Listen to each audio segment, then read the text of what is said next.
Okay, everyone. Can you hear me? How is everyone doing? Great. You've had a good time?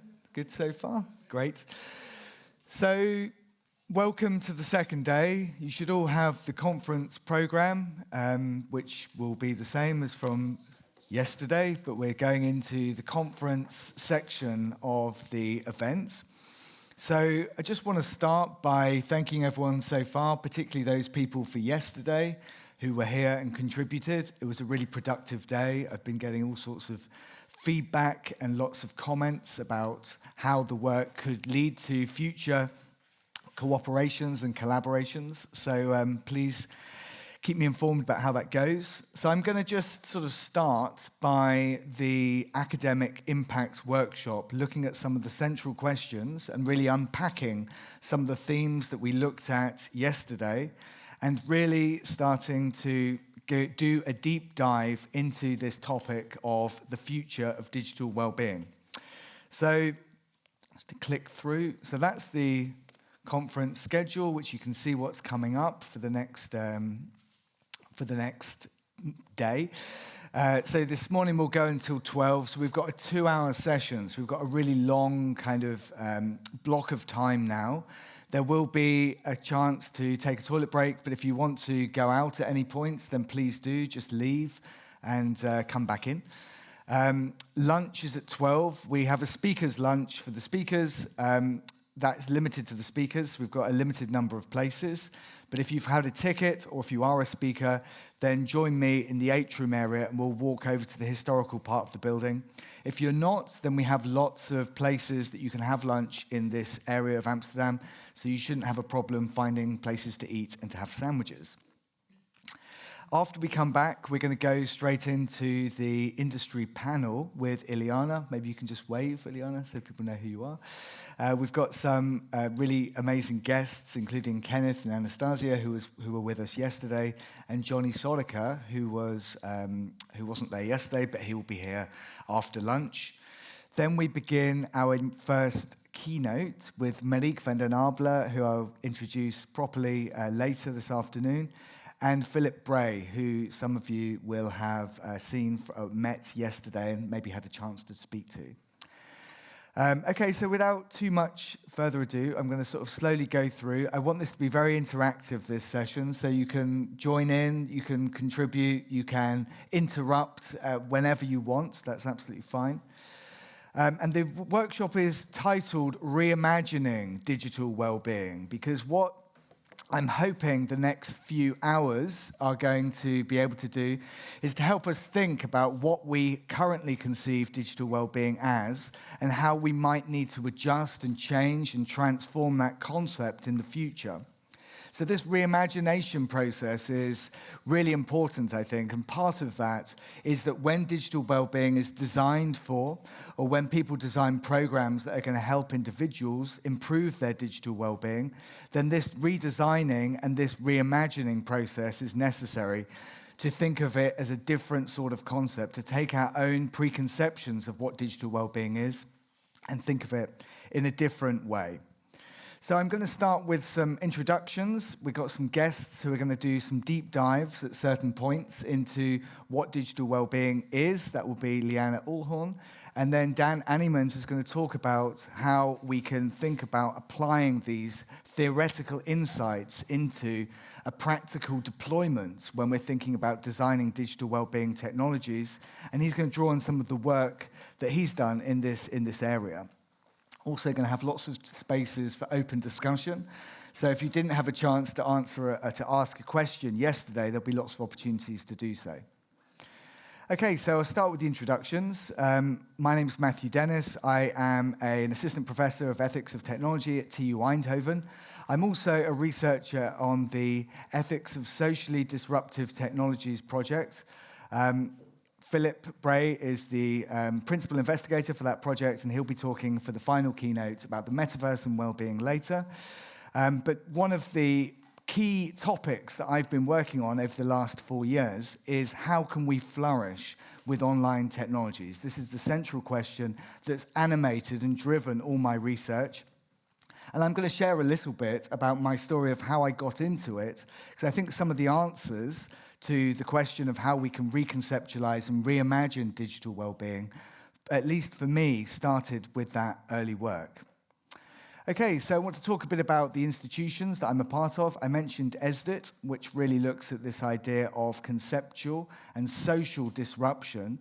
So how online technologies, digital technologies, other emerging technologies are transforming how we think of fundamental concepts in philosophy, such as the good life, such as well-being, such as fairness, such as privacy, how these concepts are challenged and need to be reimagined given the technological challenges that we are encountering every day. So in some ways, when we're thinking about well-being, we're thinking about this very ancient philosophical topic that's animated and driven philosophers, but we're also thinking about modern technologies, and we're putting this very ancient set of questions and these really often empirical, modern empirical insights into what technologies do to us. We're putting them together, and that's really what ESDIT is all about. Also at TU Eindhoven, we have the Center for Artificial Intelligence, and that looks at the philosophy of AI and how we can rethink fundamental concepts in artificial intelligence specifically to think about how we can design these systems in ways which are compatible with human flourishing. Okay, so I started out looking at quite a different topic in some ways. I finished my PhD with something that didn't have anything to do with philosophy of technology because I worked on human flourishing and looking at the role of passion in human flourishing. So you might think that that is a very obvious idea, that our passions are an important part of what it means to lead a good human life. But actually, philosophers have not really looked at passion in any depth. And actually, those philosophers that have looked at it, such as Susan Wolf, such as Bernard Williams, such as Harry Frankfurt, they argue that passion is not something we can cultivate, it's something that we sort of get given. We have a set of motivational attachments to things that that just grab us, and there's not much we can do to actually engage in a process of self-cultivation, to refine, to choose, and to evaluate our passions. So this PhD topic was really to argue against that position and to say that passion is something that we can cultivate and we need to be able to do that. And there's a lot of scope for cultivating our passions, particularly because some passions are good, some passions are less good, and actually there's a whole evaluative process that needs to go into that. So as I was finishing the PhD topic, I was becoming increasingly aware of the online technologies that were really starting to shape my own sense of subjectivity, my own life world, particularly with self-care apps. So these apps that many of you will have on your phone, which allow you the ability to do certain kinds of meditation or mindfulness, or allow you to encourage you to drink more water, or all sorts of different things, often to do with self-improvement. So the first project that I did, coming to the Netherlands at TU Delft, was to look at these apps and to look at whether they can have a role in self-cultivation, and actually they can have a role in contributing to the good life. So the quick takeaway from that project is that the techniques that these apps use, and we talked a little bit about deceptive design yesterday. I will talk a bit about persuasive technologies later in the presentation. The way in which these apps are designed, they have extremely powerful techniques to change our behaviors and to make us do other things. The problem, at least from a philosophical point of view, is the conceptions of human flourishing that these apps often use can be a bit weak, could benefit from philosophical input and reflection, which has been going on for 2,500 years, on what the good life is and how we can cultivate it. So the project really was looking at how these techniques can be more aligned with what particularly philosophers, but they're not the only people who have a conception of what the good life is. Of course, we all do individually. There'll be lots of individual variation. But how these technologies can be usefully deployed in cultivating the good life. So I'm going to come back to these apps at the end of the presentation, because I think there is some scope for helping cultivate digital well-being through the design of online technologies. And I think in the panel, we're going to talk about whether the role of technology in this process, whether technology is a technological problem that needs a technological solution. And then Anastasia is going to talk a bit about her work and how, maybe non-technological solutions can also be useful. So I think that's a real split within the digital well-being community.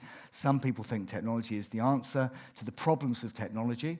Other people think that actually it's a non-technological solution is required for this technological problem. So that's going to be a dialectic that I think is going to feed into this whole conversation in the next couple of hours. Okay, so after working on self-care apps, did some work on digital well-being. This is, of course, Christopher Burr's book, which his edited volume with Luciano Floridi, which came out in 2020. And this conference is really a kind of follow-up to that book, looking back 4 years in which we've had a pandemic, in which our lives have changed completely, insofar as we have the possibility to work from home, both from our employers are granting us that ability, but also we have the technology to be able to be on Zoom constantly. Who knows if that's a good thing? That's part of the discussion that I want to have today. My own edited volume came out on this topic too, thinking about how the pandemic has really shifted how we think about things such as digital well-being, how these fundamental concepts of living, working, entertaining ourselves, communicating, establishing intimate relationships, maintaining our family and friendships, those relationships really were challenged by the pandemic. Okay, so I can skip on from this, but I do want to say something about, I can't see Dorian, I know she's in here, there she is, right in front of me. So I just wanted to say something about Dorian and her presentation yesterday, which I was really inspired by, the Metaverse model, and look at one thing that came out of that, and one of the discussions that I want to have around this is the role of autonomy. The importance of autonomy in the good life, that's a fundamental constituent of good life for most philosophers.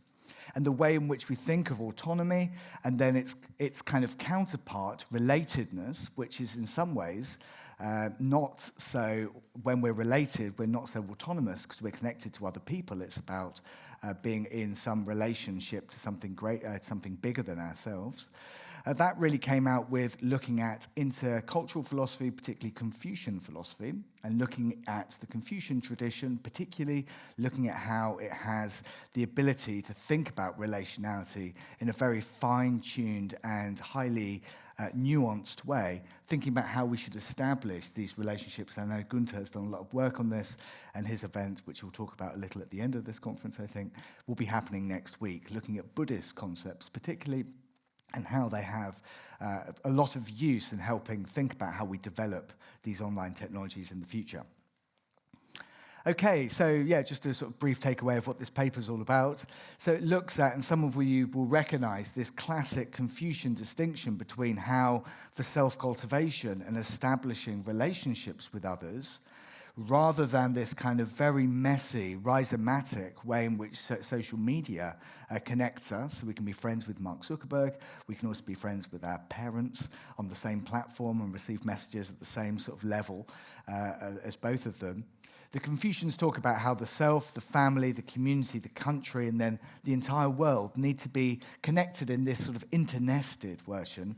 And that paper with Eleanor Zialotti from TU Delft really looks at how this Confucian framework can be applied. So that's something I want to bring in, particularly with our contributors from India yesterday, which really brought this South Asian perspective, rather than an East Asian perspective, to think about how technologies are designed in the West, but then applied and rolled out worldwide. Okay, so I'd like to introduce special guests for today, who are going to do 2 deep dives. The first one is Lyanne Uhlhorn. She's on the corner there. She's actually my PhD student at TU Eindhoven. She's involved with the ESDIT project and the 4TU Centre for Ethics and Technology. She'll introduce herself properly when she speaks soon, and she'll give her details of some of her work. She's going to share some of her initial research with us on what the definition of digital well-being we should be using. So in some ways, it's a very simple question. In some ways, it's very complicated. We'll be doing that from the beginning in a moment. Also want to introduce Daan from Altrüis. Maybe you can just raise your hand, Daan. So Dan will be talking at the end about some of the practical ways in which we can apply these insights, these very sort of high-level theoretical insights, into designing particular products for digital well-being. And during the drink session, we will be looking at some of these products. Iliana, after the industry panel, will be introducing us to some of her products. They're often Faraday bags or ways in which we can control our use of digital technology. And I know Anastasia will be talking during the panel of how coaching can have a role in training people to have good digital habits. Okay, so that was just a very brief introduction. My view as a philosopher, trying to think about this challenge of how we can share academic insights with people in industry. Now, this is something that I've become increasingly interested in working in the philosophy of technology. It's not something that, with more of a classical philosophy background, you have to do anything like this at all. But the idea that lots of the insights that we develop as within philosophy of technology could and should be widely shared is really something that I get very excited about. So I want to talk a bit about this and talk about the STEM line, which is part of the ESDIT, the Ethics of Socially Disruptive Technologies Research Consortium. So I'm going to ask, why does the ethics of digital well-being require an inter and or a transdisciplinary approach? So the first thing is, why does it require us to engage with multiple disciplines on this topic? And one reason for that, or one reason for the diverse number of disciplines at this conference, is that I believe that to understand the full scope of digital well-being, to understand how it needs to be addressed and how these insights can be shared in a transdisciplinary context with people outside of the university, what we need is input from lots of different disciplines. So this will allow me to start with two methodological claims, is that generally key questions, and digital well-being is no exception to this, key questions in the ethics of technology require an interdisciplinary approach, and that transdisciplinary engagement helps show why we need this interdisciplinary approach. Now, the reason for this is that if we're going to engage successfully in a transdisciplinary way, we require an interdisciplinary way of addressing the problems that are raised with these technologies. That's partly because people outside of the university only care about answers or solutions to problems. They don't care about disciplines at all. So if it is the case that for a successful solution to be deployed, we need to answer a specific problem, the person answering that problem doesn't care whether it comes from philosophy, whether it comes from communication science, whether it comes from computer science. What they care about is that there is a solution to the problem that works. So that's why I think it's really important to have lots of disciplines in the room. And then the next part of this is much harder, of course. It's to actually show how these research insights in an interdisciplinary way can be translated to help people working outside the university. Whether that is going to take place, I'm not sure. We will see in the next few weeks, months, years, possibly decades after this conference to see how effective it is, because we have lots of people who have been invited from industry specifically, and of course, Kenneth will be sharing some of those insights. Later today, we'll have Johnny Søraker for Google when they're on the panel with Iliana, who will be going through how these industry insights, what is an industry perspective on digital well-being. Okay, so I'm going to say something a little bit about what is digital well-being, to do in a very general sense, just to understand, to get us all on the same page. So very generally, when philosophers talk about well-being, they're talking about prudential value. You might be thinking, well, what's prudential value? That's philosophical jargon for something that's quite opaque. Well, philosophers mean, and this sounds very jargonistic, but I think philosophers appreciate a very technical definition to be clear about it. What is non-instrumentally good for a person's own sake? So, to think of an example of that, we might think that health is an important part of well-being, because health is something that we don't want for a further end. There's no further reason we want to be healthy. We just want to be healthy for our own sake. We want to be healthy from a non-instrumental perspective. So when we're thinking about well-being, we're thinking about prudential value. We're thinking about this terminus point of things which are non-instrumentally good for the person's own sake. There's, of course, quite a lot of subjectivity built into the very definition, and that's something Lyanne will be talking about in a second.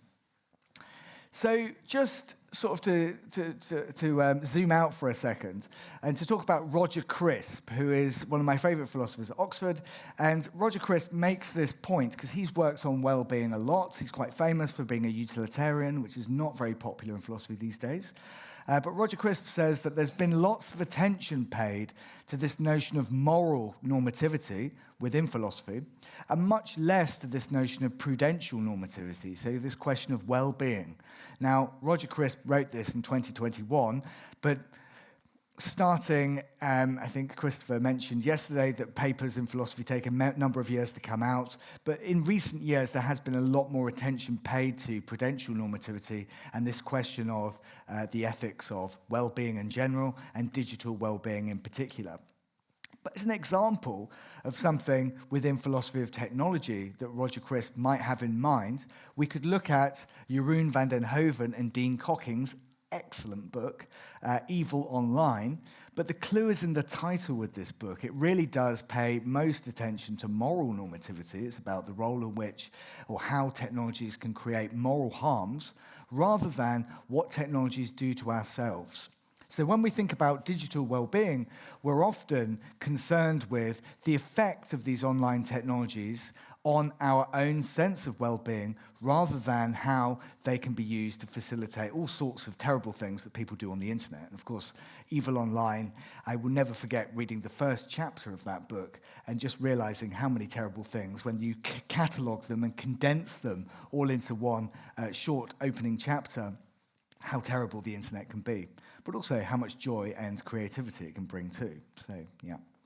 So the way I see things, and this is maybe the most controversial slide on the slideshow, is that prudential value or well-being is much more contained within ethics. And when we're looking at morality, we're looking at moral value specifically. Aesthetic value, I think, is well thought of in terms of being part of ethics and can be understood in those terms when we're thinking about aesthetic considerations about how we want our lives to be. But I think prudential value, although it hasn't been looked at very much, it actually represents quite a lot of how we lead our lives. And of course, outside of that, we've got other legal, social, political, environmental considerations to do with the conditions under which a flourishing human life can take place. So just to give you a few quotes from this, I'm going to quote something from the book I introduced earlier. So this isn't me, it's me talking about the work of Bernard Williams and John Stropsky, who really go into this and do a deep dive. So Bernard Williams is one of the philosophers that does make this distinction between morality as being a much more constricted domain, and this term should be reserved for, as he says, other regarding duties. And when we're thinking about moral concerns, we're thinking about how our actions and our behavior affect the lives of other people, our obligations to these other people, whereas ethics is much more, it's much broader, much bigger. So ethics also applies to aspects of our conduct. Philosophers call this supererogatory conduct, things which are non-obligatory and self-directed. Now, already you can see this is much closer to the themes of well-being rather than that more narrow definition of morality. The problem, of course, is that morality and ethics are often used as synonyms. If you look at the Journal of Moral Philosophy, it includes lots of papers on well-being, so there's lots of a disciplinary mix there. But nevertheless, I think it's quite useful to pull these things apart because it helps us understand what well-being is and what it isn't. Okay, then they're the references if you want to look them up. Okay, so I'm going to hand over to Iliana now, who's got a really tough task. She's been kind enough to share the beginning of her PhD project. So she's going to do this deep dive into digital well-being. She's going to look at some of the definitions, and then we're going to get you talking about what those definitions are. Thank you. Yeah, click. Yes. Okay, hello.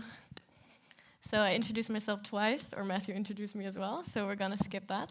but I'm going to talk about some philosophical conceptions of digital well-being, and then also the way in which other disciplines might look at this differently. That's the title page. So digital well-being is a compound term of digital and well-being, which is much like social well-being, physical well-being, or mental well-being. However, Fletcher actually noted that it's slightly different from these because digital well-being is about the impact of digital technologies upon well-being, as opposed to being some specific dimension of well-being. So rather than it being a constitutive part of well-being, it's about the influence it has on these constitutive parts. So your mental health, physical well-being, your social relations, etc. Now, we're all familiar with the invasiveness of digital technologies today and the way that they are present in all aspects of our life is cited today. So a question that was actually raised in the book by Christopher Beer and Floridi, who's sitting over there. And I have the book with me if someone wants to look through it. It's called The Ethics of Digital Technology, Digital Wellbeing. Yeah, that's it. Raised this question. How is digital well-being different from well-being today, which is necessarily about well-being in digital society in a meaningful way? So I think this is a very nice point to start with because we're all here today together.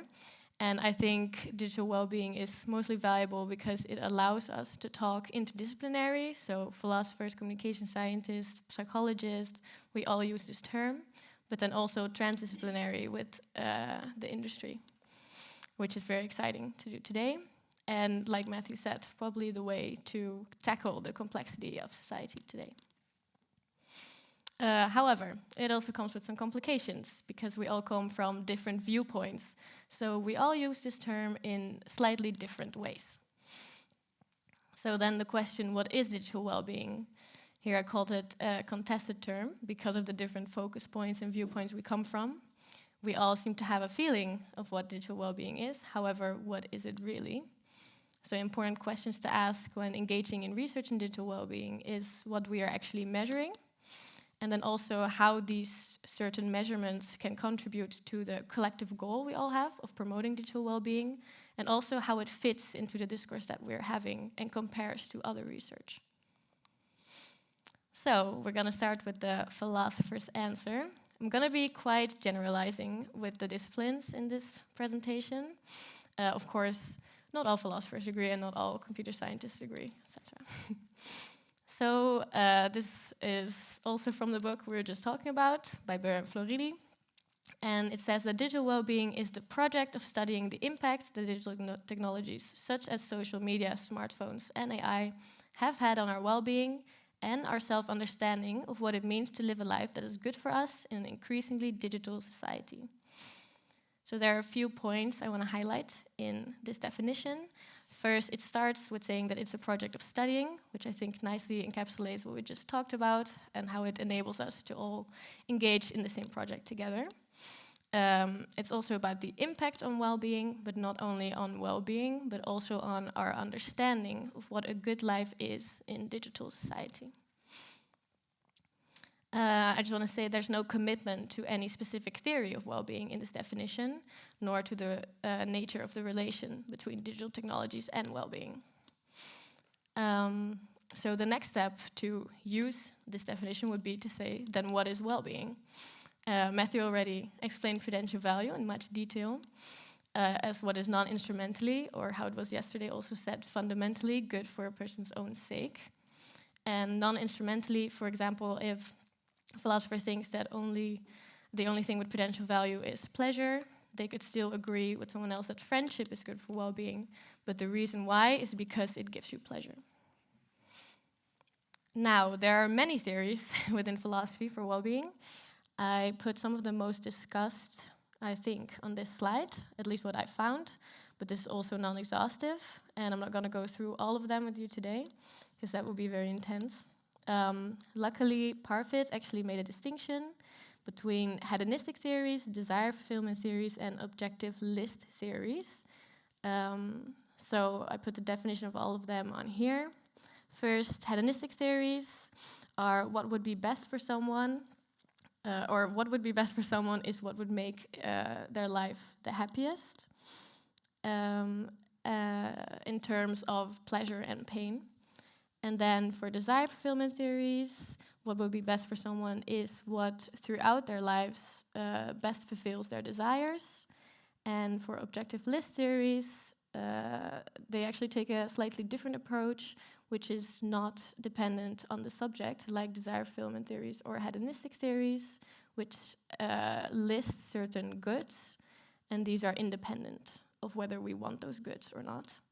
This is quite abstract, so I brought Fletcher's objective list, and on his list are achievement, friendship, happiness, pleasure, self-respect, and virtue.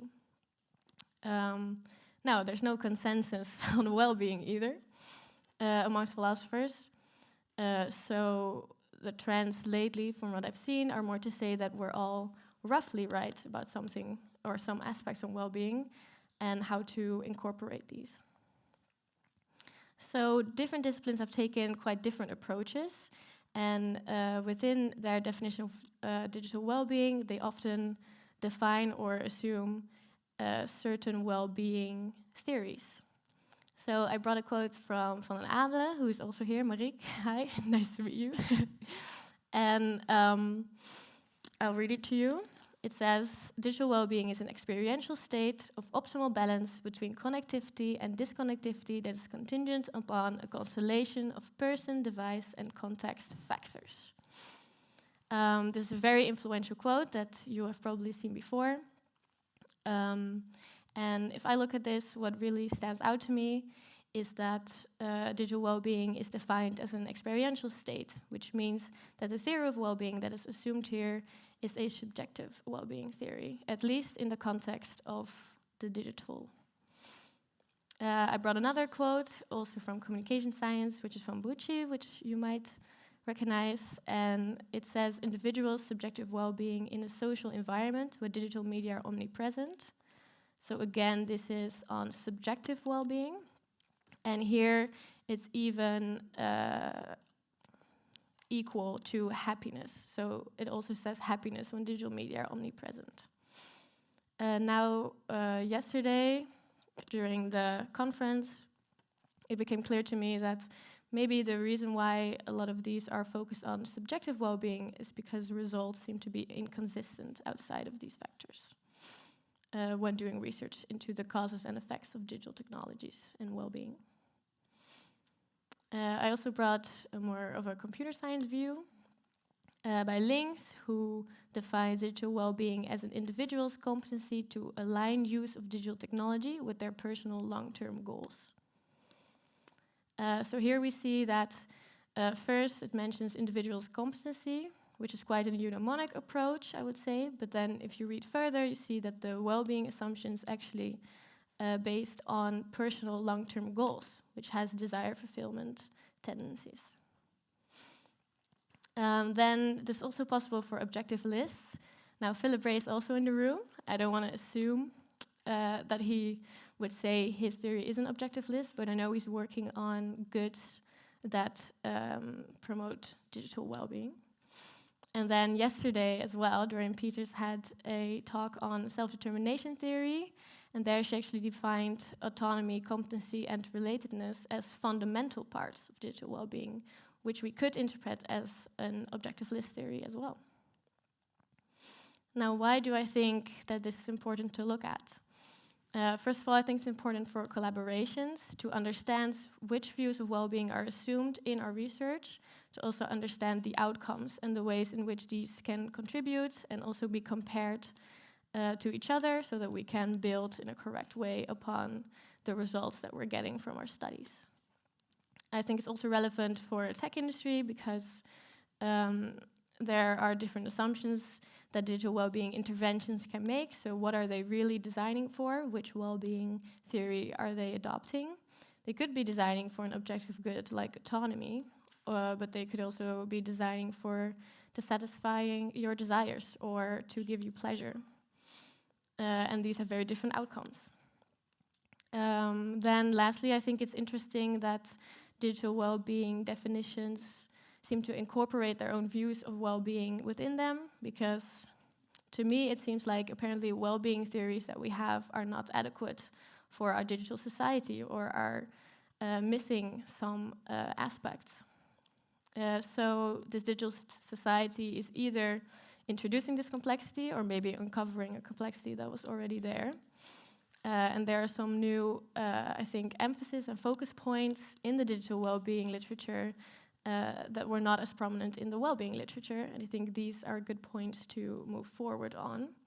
So first, there is more emphasis on the self, personal identity, and self-understanding.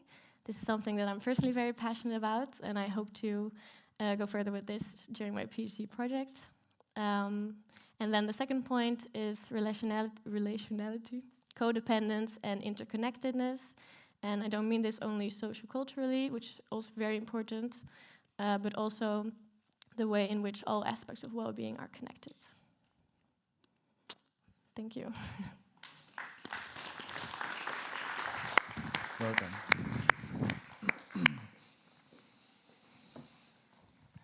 Thank you, Iliana. That was awesome. Okay, so I'm going to sort of draw back a little bit. We've got lots of definitions now in the room. Lots were introduced yesterday, and we have been using them in various different ways. We'll be using this term in different ways during the conference. But I want to look now at what threatens digital well-being, and that's one of the reasons why this is important. It will be related to some of the things we said about deceptive design, although the term I'm going to use is persuasive technologies. Now, one of the difficulties with finding an image for persuasive technologies for your slideshow is that persuasive technologies are often invisible. They're ubiquitous, and they're just often everywhere, so you can't really see an e-nudge in an easy way. I've put up some of the classic signs of forward, retweet, like. Of course, these are very generic persuasive technologies which have symbols attached to them, but we're thinking about things like notifications, micro-targeting, and particularly gamification, which is something that I'm going to talk about towards the end of the presentation when I talk about the work on self-care apps that I began at TU Delft. Okay, so Shoshana Zuboff, many of you will have read her book on surveillance capitalism, and Zuboff makes a really very, it was very groundbreaking, I think, when it came out in 2019, but she tells a story as a sociologist of technology that's very powerful. So she talks about how initially, in a social media context, persuasive technologies were used to direct user attention to specific things in a very similar way to print media. So with print media, you have a news story. Someone wants to read a news story, but also they are given an image of a holiday, a Rolex, some perfume, so they might be encouraged to buy it. So they have this image and this association process that takes place within a regular magazine or within a newspaper. So that's how social media used to work. So you'd get an advert alongside some updates on your Facebook feed. And then social media companies realized that they could increase the amount of revenue that they got simply by increasing user engagement. And this is the second wave of deploying persuasive technologies, which I think was catastrophic for people's digital well-being, because it no longer mattered what people were looking at. It just mattered that they engaged as much as possible. So with engagement, the problem is that, of course, any kind of clickbait can be used, any kind of content can be used, whatever is going to engage people the most, whatever is going to get them down that big YouTube black hole. That's important because then, of course, data can be harvested from this process. So the cookies that you will have on your smartphone or on your laptop, that will harvest data about what you're looking at, what things you're buying, the way you move around your city, and that data was a lot more valuable to social media companies than simply selling online adverts. So this is why the whole question of digital well-being has become really important, because persuasive technologies are very much able to capture our attention. Now, what should we do about this? I'm going to address this in the later half of this presentation, and I think we'll come back to it in the panel discussion, whether it's a digital, a technological solution, or whether it's something that's non-technological. How do we deal with it? Okay, so which strategies are out there? Now, I'm going to give you a sort of heads up. I think all of these strategies are important. So I'm going to take this kind of rather awkward position of saying everyone is right. So we need a little bit of everything in here. But I do think that we need all of these strategies, and one alone is not good enough, partly because of the power of these persuasive technologies to capture our attention. So the first wave, really, and it did come about in a chronological way, so we can talk about the sequence, was looking at the virtues and capabilities of users to encourage users to develop better digital habits so that they can modulate, regulate their use of technology. So this is really important still. To illustrate this, I put some of the icons of the major tech companies. So in around 2017, 2018, each of these companies created a digital well-being page. So TikTok had one, Instagram had one, where you could go and look and see their recommendations for how you can moderate your use of online technologies so you're not using their product too much. So they all popped up with these pages.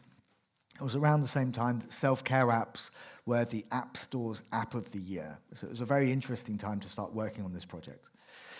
The second wave of this process of thinking about how we can approach digital well-being is appeals to those people that design digital technologies.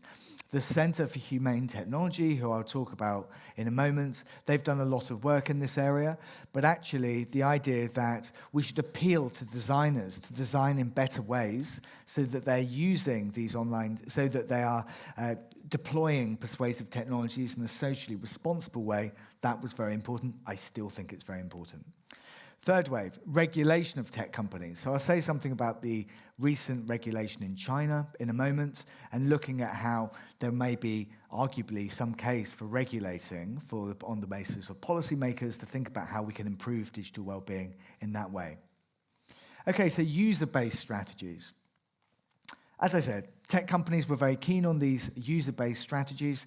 The Centre for Humane Technology, started by Tristan Harris and Asa Raskin, after they both left big tech to work in this NGO, were very keen on the idea that users should regulate their own use of technology.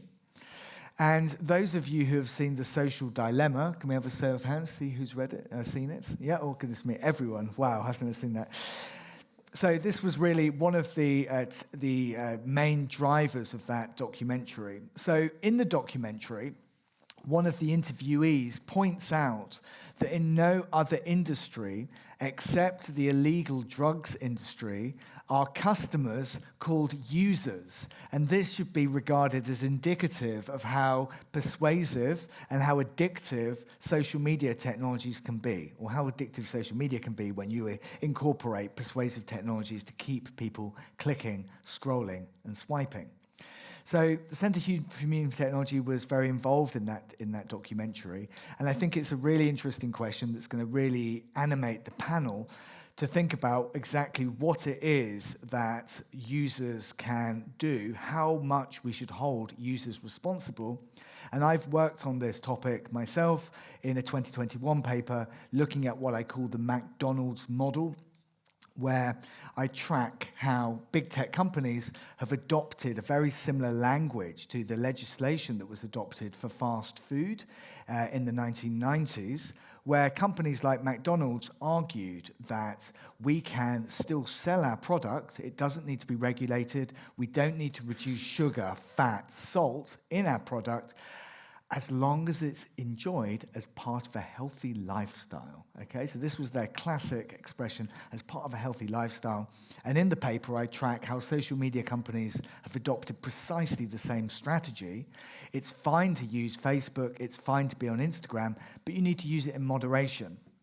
Now, that was when those well-being pages of these major social media companies popped up, because they were giving you tips to how to use these social media platforms as part of a healthy lifestyle.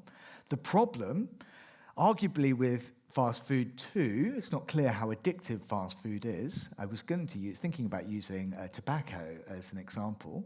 But I think fast food, it sort of captures the addictive nature of online technologies a little bit better. It's not too addictive, but it's slightly addictive.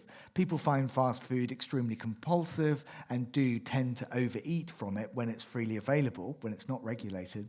And it's the same process that happens with online technologies. These online technologies are freely available, and when people have the option of clicking, scrolling, and swiping, they tend to do that more than they intend to.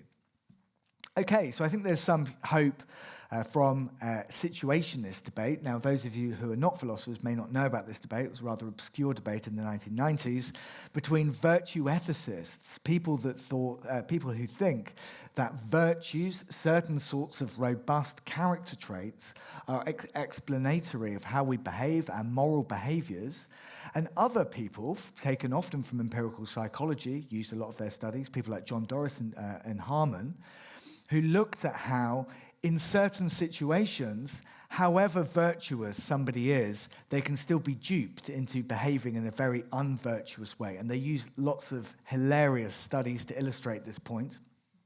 I think my favorite one is at a Bible college, where the participants have been asked to give a lecture. These are training to be clergymen. They're asked to give a lecture on the Good Samaritan, the parable. So they're asked to give a lecture, but it's on the other side of campus, and they're told that they're late. So they're going to be late, so they have to run across to the other side of campus to give this lecture.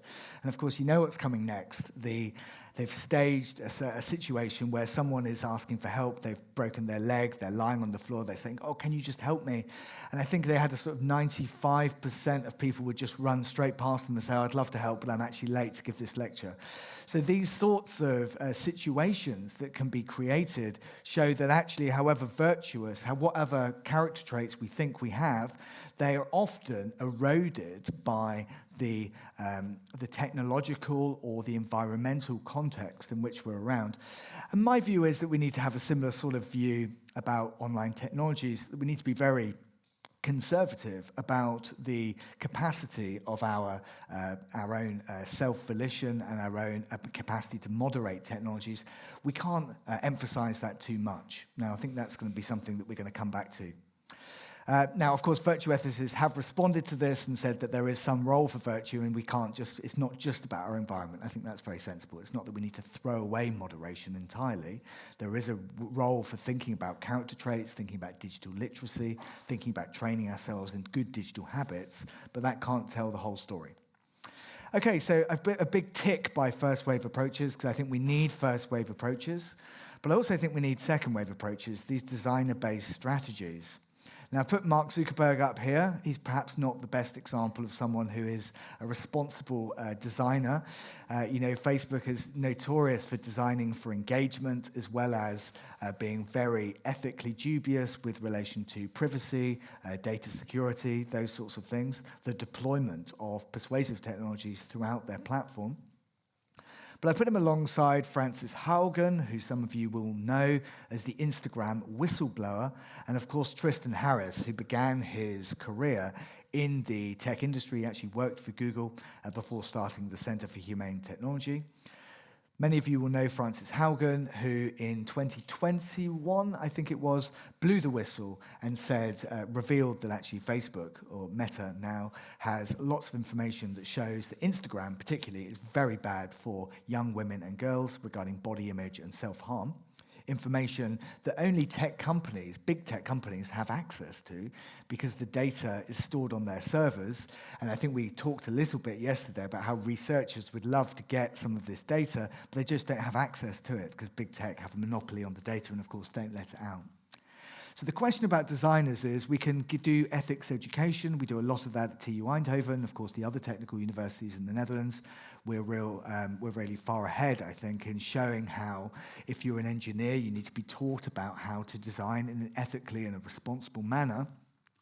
But whether we want to just rest and hope that people like Frances Haugen will blow the whistle at the right time, or whether we think of the process of deploying these technologies and resisting the irresponsible deployment of them as needing other approaches. I still think we need designers, so I put a big tick on second wave approaches too. Okay, regulators, a regulatory approach. So regulatory approaches, I think, are really important. Now, if we think about fast food, that's regulated under the FDA, Food and Drinks Administration in the US. Lots in Europe, we've got the European Medicines Agency. So if we think digital well-being is a really important thing to take seriously, if we think it affects our mental health and our well-being in some fundamental way, maybe we need to think in a more regulatory way about it. And I talked to Philip yesterday about the AI Act and the European Digital Services Act yesterday, and about how there are some moves to regulate. Well, I think we can learn something from the regulation of gaming in China. So in 2019, the first gaming regulation came out in China. And it's fascinating to see how centralized regulation can actually have an effect on how people use computers and other digital technologies. The second regulation is much more stringent than the first. So now in China, this only applies if you're under 18. You can you can game and use online devices for 1 hour a day on Friday, Saturday, and Sunday and public holidays. So this is a really stringent way of regulating the amount of digital content that people get. It comes from a centralized initiative. Now, of course, there are VPNs, there are ways people get around it, and young people are very good at finding pathways to be able to game. But nonetheless, it's a way in which the regulation has actually had a massive effect on how people use computers. It's devastated the Chinese esports industry. Now South Korea has really taken the lead because people have to practice for hours at a time. But nonetheless, if we're thinking about how to improve digital well-being collectively, maybe we need to regulate, maybe not the amount of screen time people have. And we talked yesterday a lot about good screen time, bad screen time, time well spent, active use of online technologies, passive use of these technologies. But maybe we need to regulate against the use of some persuasive technologies. Some of the persuasive technologies that I've mentioned earlier in the presentation, maybe they need to be restricted to certain domains. Nonetheless, I'm going to explore now how persuasive technologies might hold some of the answer. So I think we might need to think about regulation. I put a tick there for these third wave approaches, but I don't think that's sufficient. So the fourth wave approach, and I think that's really what I'm going to focus in now on the discussion about how these persuasive technologies could be repurposed, how we could use them not to capture our attention, but in ways that are actually going to draw us, nudge us towards better digital well-being. This might be the fourth wave approach. Now, there comes, as an ethicist, you can see all sorts of problems with nudging people to do something, even if it's in their own interests. One reason for this, as Dorian mentioned yesterday, autonomy is a very important part of well-being. So when we start nudging people, when we start deploying these persuasive technologies, maybe we're undermining one of the very fundamental constituents of what well-being is. So if we're persuading people to do something, we're actually undermining their autonomy. If autonomy is a constituent part of well-being, then we're reducing their well-being, although they're using the internet in a more responsible way, perhaps. Okay, so I want to just sort of open it up now. I've done a lot of talking. So just want to get some sort of thoughts. You don't have to address your questions to me. They could be to each other. There could be questions from yesterday. There could be other questions that you might have. But I'm going to try and, organize a discussion for us all. So feel free to jump in. And we've got a roving mic, I think, so maybe we can just pass that over to the right person. Anastasia, can we just...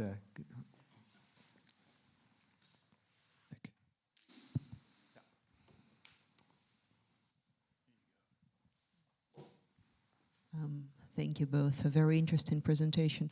A quick remark and then the question. A quick remark that perhaps to the classification of solutions, we could also talk about like community solutions. So a classic example would be like in Spain, now there are groups of parents that agree in between each other that they will be limiting access to phones of their kids. And we see some kind of grassroots movements.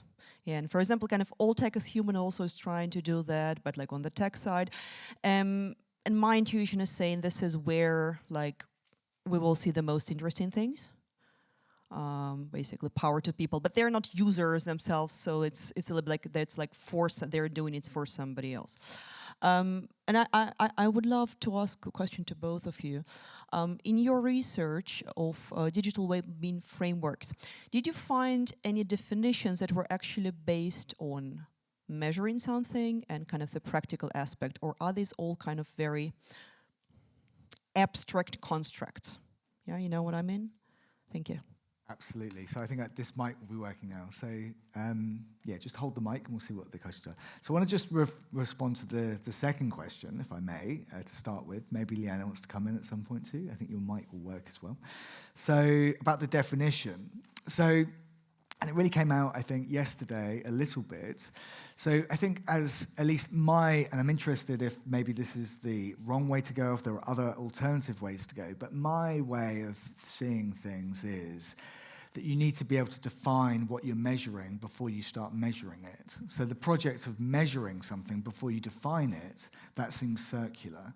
So the goal of getting a definition of digital well-being is really tough. That's tough. I mean, there are different schools of thought, and even within those schools of thought, there are individual differences that need to be respected. There are cultural differences.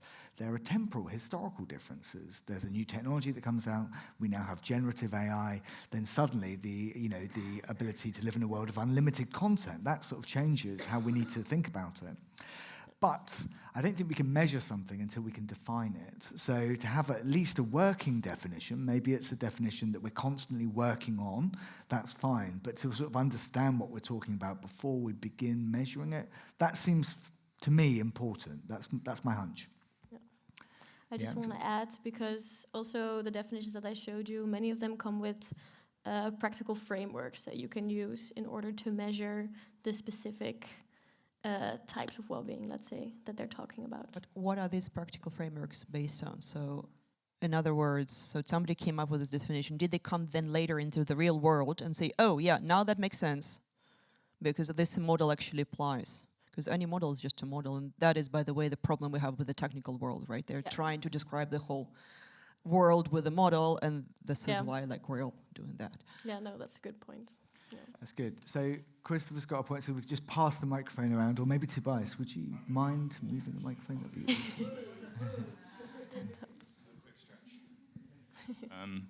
So thank you for bringing up the definition that we wrote 5 or 6 years ago, because I'd completely forgotten about it. But I think it links into a discussion we were having over dinner and a response to Anastasia, which is, as you could probably guess from the definition we provided, I don't think you're going to be able to develop or validate a construct such as digital well-being. I don't think it has the same status as well-being in the psychological sense. Instead, I think if you're going to look at measuring what the community of practice that we here represent are interested in, it would be better to look, for instance, to say work like the social indicators or social determinants of health, where what they're interested in is admittedly trying to find indicators that recognize that health is something that is biopsychosocial, and also recognizing that the determinants of health as an intrinsic good is something that is intrinsically connected to our environment, which in 2024 is represented by ubiquitous digital technologies. So I think we can certainly develop indicators, we can certainly identify robust markers of determinants, but it won't be of determinants of digital well-being, it will be digital determinants of well-being. Yeah, thank you for that. So I think that's something that Lyanne brought out in her presentation to some extent, and I think it really is inspired by the definition of digital well-being, the philosophical definition from your 2020 book, where it is what we're looking at is well-being, and then we're looking at the effect of digital technologies on well-being. Now, in unpublished work, Lyanne has talked about this in terms of a conceptual slippage, that often we think about well-being or digital well-being as something that we have, like, oh, how is your digital well-being? That's a very common way of talking. Many people in this room predict, well, how is your digital well-being today? Almost like you've got something in you that's called digital well-being, something internal.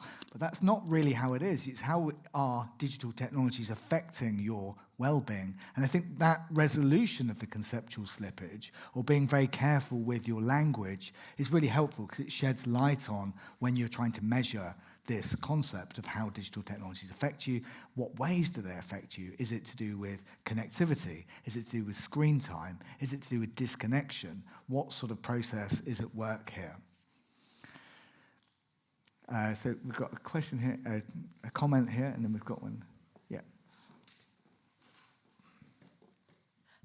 Thanks a lot for this discussion and the presentation before. I have a question in relation to the role of the individual in determining and being autonomous, and the role of the others. For example, when it comes to children, somebody else decides what's like your well-being. And we have seen this, for example, with the mobile phone ban, like the work we are doing in the Commission now. We're looking into what happens with digital education, with data privacy, with how we design technologies for children and for learning.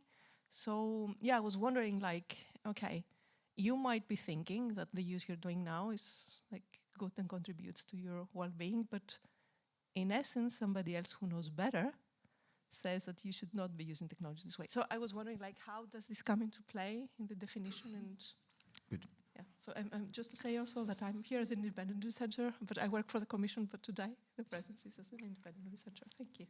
Yeah, thank you very much. I know both you and Vicky are interested in the role of digital well-being for children, particularly. And of course, I think one thing that's interesting about children, in some ways they seem like a separate group, but in some ways, it's childhood is an unbroken process, and all children become adults, and there's a cumulative effect of how digital technologies are used in your childhood and adolescence that then affects or even shapes or even defines the very adult you become later. So actually, it's not like children are this separate group. They are to be adults. They're going to be adults. They're sort of coming onto that. They're constantly changing into this. They're constantly gaining adulthood. And the accumulation of digital technologies or the use of digital technologies really defines who they become later on. So I think that's really important. Nevertheless, I do think there is something to be said about how children particularly have got particular needs. Often autonomy, and I'm interested to hear at some point Dorian's views about this, how the self-determination theory, that sounds good, but it sounds very adult. It sounds like we're talking about adults here. I mean, I have two goddaughters that I always talk about at this point in the presentation, I think, because they are really becoming young women, and their autonomy is becoming increasingly important to them. They're developing this sense of agency. They want to make their own decisions, and yet they're not completely capable of making those decisions in a fully informed and responsible way. So there is this kind of it's more like an art than a science. I guess the art of parenthood involves sort of a little bit of to and fro, and just allowing this adulthood to somehow emerge, coming with autonomy and agency in a way where you're also protecting and being careful and making sure that there is not sort of bad habits they're going to take through to adulthood. Thank you. Lily, yeah. I think I'm next, thanks. Two things. So first, just a quick point about persuasive technology. So, I think, on most definitions of persuasive technology, use of coercion or deception are excluded, right? So something wouldn't count as a persuasive technology if it used those strategies. So the kind of deceptive design then would, on most definitions, count as something else. And I think maybe some of the strategies that the social media companies use are not, strictly speaking, persuasive technology, although you could make the case we should have a broader definition of persuasive technology, perhaps. And the second thing I wanted to ask about, and maybe this is really obvious, and this is in response to Christopher talking about the digital determinants of well-being, which I really like that phrase. So maybe you can lay out why we need a distinct field of study for the digital determinants of well-being when we don't necessarily have this for the impacts of other technologies on our well-being. Like we don't have electricity determinants of well-being or automotive determinants of well-being. Those aren't, necessarily things that we single out to look at the connection with well-being. Yeah, thank you very much. There's so much to say about this, and I think this would involve a really interesting discussion. I think arguably, transport or electricity before those things, or air travel and well-being. Maybe when air travel became a thing, there was a moment when there was a possibility to start a kind of research field that looked at, how does traveling and, being able to jump on a plane, how does this affect our well-being? I think that would be fine. Same with electricity. It actually, we've gone past that moment. And at the moment, we're at this sort of coal phase of these emerging technologies, like constantly emerging, changing day by day, that actually the power and the effects of these technologies is just transforming who we are as people so rapidly that I feel that there's something to be said for like having a digital category. Seems like if we've got environmental well-being, if we've got social well-being, seems like it would be a bit strange if we didn't identify the digital as a particular category. But of course, not all technologies are digital. That's also true. But sometimes with terminology, you just need to be a bit of art needs to come into it. So it might not be specifically digital. Sometimes I say online technologies, but of course, there are lots of digital technologies, not online technologies. So I think there can be a little bit of that. The other reason is more of a strategic reason, we've got all these people in the room today because there is a kind of ecumenical purpose to be served by using a term that everyone can understand. It's a bit random. It didn't have to be digital well-being necessarily, but that's just the terminology. It's the terminology that big tech companies use. It's the terminologies that consumers of tech use. It's the terminology that communication scientists use. And philosophers who are always a little bit precious with their terminology and a little bit sort of worrying about it. With persuasive or design, that's what we're good at, making these very fine-grained distinctions. But at least with this, we can sort of get on the same page and sort of identify this shared common interest and this common struggle. So, yeah. Yes. Yeah. If you talk, are we... Yeah, so we'll go to, if you've got a finger on that point, and then we'll come over to the other side of the room.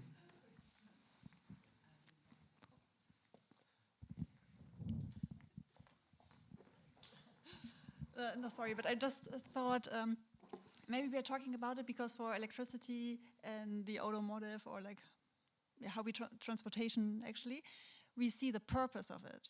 So it feels like it has a clear purpose and it serves us. And I think with technologies, maybe we lost this idea of what is it actually serving for? What's the purpose of it?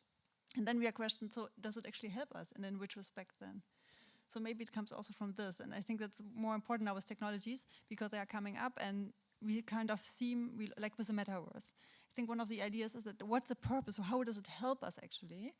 And therefore we need to ask, okay, if it does not, but does it then has an effect on our well-being? Yeah, maybe just a little sort of comment on that. So absolutely purpose, but I also think like the radicalness and the power of these digital technologies to really transform who we are. Now, we've had lots of discussions, and there's a whole literature, particularly coming out of Oxford Internet Institute, which looks at the effects, trying to measure. Can we measure, like, is social media bad for us? And it's just the question that they keep like knocking their head up against the wall. They can't really see there's a statistically significant difference. It's not obvious that there is. And yet, when we look at our own subjectivity, we look at how our own experience of the world with online technologies, with notifications that pop up and pop up and pop up, many people say there seems to be something going on that even if you can't measure it in a lab or empirically, or that at least the data is very, very mixed, there seems to be something really important to how the quality of many people's lives that people are very voluble about. And when they have kids, they're often very attentive to how many hours of screen time the children are going to get, that sort of thing. Thank you. Transportation, electricity had maybe a stronger impact. And also, maybe. Yeah, in some parts, a much more severe impact. Yeah, okay, good. Thanks. So we have some questions on the other side. Yeah, I'd like to say a few words about the obstacles that we face if we want to give content to the notion of digital well-being. If we want to actually overcome some of the obstacles that we also have in making this notion ready for design and for policy. And that relates to the notion of well-being in general, which is that we live in a liberal democratic society. And in liberal democratic societies, traditionally, it's okay, it's important to have standards of morality, because we need those in order to avoid that people do bad things to each other, which is not in the interest of society, and the individual. But well-being and how you give content to well-being is considered to be an individual choice, and it's dependent on your own individual preferences. So the state shouldn't have a substantive conception of well-being that it promotes, right? Nor should designers or any other party, because that's ultimately up to the individual.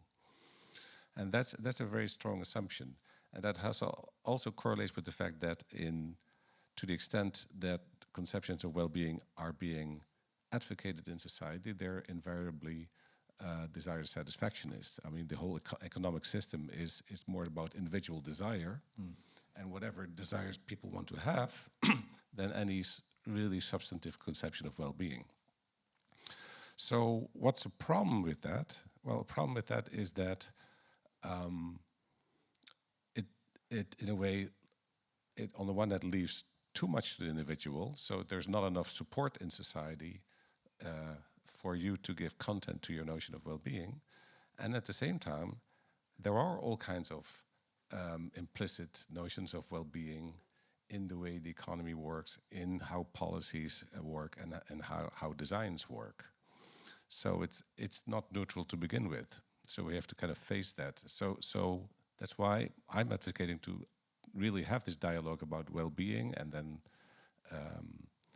digital well-being in particular, because it's so important nowadays.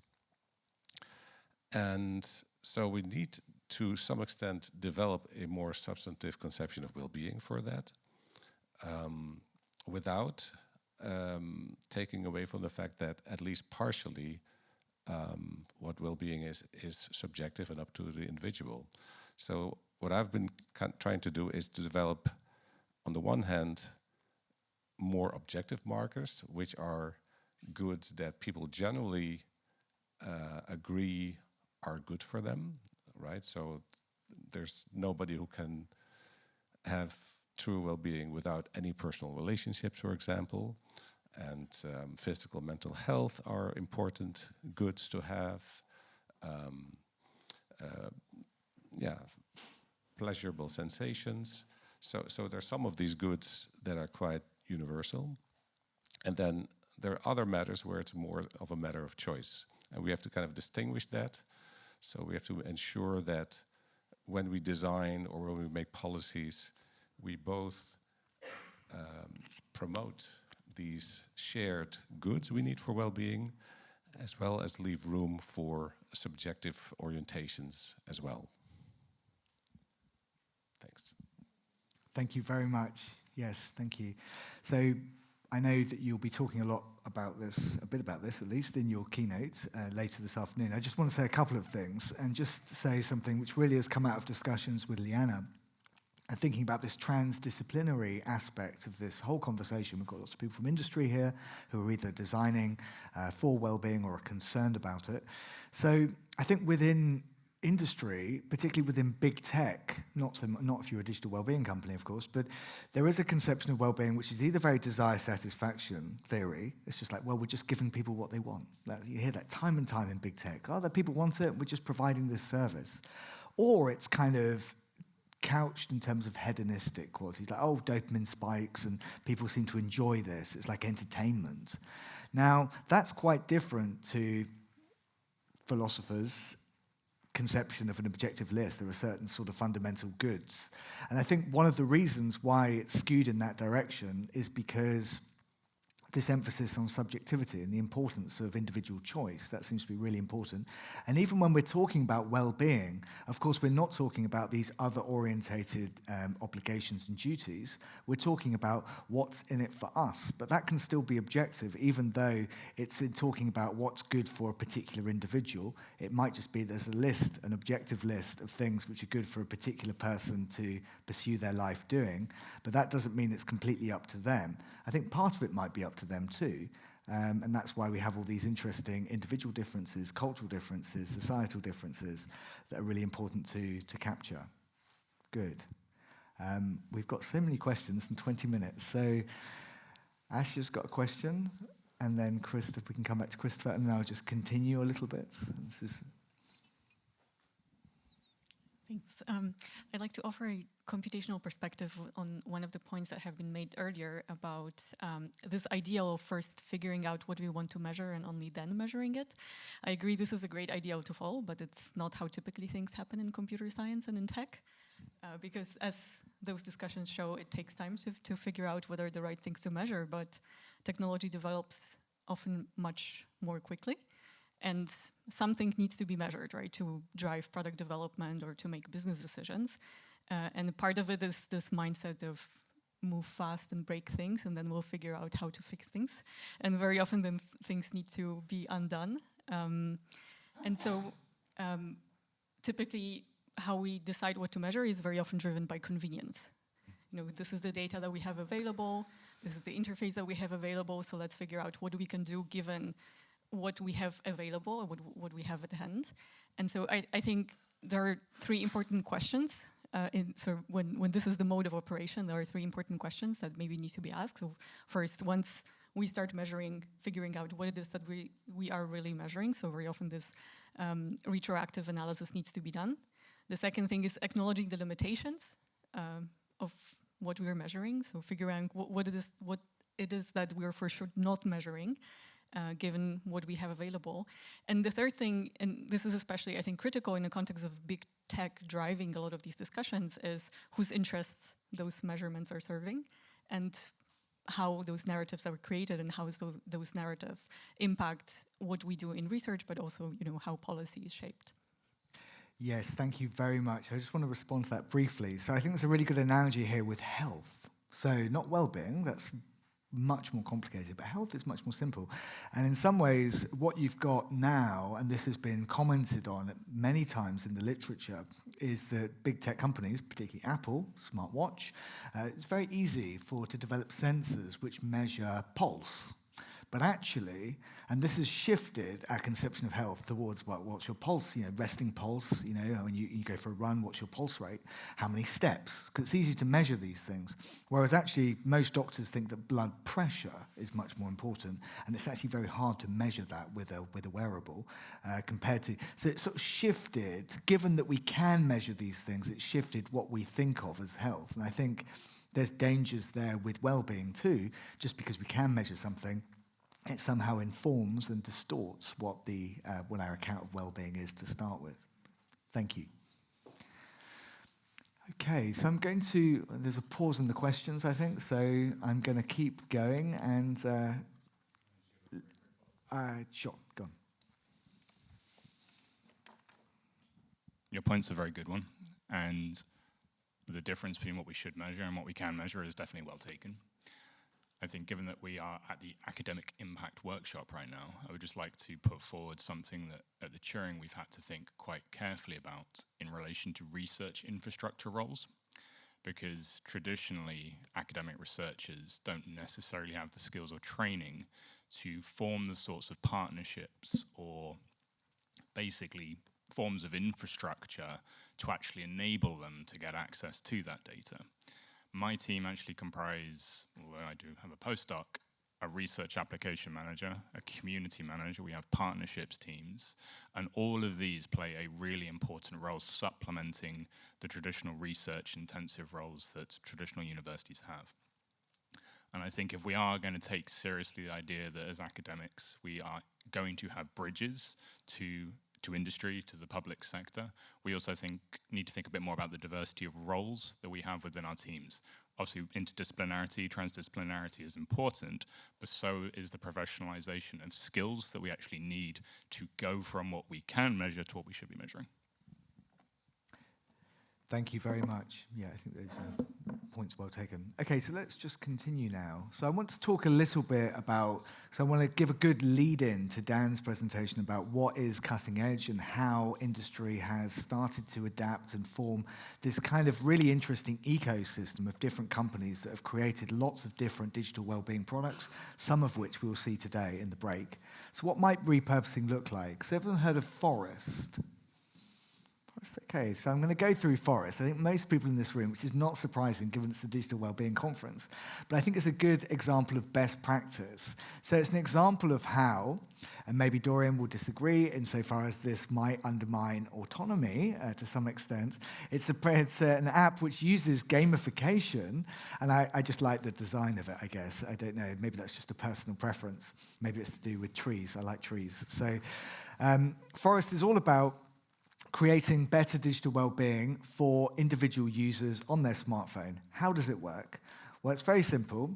You don't use your smartphone, you don't send that text at lunchtime, you don't check your Instagram during dinner, and what happens is a small virtual tree starts to grow pixel by pixel on your phone, starts the seedling, matures.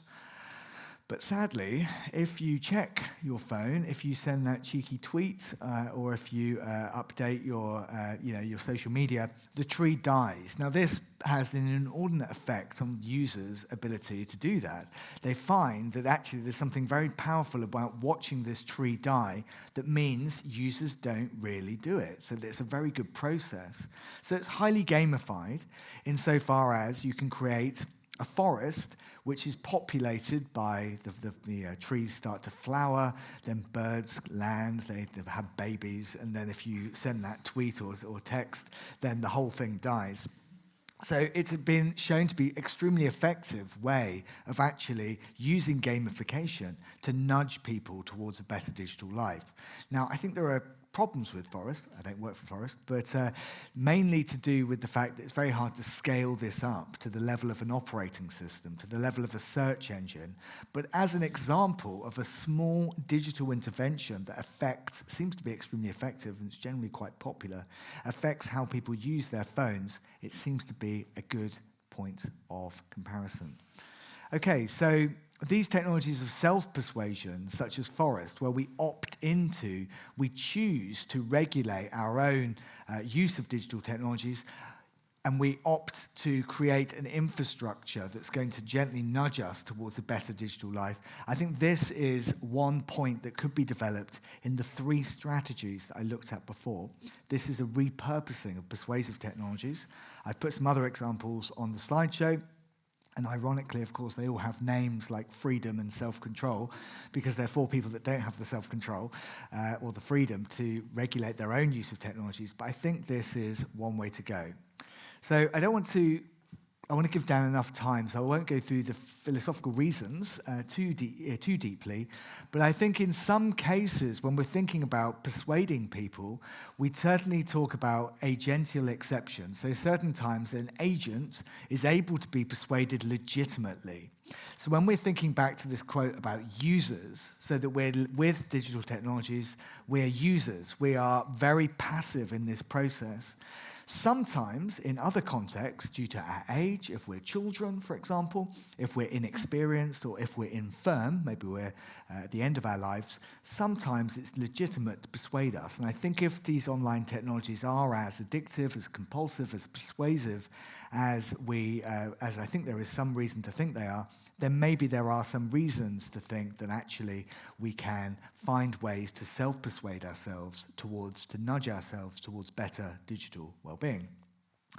And this would be through technologies of self-persuasion, opting in to persuade ourselves for the goal of self-improvement. So we make the decision, so autonomy is retained, but then, of course, on a daily level, we get the nudge, we get the little forest or whatever it might be to nudge us towards a better digital life. So thank you. I'm going to hand over to Dan now, who's going to give us a state-of-the-art look at what digital well-being is in the industry context, and he's going to talk a bit about his own work as a founder in that space. Thank you, Dan.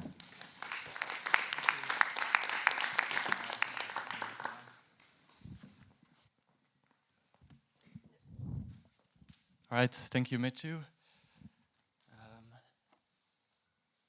the next slide. What time is it? Does someone have the time? 15.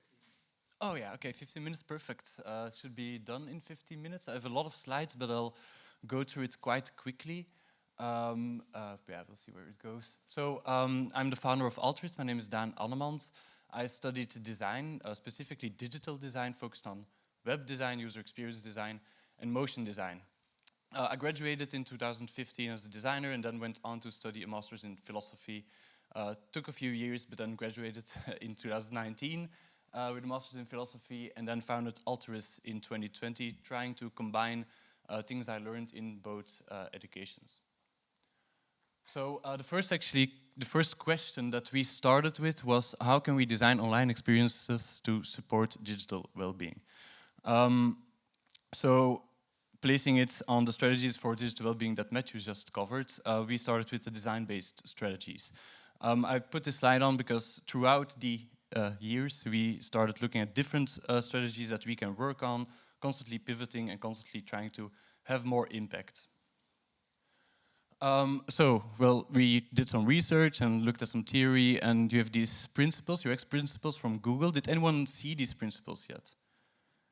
In terms, yeah? All right, nice. So they talk about empowerment, they talk about awareness, control, adaptability. I won't go into the theory too much. I'm mostly going to go over the use cases, but then you know where it comes from. We had a background in the design I did with human-centered design. So actually the book that I put there, The Design of Everyday Things, used to call The Psychology of Everyday Things by Don Norman. From the 70s, I think, wasn't about digital technologies, but I think it applies to it as well. So everyday things like websites also need to be designed properly with people in mind and also with the idea that everything exists within a larger system as well, especially if we're looking at data. Then we also looked at value-sensitive design to see how we can use moral values and include more stakeholders in the process of designing websites. So we did some value discovery with different stakeholders, and we found these different values. So usability, accessibility, privacy, sustainability, bright patterns instead of dark patterns, and respect for attention are some of the values that we picked, and then eventually we went to a smaller list of values, so it's just 3, privacy, sustainability, and respect, in a very general term, but respecting the end user or the visitor of websites by staying away from dark patterns. And we did that by actually advising clients not to use dark patterns because they see big companies using it, but it's actually not fit with their business model, they just copy it. For example, when we build a web shop, and then we had to say, no, this is a dark pattern. So you need to educate the clients actually in this manner of working when we build the website. Now we can also tell that the client wasn't put first, so the key selling points were actually the end users, the larger system, and not the client themselves. So we didn't say like, hey, do you want to increase sales? We can increase your sales. We actually said, hey, your website can be more ethically designed. So eventually we attracted mostly non-profit companies, as you can imagine. This is an example of a company we worked for, made a very minimalistic website, but they have an all web shop. It's called a Recup Central. It's all part of circular economy. So they get materials from old buildings and sell them again to people in social backgrounds. And so the sustainability part, we could actually check with this website called Website Carbon. So every time we made a website, especially when it's behind all value of ecology and sustainability, when we work together with the client, we were like, okay, then it's going to be important if you're working on ecology, that also the website is sustainable, and you can check it. And recently they updated it to a new way of getting your score. So it was already better than 95% of other websites online, but eventually it also got a carbon rating of AA+, so that's nice. And then actually this was last design project I did, because eventually we stopped doing web design, I'll talk about that in a minute. This was to measure well-being at work in the metal industry in Belgium. It was quite a big project. The title is in Dutch, mentaal krachtig, but it means mentally empowered, maybe, or mental power. So a lot of wireframings, a whole survey tool, and hooray, it also achieved a carbon rating of A+. As I said, we wanted more impact, and we started looking at different things instead of just designing websites. And then we applied for a startup accelerator program in 2021-2022. The program was called We Are Founders, and it's being background kind of left, but whatever. 9-month fast track to launch your startup, and it was with Google, Be Angels, which is an investment bureau, and Be Central is a co-working space, a kind of startup hub at the central station in Brussels. I'm based in Brussels, by the way. And so we got a lot of workshops, we got a co-working space, and we started working on our mission, on our services. And eventually got in touch with the school where I went, Lucas School of Arts, because they had a new masterclass called Design for Impact. And I think it's very relevant, Design for Impact, the whole idea of what we're doing here, because it's an interdisciplinary course. You need to have already a bachelor or a master's degree to be able to follow the masterclass Design for Impact. And so eventually there were teams of designers, copywriters, but also lawyers, sociologists, even therapists, any background, all working together on some design projects. And each year since 2001, 2002, we worked together with Design for Impact to create, together with some students, some projects. Sorry. Yeah. And the first one was based on this problem, hyperconnectivity. I like this quote by Ariana Huffington, that hyperconnectivity is a snake in the digital Garden of Eden, a bit of a religious sense, but I really like this quote. And we started working on this. I actually put this in the slide, a Design for Impact, to tell the students, okay, what are we going to do about this problem? And we invented the Scroll Stop campaign. So as you can see, it's very clear what it's about. It's about stopping scrolling. And I quite liked the design the students made with the 2 L's being a pause sign as well. So first, it was very activistic. In October 2021, we did a sticker campaign, made some animations, and we shared it online in order to challenge people to stop scrolling. But we noticed also, we did a lot of research, we interviewed high school students and so on and so on. We noticed they actually wanted to work as a group, to do it as a group, the challenge, and not alone. To stop scrolling for a week is quite difficult if you do it alone without your friends. And then I met Julian sitting over there, maybe we can wave a bit, from Stolp with this Disconnection box that he made, and I found that really interesting. And also he had some budget and was willing to sponsor the campaign as well. So we did it again and updated the logo, so it kind of fits the box, if you can tell, so the handle of the box. And then a short video that we also made.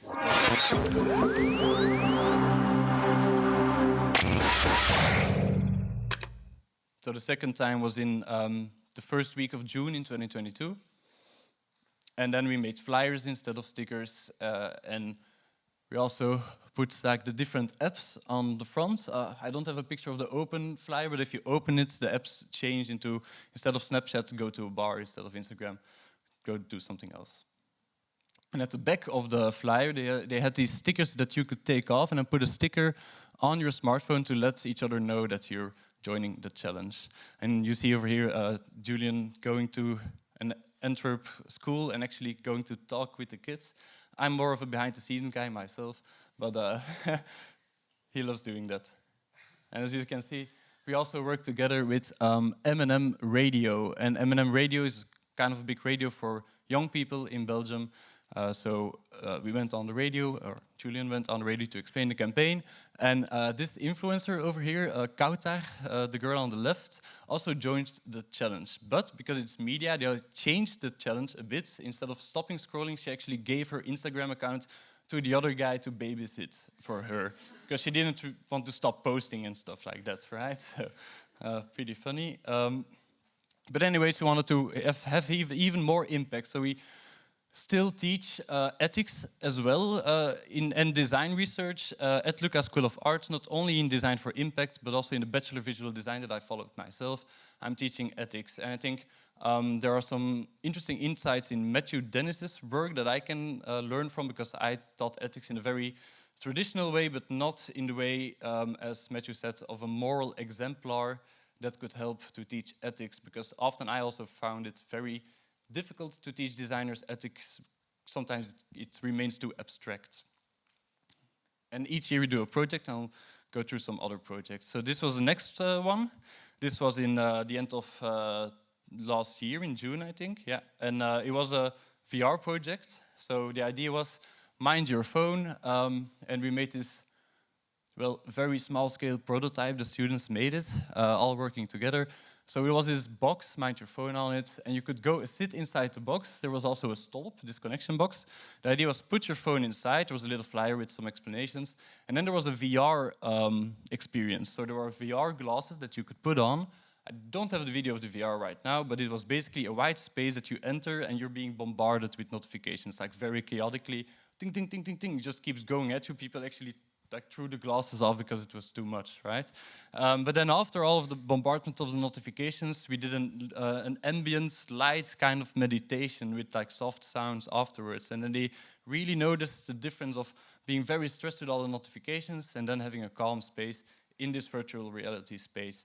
This was a first MVP, let's say, first prototype to kind of test it out. And on the back, difficult to see, but on the back we actually asked, what's your screen time number? Do you want to change this number? And almost everyone put yes.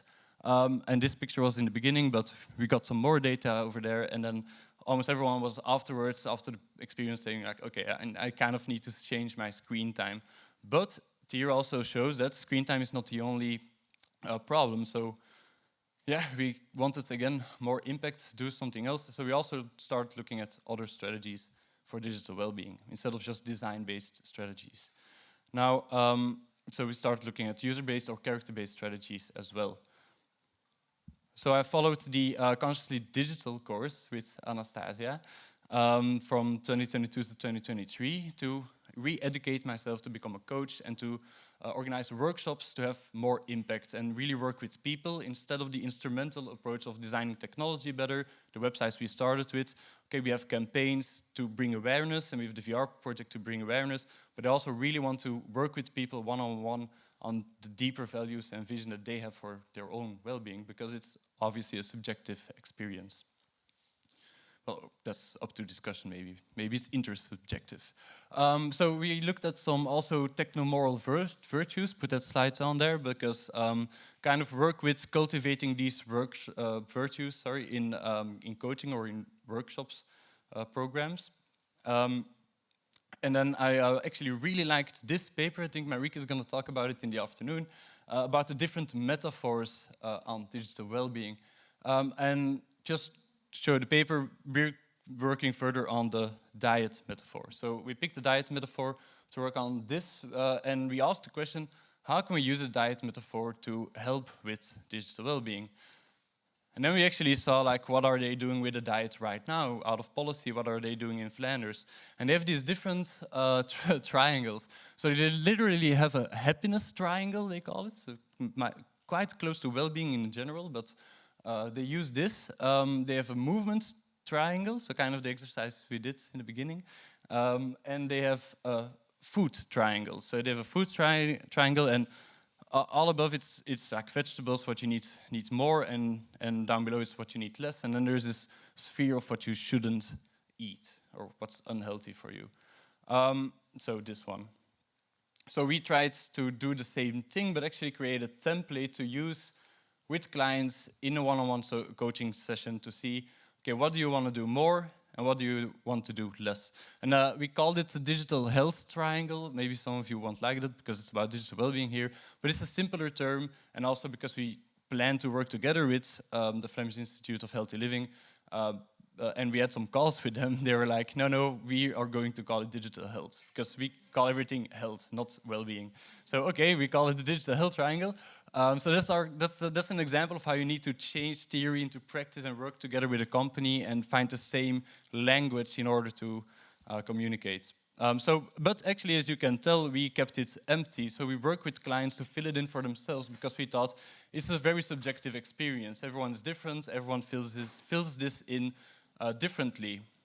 And it's not just about screen time. But working together with the Flemish Institute of Healthy Living, if we plan on doing that, then the idea is, no, we are going to fill this in and we are going to propose what's best to do more and what you should do less and what you really shouldn't do. So we did a first kind of idea to fill it in, but again, more research is needed, empirical research and data to actually fill this in properly. But for example, don't do hate speech, doom scrolling, gambling, pornography, those things really bad for your health. And then your banking and finances for your financial well-being each day might be important, searching and finding information and so on. And then in the middle we put like video meetings and messaging, and because we kind of didn't really know, like, do you need to do it a lot, do you need to do it less? So we're still working on this, and we need more research. If anyone's interested in working on this, please get in touch. Okay, so shortly going to talk about two things that we're going to do this year. So we will try to work together with policymakers on this digital well-being triangle, like I just said. And then there's also this new project with students. Like I said, every year we do a project to repurpose persuasive technology. So maybe some of you know Theo Compernola. I didn't put his details there, but he's a neuroscientist and he wrote some books. One of his books is going from, he calls it a brokkelbrein, difficult maybe to translate, like scattered, perfect, a scattered brain, to go from a scattered brain to focus. And he directs it to teachers, directs it to parents. He has actually different books about this topic, because he saw, okay, your brain is being scattered, your executive functions for executive attention are being less and less with children mostly, he saw, and he looks at a lot of research as well. So together with him and some students, we started working on a new project in line of the Forest app, and it's called, so the project is called Brokkelbrein, because the students invent different concepts, and this was one of the concepts in the first semester, so last year, a month and a half ago, they pitched this concept, and this one's called Hooked on Time. And it's kind of like the Forest app. So you have this little fish, you can pick a fish, and you have your screen time, and there's a widget for it. But the idea is, the fish dies. So like the tree that dies, here is the fish, and the fish can grow, and you can get food for the fish, and all of these kinds of things. Because this app was targeted to children, actually. So they did a whole research on how they could make a persuasive app with gamification to actually help kids to stay more offline, kind of in the sense of the Forest app. Now, actually what I liked is that the students that invented this didn't even know about the Forest app. Afterwards I told them, hey, but that's the same as the Forest app, but maybe with some extra level of gamification and some more character design to appeal to kids. And then they made like an Instagram account and they called it Hooked on Time, which I kind of like. And so that's the last project. We're going to work on this further in the next couple of months. The design is probably going to change, and we're looking for partners to actually build this app and launch it. Hopefully this year, maybe next year. Thanks for your attention. Thank you.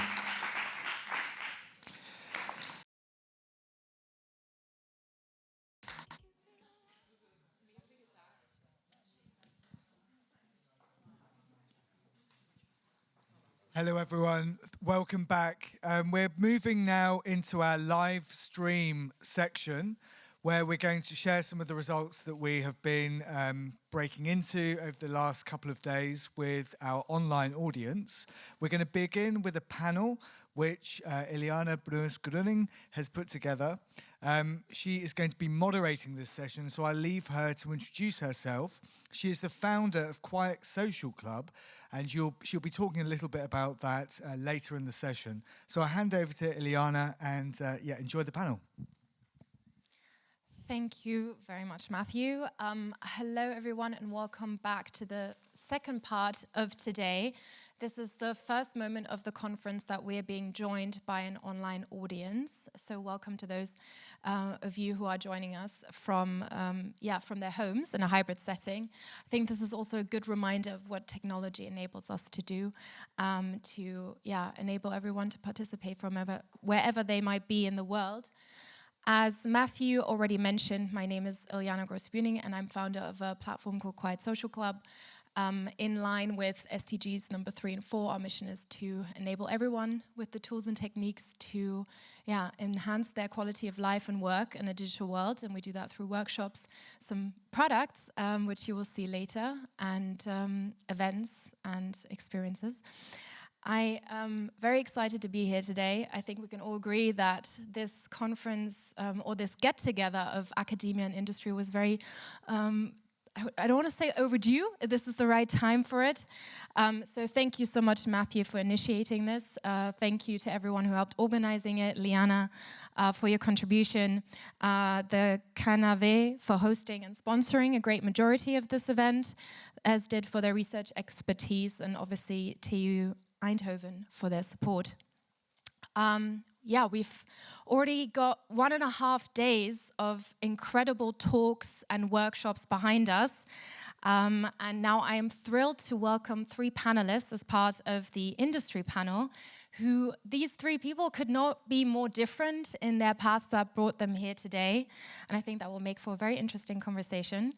So please allow me to welcome the 3 people sitting right next to me. I'll start with Johnny. Dr. Johnny Søraker is the AI ethics lead at Google, where he leverages his extensive research background to guide ethical decision-making and responsible innovation. With a PhD and previous tenure as assistant professor specializing in AI ethics, privacy, and digital well-being, Johnny focuses on fostering responsible innovation and driving cultural change across Google's product lifecycle. Please, let's welcome Johnny. Welcome, Johnny. Dr. Anastasia Dedyukhina, I hope I pronounced that correctly, is a best-selling author, 2 times TEDx speaker, and the founder of the international network of over 130 digital well-being coaches, Consciously Digital. She's also director of the first and only certification program in digital well-being approved by 2 major coaching associations, ICF and NBHWC. Welcome, Anastasia. Thank you so much for being here today. And right next to me, we have Kenneth Schlenker, who's the founder and CEO of Opal, the leading screen time app with a mission to empower everyone to focus better every day. Opal is in the top 30 most used productivity apps on the App Store. Previously, Kenneth founded and served as the CEO of the online marketplace Altrüis in New York, and he started his career at Google, where he worked on research to improve Google Maps, YouTube, and AdWords. So very diverse background and panel. Welcome to all of you, and welcome, Kenneth. And we have a 4th person, a part of the panel who you might not see on the screen, but maybe our online audience might see him right now. Tobias Scheffel is a master's student at the University of Potsdam in Business Information Systems and Digital Transformation, with a special focus on social media research. He's also the founder of PhraseBuddy, an AI-powered messaging tool to foster more inclusive communication in the workplace and beyond. So Tobias will help us to bridge the gap between the on and offline.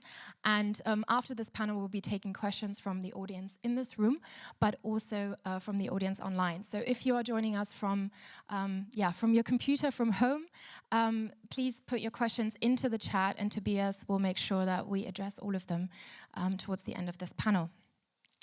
So we heard over the last 1.5 days a lot of definitions, a lot of views on what digital well-being is or can be, and what we need to get to this state.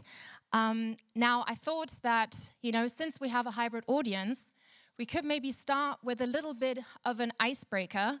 And I realized the irony of asking you to take out your phones to scan a QR code as part of a digital well-being conference, but just to make sure that everyone can participate in this, also from their homes, to just take this QR code and answer a question for us, which is, what does digital well-being mean to you?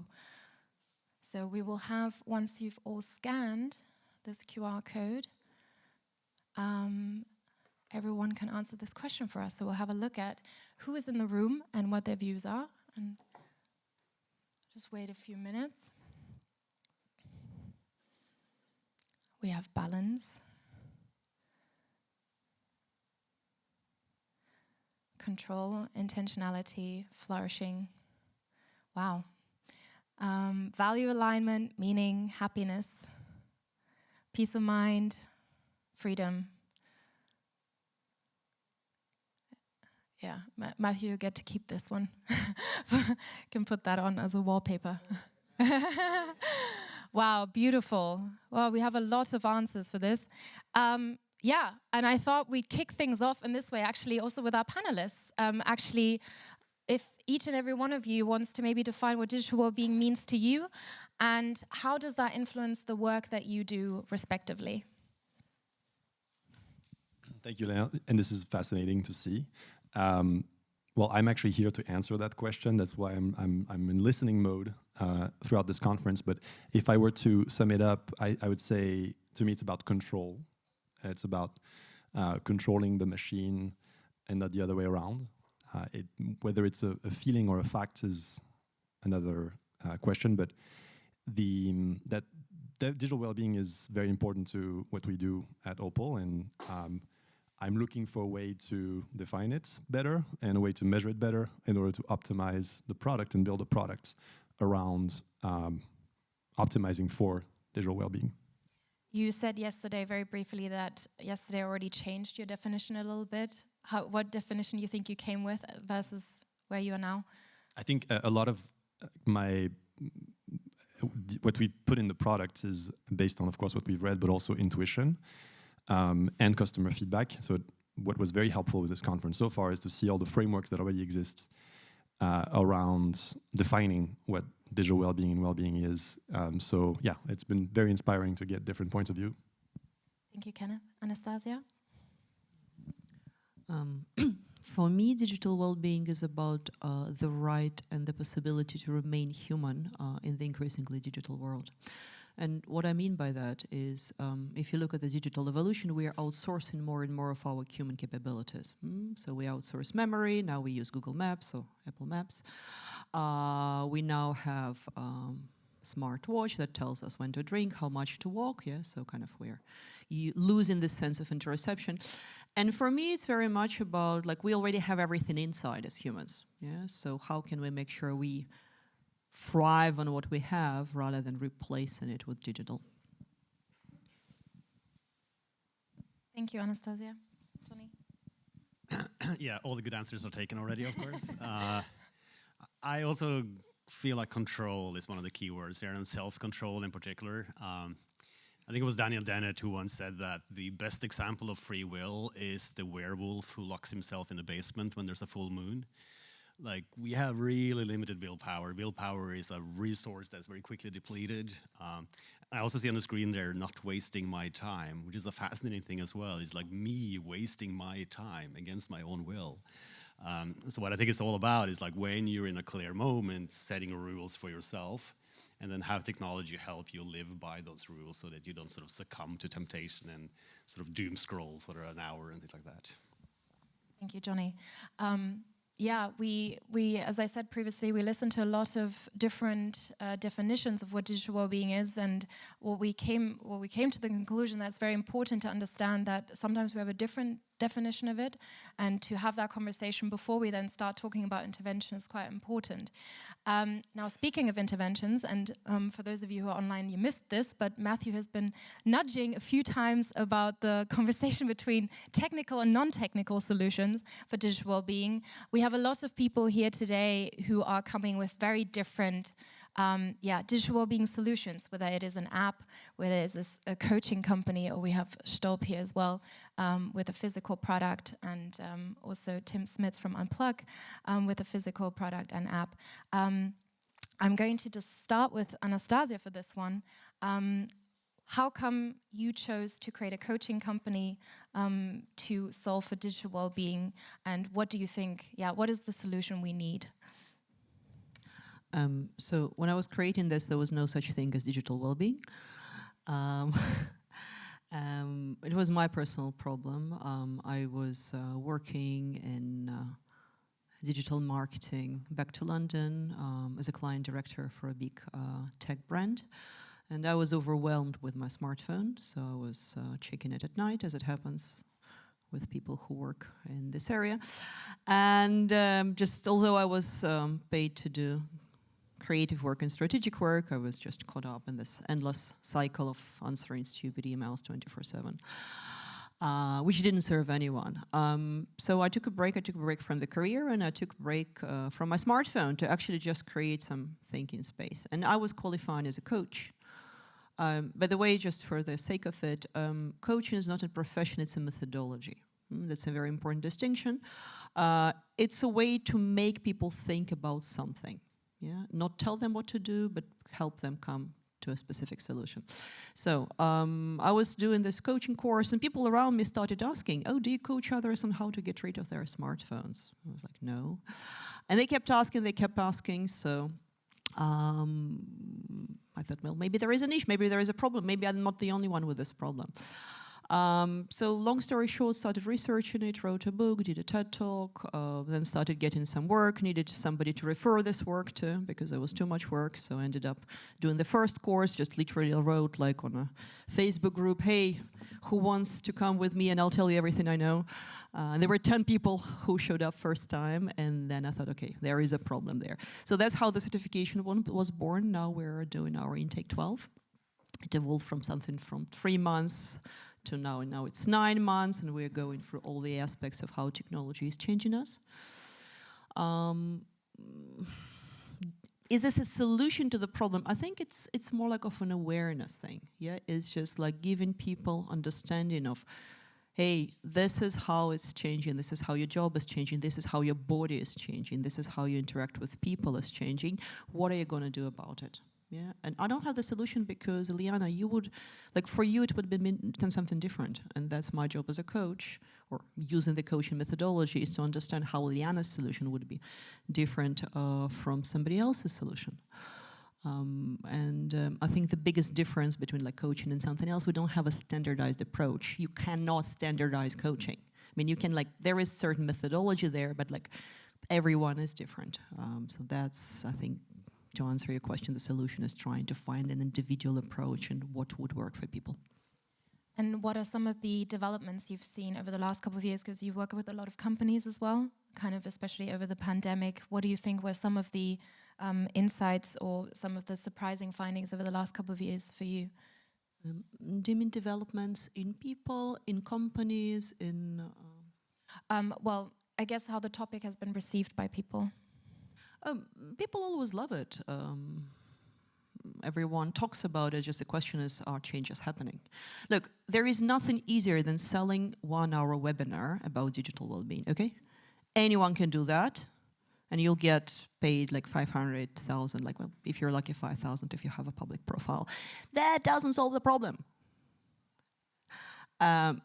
The problem is that if you have a bunch of people who are overwhelmed, who are like on Slack or on emails in the companies, and there is one person who is doing the job of 3 people, nobody coming and doing a webinar on digital well-being is going to be able to fix that. Yes, so what I start seeing is that some companies, like 1-2%, start realizing that the solution is not inviting a speaker.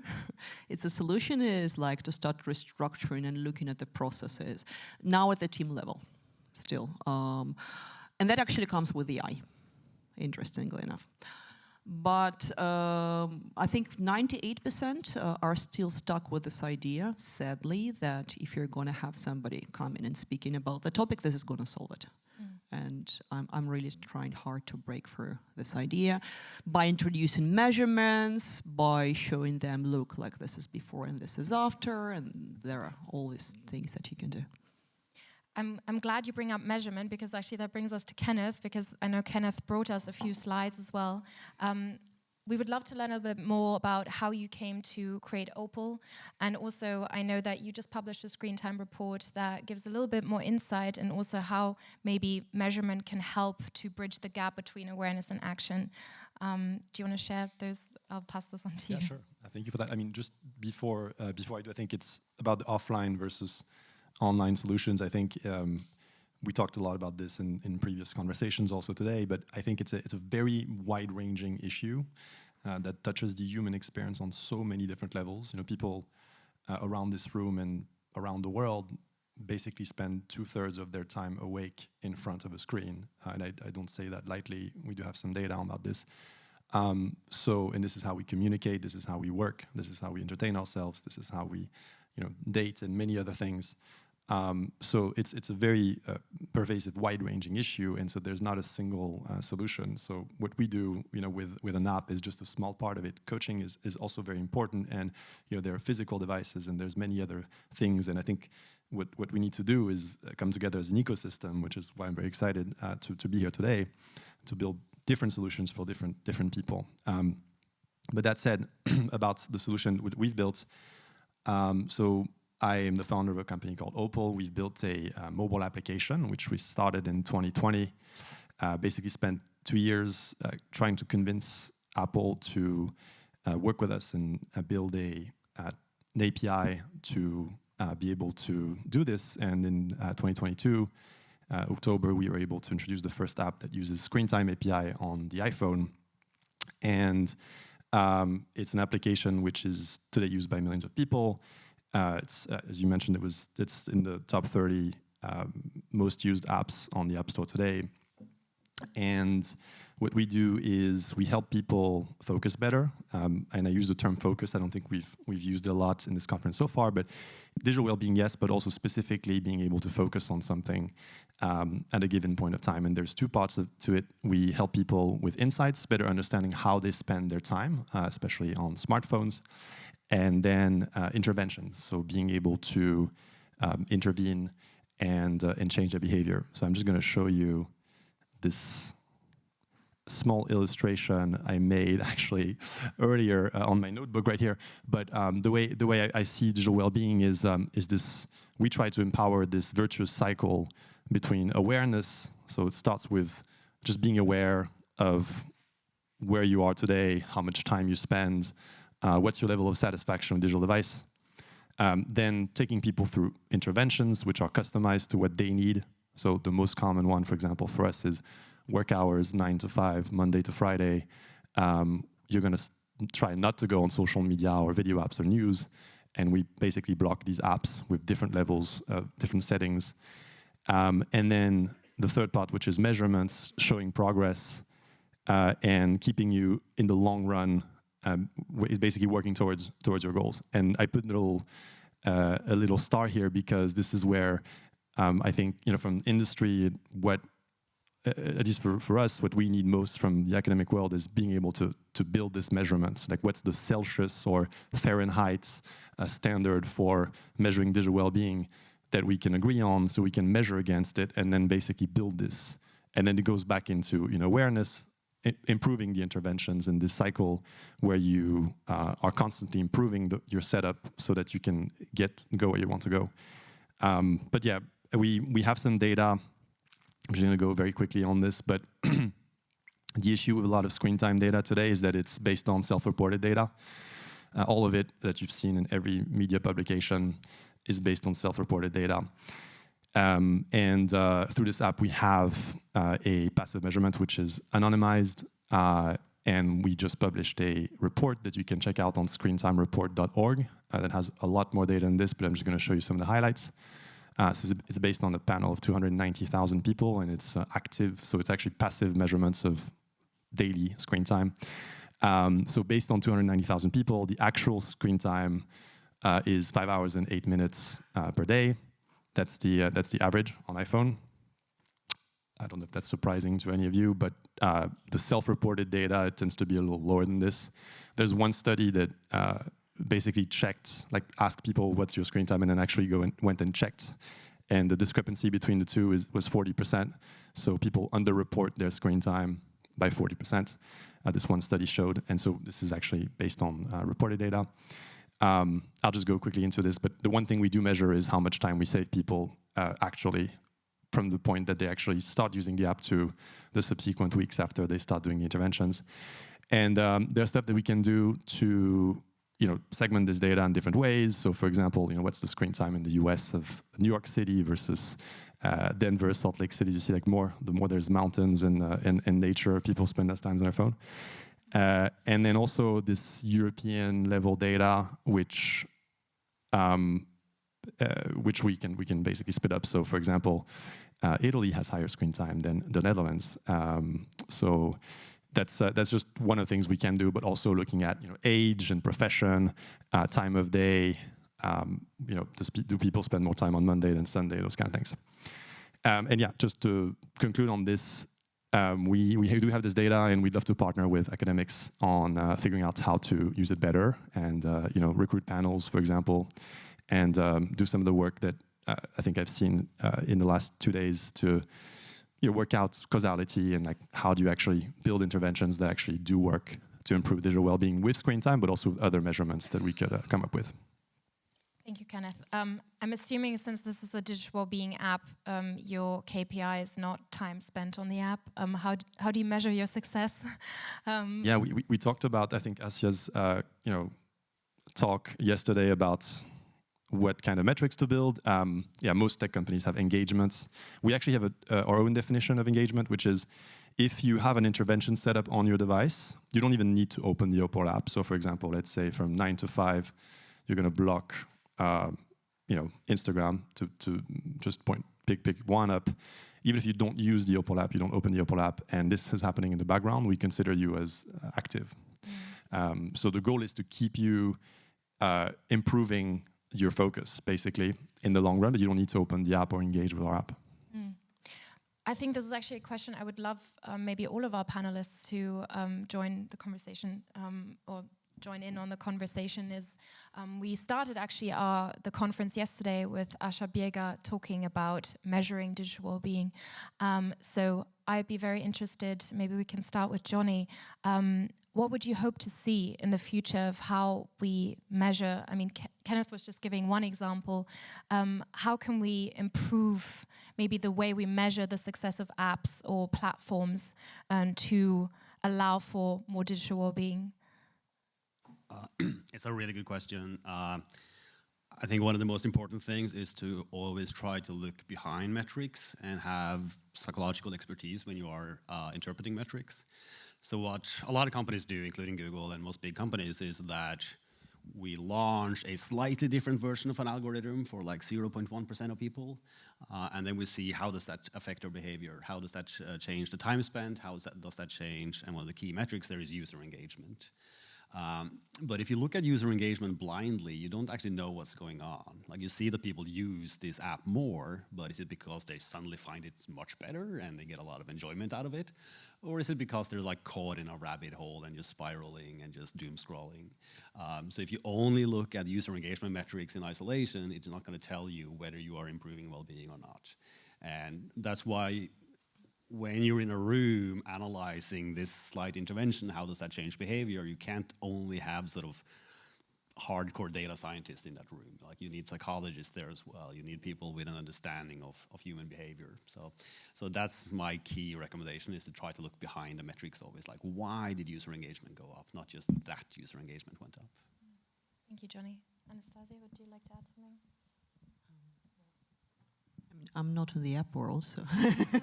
I mean, you I don't know if you mentioned this just now, but you used to work in advertising. So I guess in a way, it was also about engagement. So maybe just to think about how we can rethink the metrics that we're measuring for in the online world to allow for more digital well-being, considering your background in advertising. I don't think the solution is there. There is. Okay, how do I formulate it? I'll let Kevin speak on Nilla. Okay. I'm sorry, what was the question? Well, I mean, you worked at Google in YouTube and AdWords before as well. So basically, it's the idea of we were discussing the KPIs that you look for. What do you think other technology companies could measure? Yeah, I think they could measure digital well-being as a metric, which is why this is a fascinating topic to look at. If there was a standard like temperature measurements Celsius. Anybody with a thermometer can measure Celsius. You know, if there was a way to agree on a definition and then have a protocol to measure it, then the tech companies, any company, actually tech or not tech, could use this as a way to optimize their products, and it could become a better metric than maybe just engagement. Like right now, and Johnny was mentioning how you can go deeper than the engagement level, and some companies like Google and have all resources and do this. But the general consensus right now in the tech world is to optimize for just engagement, which usually means like open up an app or open up a website or engage with the product.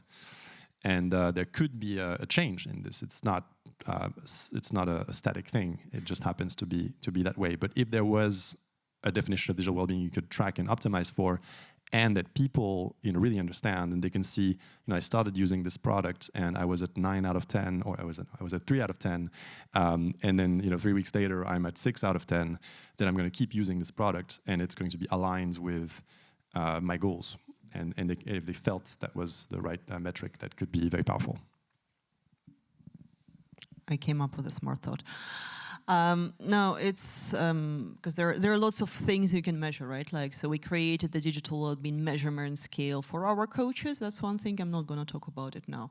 Then as a company, for example, one of the things that we say that you as a company need to measure is the degree of the attention and the ability of people to be focused.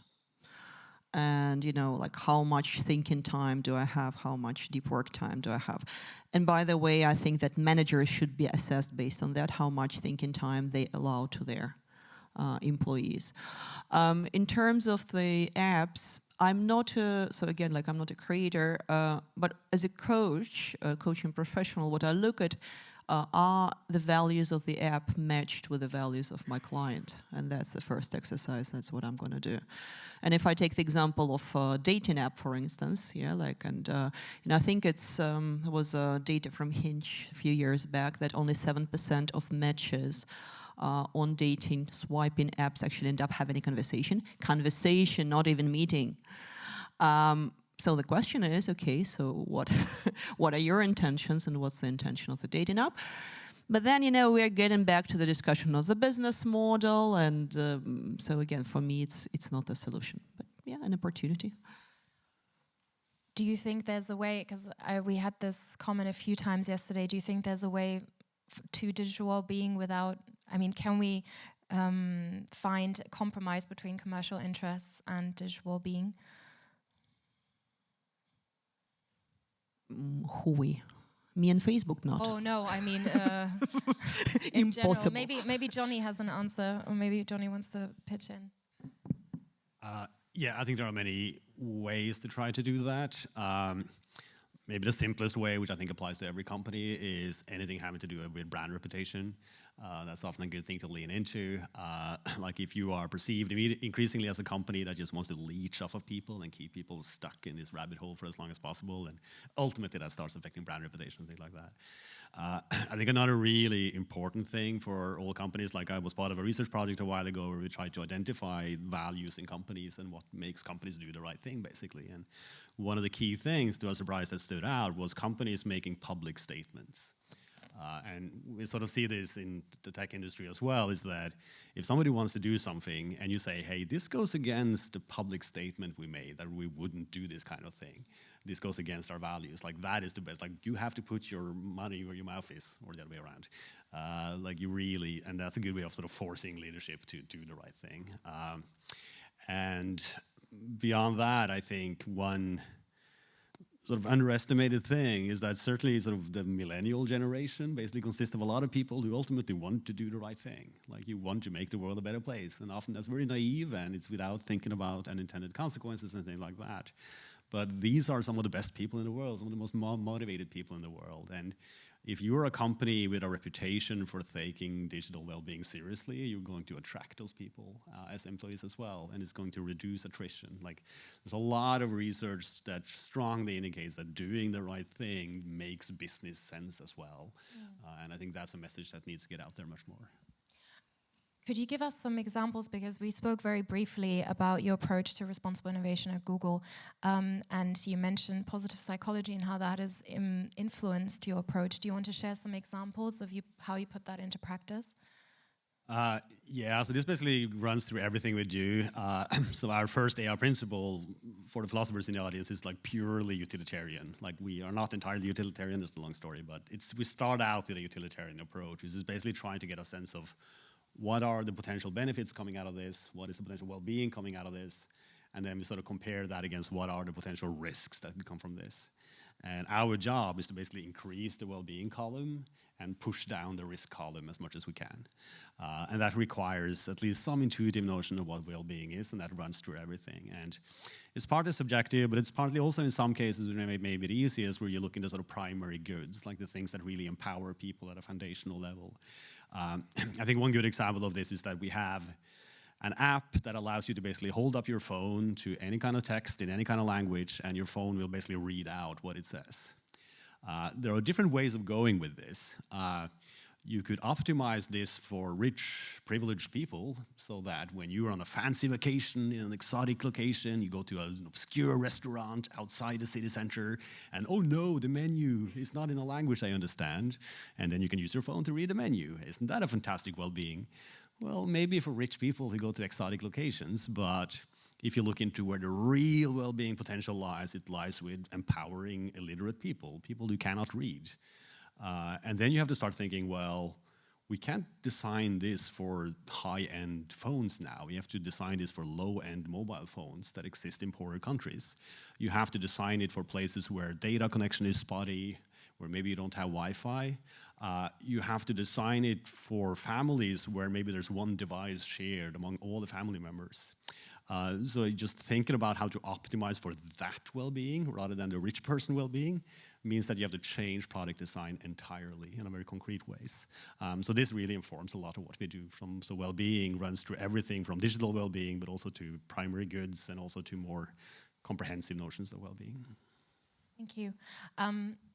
I think we're already hearing that technology companies can play a huge role in promoting digital well-being. Now we've already looked at user-based strategies today and design-based strategies. I'd be very curious to hear, actually, from each and every one of you, what your opinion is on where's the balance? Like where does the user take responsibility for themselves? Where does the responsibility of a company start? Where does regulation need to come in? Yeah, maybe Kenneth, you want to start? So, yes, I think it's a wide-ranging issues, and there's various ways to look into this. What I chose to do was to refocus on the individual. And in 2020, when I first started the company, there was already, humane tech movement. Social dilemma, I think, came at that time or a bit later, and a lot of people thinking about, how to impact regulation, about some people starting to work on research, and a lot of you have at that time. But what I thought was missing was a practical tool that you could use today if you have a phone that helps you in some way. And so that was really sort of the first, design principle of how do we actually help people who have a phone and need to improve their digital well-being. And so it was really about the practical angle, and then you try to figure out, okay, what can I do? What does Android allow to do? What does iPhone allow to do? How do you actually build within the ecosystem of where people are currently spending their time and using technology? So that's the scope that we took, and the product is very much about making individual choices. But there is a role in the community and the peer support aspect of things where you want to do things on your own, but you also want to see that other people are doing it, and you want to be encouraged to keep doing it with other examples of other people. And so we have people using it as couples, we have people using it as families, we have teams that are using it as well, and friends, of course. And so there is a broader kind of group concept, but it really starts with an individual decision. Kenneth. I think we're in a situation of a disastrous imbalance in that tech companies are leading for the solution. with all my respect to my colleagues here, it's not a personal attack or something. I'll explain why. Because when this happens, people do not have the leverage to do something about it. Yeah. And I'm going to say a very boring thing, but I think the key to that, well, apart from the coaching interventions and regulatory, so is education. We were having this conversation at lunch, but I think it's worth repeating it. So how many of you, most of you, I guess, are here from Europe, correct? How many of you are very clear about what people can do or companies to your data under GDPR or cannot? You're very clear about that. Raise your hands up. 1, 2. Hey, we're in the room with the experts, okay? By the way, don't think bad about yourselves, yeah? I'm the same. We have, in Europe, a fantastic tool, GDPR, the Data Protection Regulation, that is based on the idea that people are reporting the incidences of data abuse, okay? So GDPR doesn't work the way that there are people who are monitoring. It works on our citizens' actions. 2 people out of how many? 50? Yeah? 45. Thank you. I think the only way we're going to make it balanced, yeah, because tech companies know everything about me. We just seen the data that they have. Like, again, fantastic data. The only way it's going to be balanced if, since the first day of school, I'm going to be taught as a child about what happens with my data, how I can protect it. From the first day of me being in the office at work, I will have somebody to come to and who will tell me how I'm being monitored, how this data is being used, even if it's for my own well-being. Because lots of companies now introduce the AI systems that they think will help employees the well-being. I should have somebody, you know, like if my gym tells me that I have to give the fingerprints to be able to access it, and if not, then I can't access it. It should be somebody to whom I can come and ask for the consultation, and it shouldn't be, you know, like this very tedious process of reading terms and conditions, and if you say no, then you're just denied using this thing.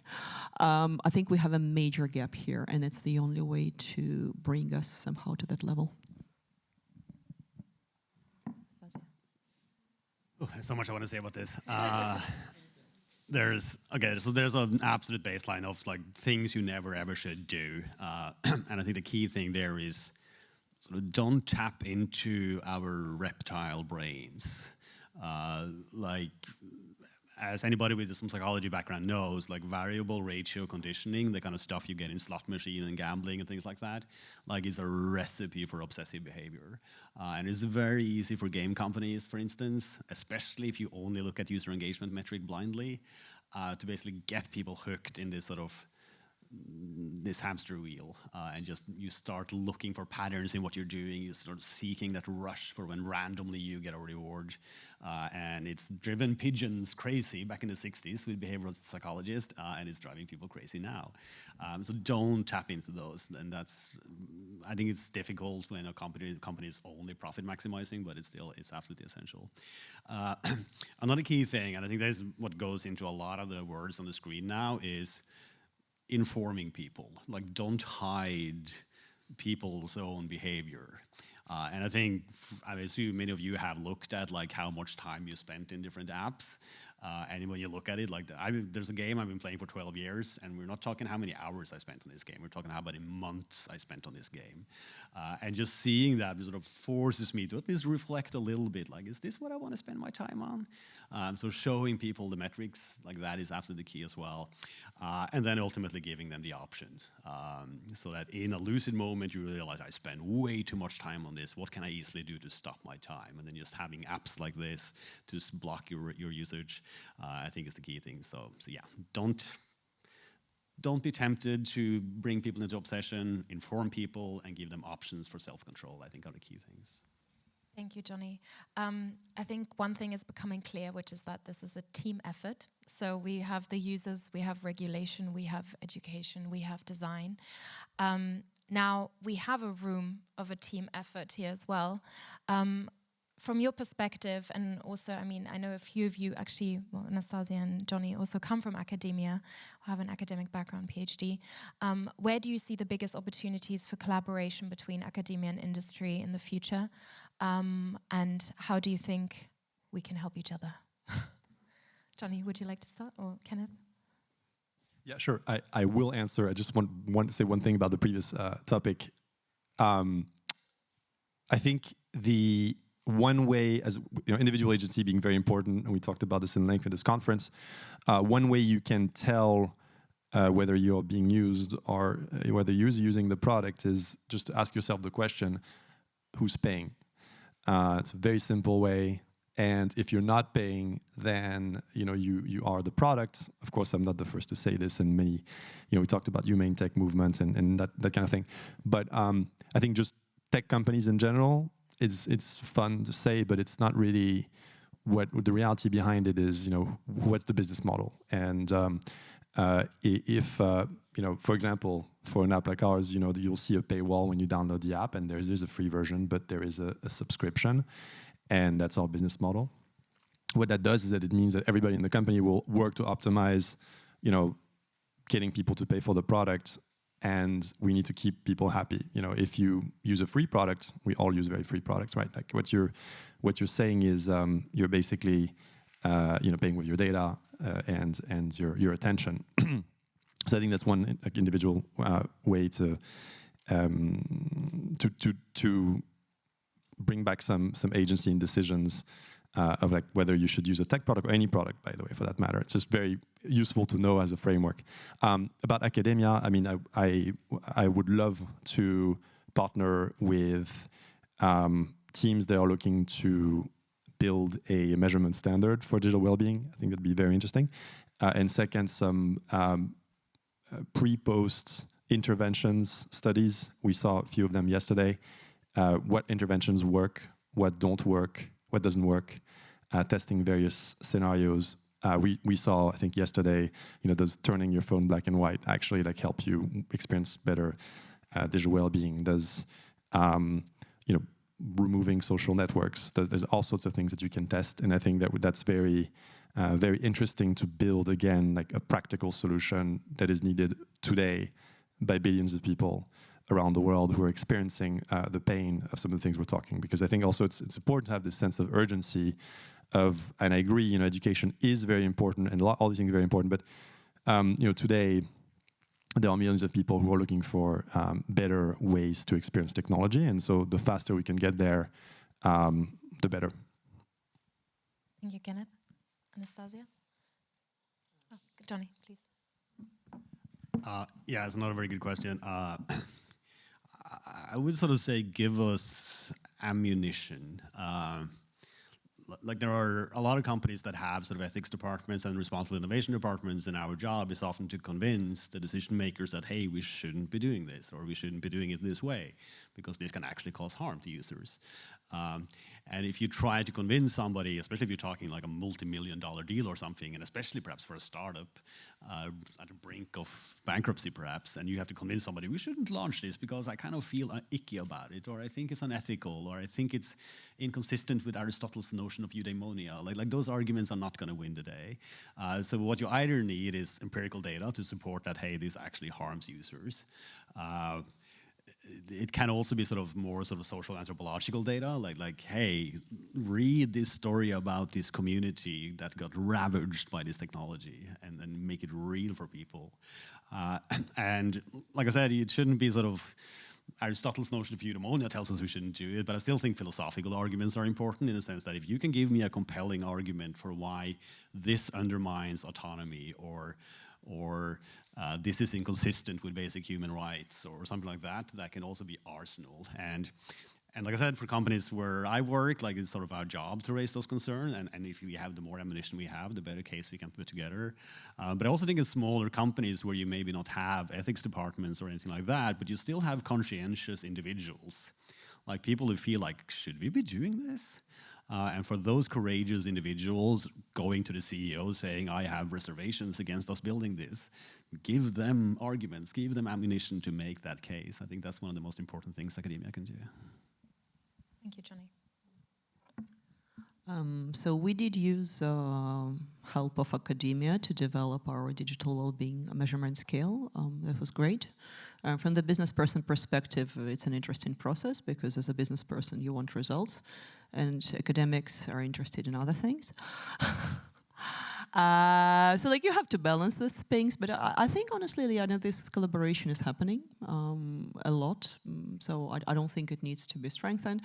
What I would like to see more in policymakers is like kind of that they know that the right hand knows what the left hand is doing, because very often I see that's not the case. A classic case will be, like there is, again, I'm sorry, I'm being very, very boring with GDPR here, but classic example, so you have GDPR enforcement on one hand, on the other hand, you have German car manufacturers who are now making most of their cars, if not all, full of electronic that tracks everything you're doing in the car, your WhatsApp conversations, and so on.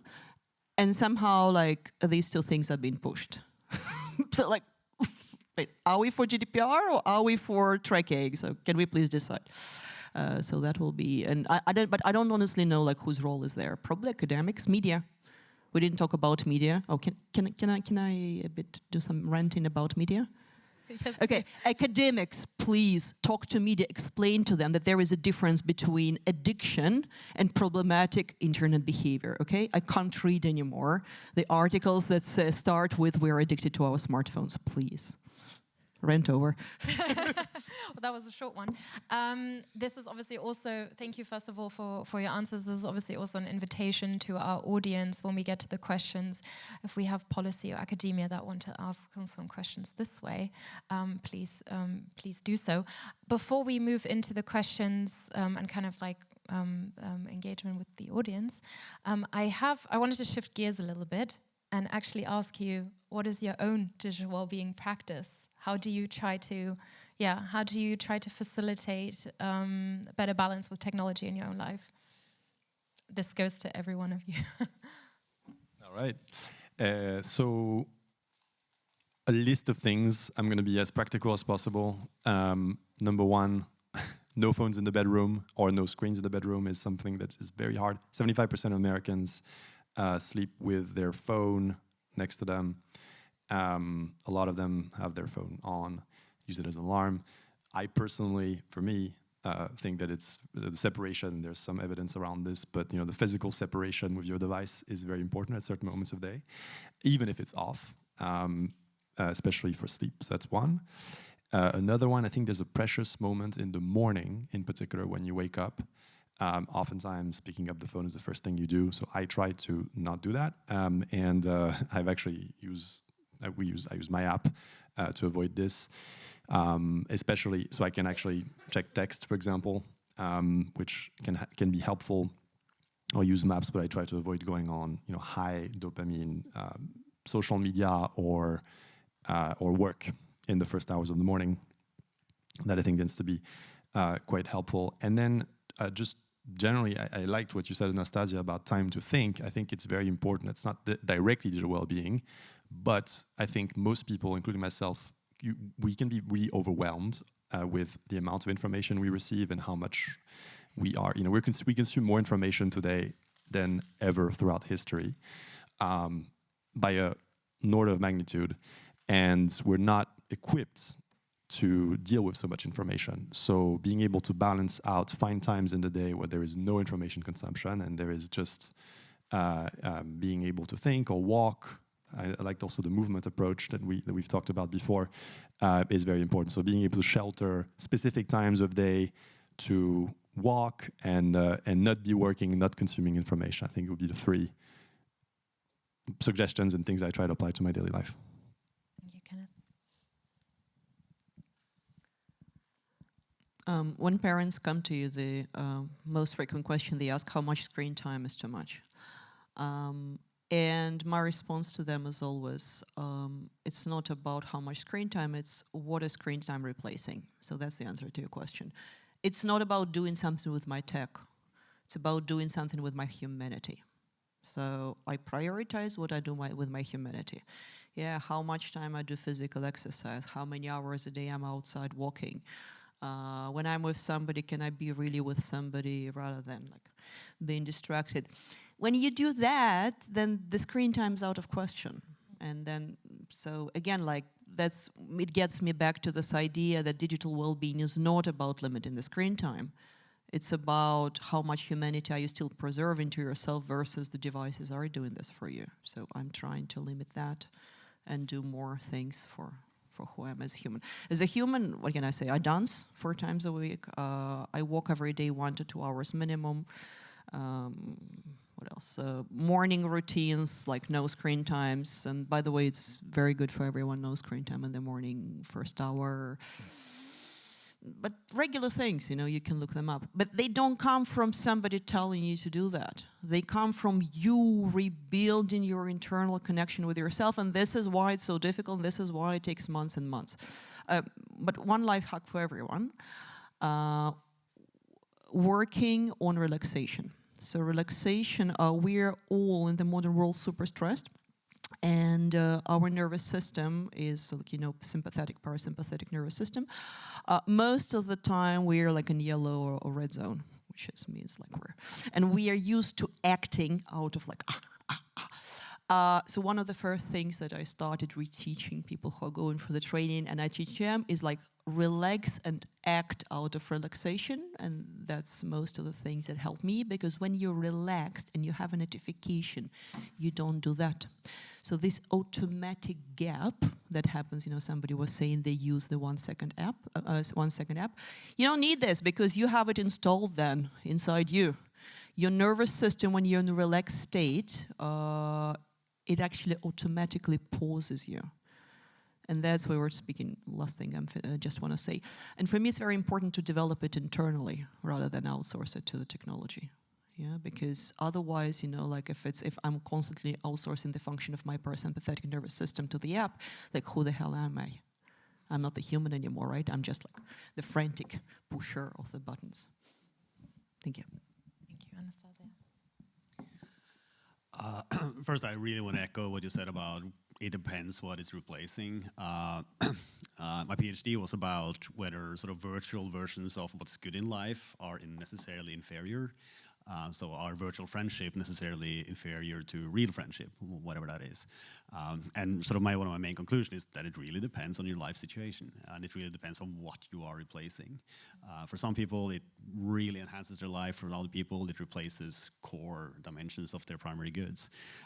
So I think that's absolutely, and very closely related to that, be aware of which technologies are what Borgman referred to as focal practices and which are sort of isolationist practices. Like, I think some of the problem with a lot of the digital well-being space is that some people have this sort of inclination that technology isn't necessarily bad, necessarily something that ruins your life. You have to spend as little time as possible, but it's about being conscious about it. Like, I have one of my best friends, one of the most quality times we have together is playing a video game together. And it's a focal practice that brings us together, just like the bonfire brought together the family in olden days. So it's still possible that technology can have that role. And the last thing I want to say, and I think this is, I want to become too psychoanalyst now, but I think this is one of the key legacies of Freud, actually. It's like, I think Freud taught us how irrational we are, how victim we are to some of our basic drives sometimes. But at the same time, we are thinking we are so enlightened, and I have self-control, and I have willpower, but you don't. Like, realize you're weak, take advantage of your strong moments, and set rules and principles for yourself, and then find ways to force yourself into the basement when there's a full moon. I think those are the key things. On that note, well, I have one more question for you, but I think this is maybe time to involve the audience a little bit. So I will actually give the mic now to Tobias, and we want to open the floor and to have you participate in the conversation. And thank you, Johnny. And obviously for our online audience as well, please put your questions in the chat, and we will try to address them as well in this conversation. I think I would start with one online question, because there are 3 already, and then we can continue with the audience here, and afterwards I can come back to the questions from online. The first one I see here, and I think it wasn't addressed yet, is what role could public policy and legislation have in influencing tech organizations to build and develop with digital well-being in mind?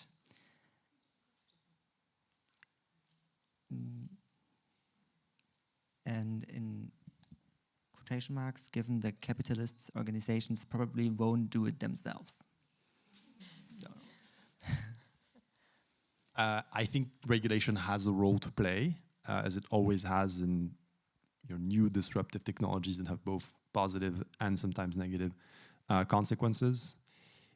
The timing of regulation usually means that it takes a lot of time, and it's important that the policymakers are actually informed and have data and have research to make the right decisions and recommend the right things.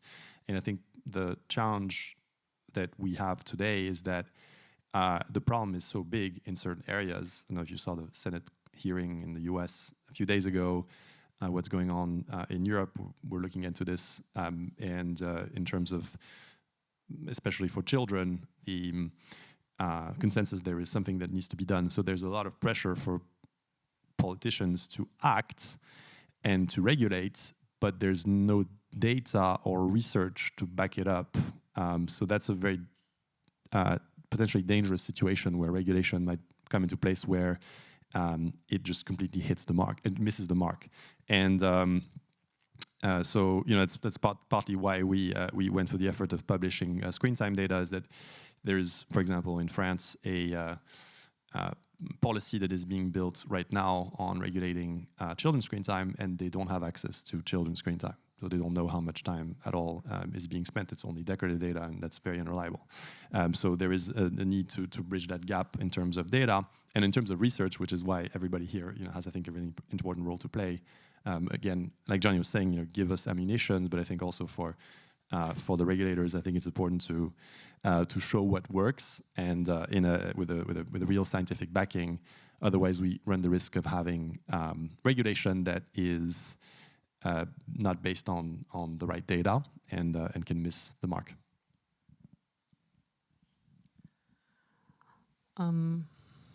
I don't know whether regulation is a solution for all the countries, because some countries are quite self-regulated. It just depends culturally. But I kind of quite like to look at the model of the pharmaceutical industry. Yeah, so we have at the FDA, and we know that there is some innovation in pharmaceutical industry happening, and then they have to go for testing phases, and they have to prove that they are safe for the population. And I don't understand why we don't have the same thing in technology, especially in big models like AI or so that affect millions and millions of people. So I think in the development side, I don't think we need the regulation when we're talking about implementation. So when we're talking about like the companies being in the free market and pushing with billions of dollars behind with their marketing budgets. Let me take like the HR example, right? Like the AI HR-based solutions, most of which are snake oils. I just happen to know this because I work in this area. I think this needs to be regulated. Right? Like, I think there needs to be some kind of certification body. Like in the case of the UK, maybe it will be more kind of an industry body, because UK is run this way. Maybe in some countries it will be something different. That will show you, okay, like, does it correspond to certain standards? Is that safe? Like, are you actually delivering what you're promising? And please don't tell me that it kills innovation, because like the innovation that leads to the degradation of the society is not an innovation. You know? Yeah, just a few quick points. I agree with everything that was said so far. So I definitely think regulation has a place, definitely for high-risk products. I am actually quite happy to see Europe leading a lot of these things. And when you look at something like GDPR, which I think is one of the better forms of regulation, like if you're launching something globally, it's not like you're going to launch one GDPR version in Europe and a non-GDPR version elsewhere. It's like easier to just make one GDPR compliant thing globally. So I think even though European regulation is restricted, I think it has that global impact, which I think is still really, really important. I also agree that it's really important that it's well informed, and also ultimately that it's not paternalist. And if you want to lean into paternalism, it should at least be some kind of liberal paternalism where you nudge people to do certain things, or you have certain defaults that make user default to certain behaviors that you think is good for well-being. But sort of forcing people and being paternalist about it, I think that's very counterintuitive, because well-being is, as both of you have mentioned, is very subjective, and what's bad for some is right for others. So yeah, still so much more I want to say, but I want to leave open for more questions. Okay, thank you. And to add, the question was from Serena from Good Community in the UK. I forgot this.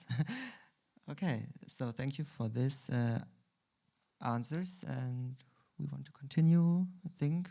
Perfect.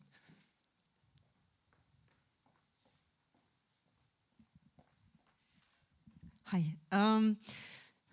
I'm Mariek from Ghent University, and I'm very high up in the ivory tower.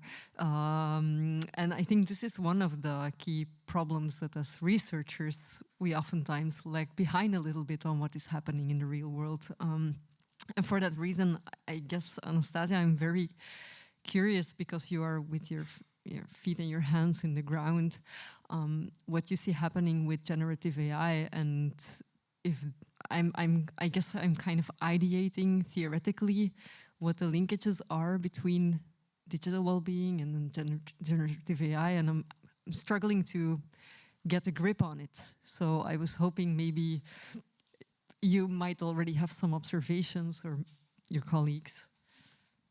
So in the next 3 hours, oh. Where do I start? So, okay, briefly. There are two things. A, nobody understands generative AI.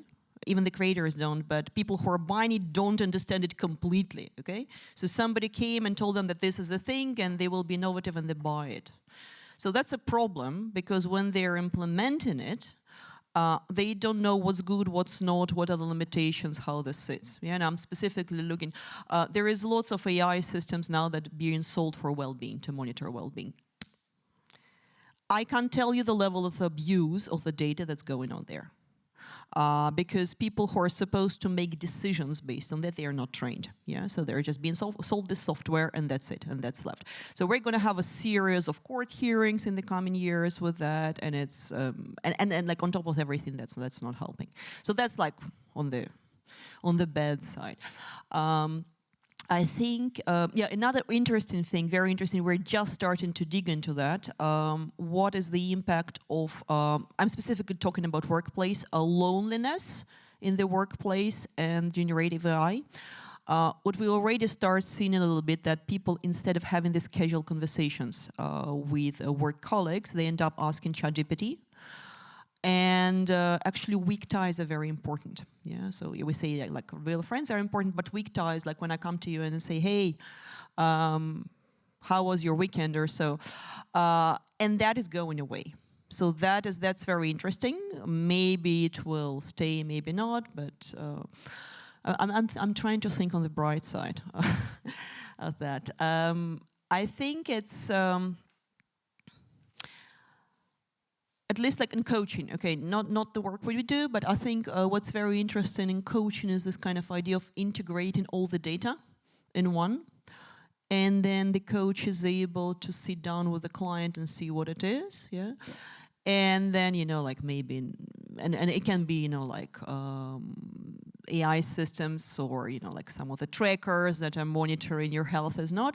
So there are lots of now technology that is being created in coaching kind of platforms where they're integrating that type of things with real coaches who help interpret this.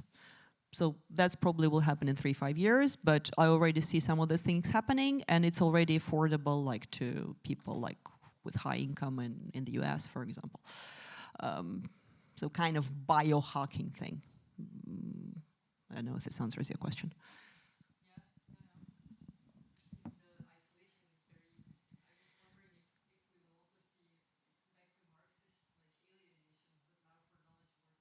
Yes, yes. No, it's well, and another thing is, again, like how do we define well-being? So if I'm talking about my social well-being, so my relevancy to my audience, right? And all of a sudden, then as a knowledge worker, I can be, like my opinion is not important anymore. Well, that'll be super interesting if somebody researches that. Yeah, it's this commodization. Mm-hmm.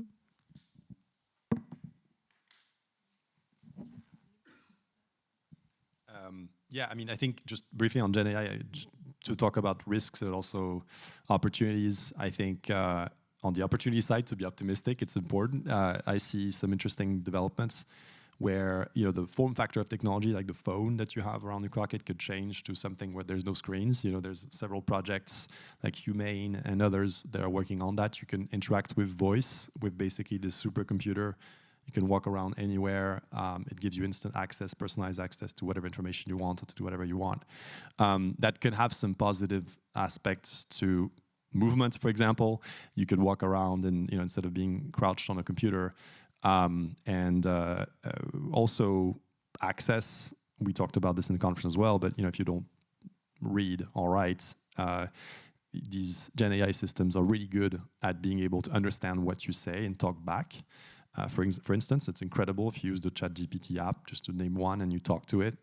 It will understand everything you do and everything you say, and really well, and like much better than any other technology that came before, and there's others.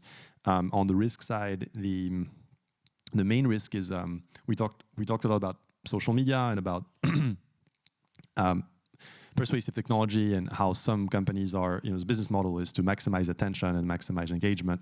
What AI could do is really expand this problem at another level of magnitude, because you can now create on the fly extremely personalized content just for you and figure out exactly what you will need to be engaged with something. So this is something that actually social media companies and other companies have used for a long time. But it's getting to a point where the technology allows for things like you can go on Instagram and you can I forgot which celebrity. There's a group of celebrities. It's one of the Kardashians, I forgot, that has an AI avatar like on Instagram that you can talk to and you can DM and you can have a relationship with and you can date. It's funded by Meta. It's a Meta program. That's just one of the things that you can do. And so it's likely to make the dopamine hits that you have right now on social media that can be problematic feel like broccoli in the future, meaning like this is going to be another level of potentially engaging, but in a difficult way. So the question of the business model is very important, because if a company's profit is based on maximizing engagement and attention, then of course, and there will be, of course, mitigating factors of people inside the company that have consciousness and other things, but the general direction is going to be to create more and more engaging products, and unless there's guardrails, it could be problematic. There's great content on this. Humane Tech, in particular, has done some really interesting work on AI, and there's a great talk that you can find with Tristan Harris on this subject. Yeah, thank you very much. Well, I'd like to thank all the panelists. It's been really, really interesting. I've got a question, but I also want to respond a little bit to Mariek's question, because I've got some thoughts on this, particularly with respect to digital well-being. So at the moment, we're kind of entering, or on the threshold of entering, this world of unlimited content for our consumption. So it just can be generated without this content being tied to the consumer of content. So consumers of content can become bored of making content. They lose their energy. They need to go to sleep. But at the moment, or very soon, we're going to have just masses of content which can be created artificially, and that is going to create this tsunami for us of stuff to engage with. So I think it's going to be really, really difficult to do that. And of course, this content can be programmed, and as it's not tied to a particular person, it's very difficult to lose reputation over it, because it's not tied to a particular person that can lose their reputation. It can be generated by a machine. So that's just the first thing. I think there is a really strong synergy, or a sort of unholy marriage between digital well-being and this and generative AI, consumption and creation of unlimited content. But I wanted to sort of talk and pick out some other issue between the panelists, because it's just great to have you, all three of you, here in one room. So I couldn't resist this question. So I suppose it is to look at how different approaches to digital well-being can be combined. So as we saw this morning, or at least I proposed, that we need a kind of ecosystem approach. We need lots of different waves of looking at this. We need users, we need designers, we need regulators, and arguably we need to design certain persuasive technologies to nudge us towards better digital well-being. So I've got a place in my heart for both approaches, the digital and the non-digital. And that really tracks my journey from PhD when I was working in virtue ethics, looking at conceptions of character, and then moving to the Netherlands, where, of course, value-sensitive design is a really important philosophical tradition. The idea we can design environments for well-being or for other sorts of things. And actually seeing that there are lots of important analogies and synergies between a virtue ethical approach and a value-sensitive design approach. So how can we kind of link up digital and non-digital solutions to digital well-being? And I wonder, with something like health, that's already been done, particularly in the mental health space. Lots of mental health apps have been really good at creating massive amounts or massive increases in accessibility for people that wouldn't be otherwise be able to sit down and talk to someone for a couple of hours a week, have been able to enjoy this or get to grips with the deep parts of their psyches by using various different chatbots. And of course, the problem with that increase in accessibility is that it often reduces the quality of the person who has been professionally trained for this. And of course, when you start to do this, you can have a human in the loop. You can have somebody, a therapist, who can actually take a lot of advantage from getting information about the patients, how they've been talking online. So is there a sweet spot here between digital approaches to digital well-being and non-digital approaches? And if so, what might that look like? So to everyone, really. Thanks.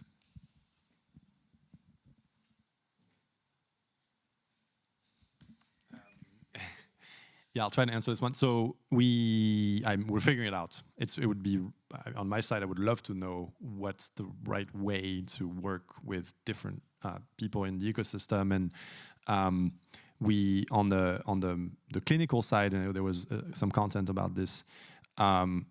We know we have like therapists recommending our app, for example, and using this as part of their practice. It's not something that we do, but it's happening. We know of people who let us know, that they have, for example, attention deficit disorders or other forms of mental health conditions that they receive treatment for outside of what we do. But right now, there's no clear bridge between the two. Anecdotally, we know some people who, weaning off, for example, treatments for ADHD specifically, because that's something that's been reported several times, and that are finding our app as a useful way to go through that process. But there's right now we haven't built those bridges formally, and it's just pretty anecdotal. But I would love to find out, the best way to do this, and to collaborate with people in the medical world, people in the coaching world, people in the education world, and others, and also people who are building other technology that is used in different ways. I mean, the other thing I would say is we are working with Apple, for example, and in this case, because we're an iPhone app, they've designed and built an API that we use. We feed back a lot of information on what we need and what works and what doesn't work. A lot of things don't work, and they improve it. And we're looking to do the same with Google on the Android platform. So there's also that collaboration that's going on. And what I think we're doing is showing that there is a use case for people who want to get back control over their devices, and hopefully we can provide some feedback back to the makers of the hardware and the operating system so they can improve them in the future. You have something smart to say? Too much pressure. Okay. I don't know. I think you all should go for consciously digital certification, then you can compare. No, look, I still don't see what's the value of combining them, to be honest. I'm sorry.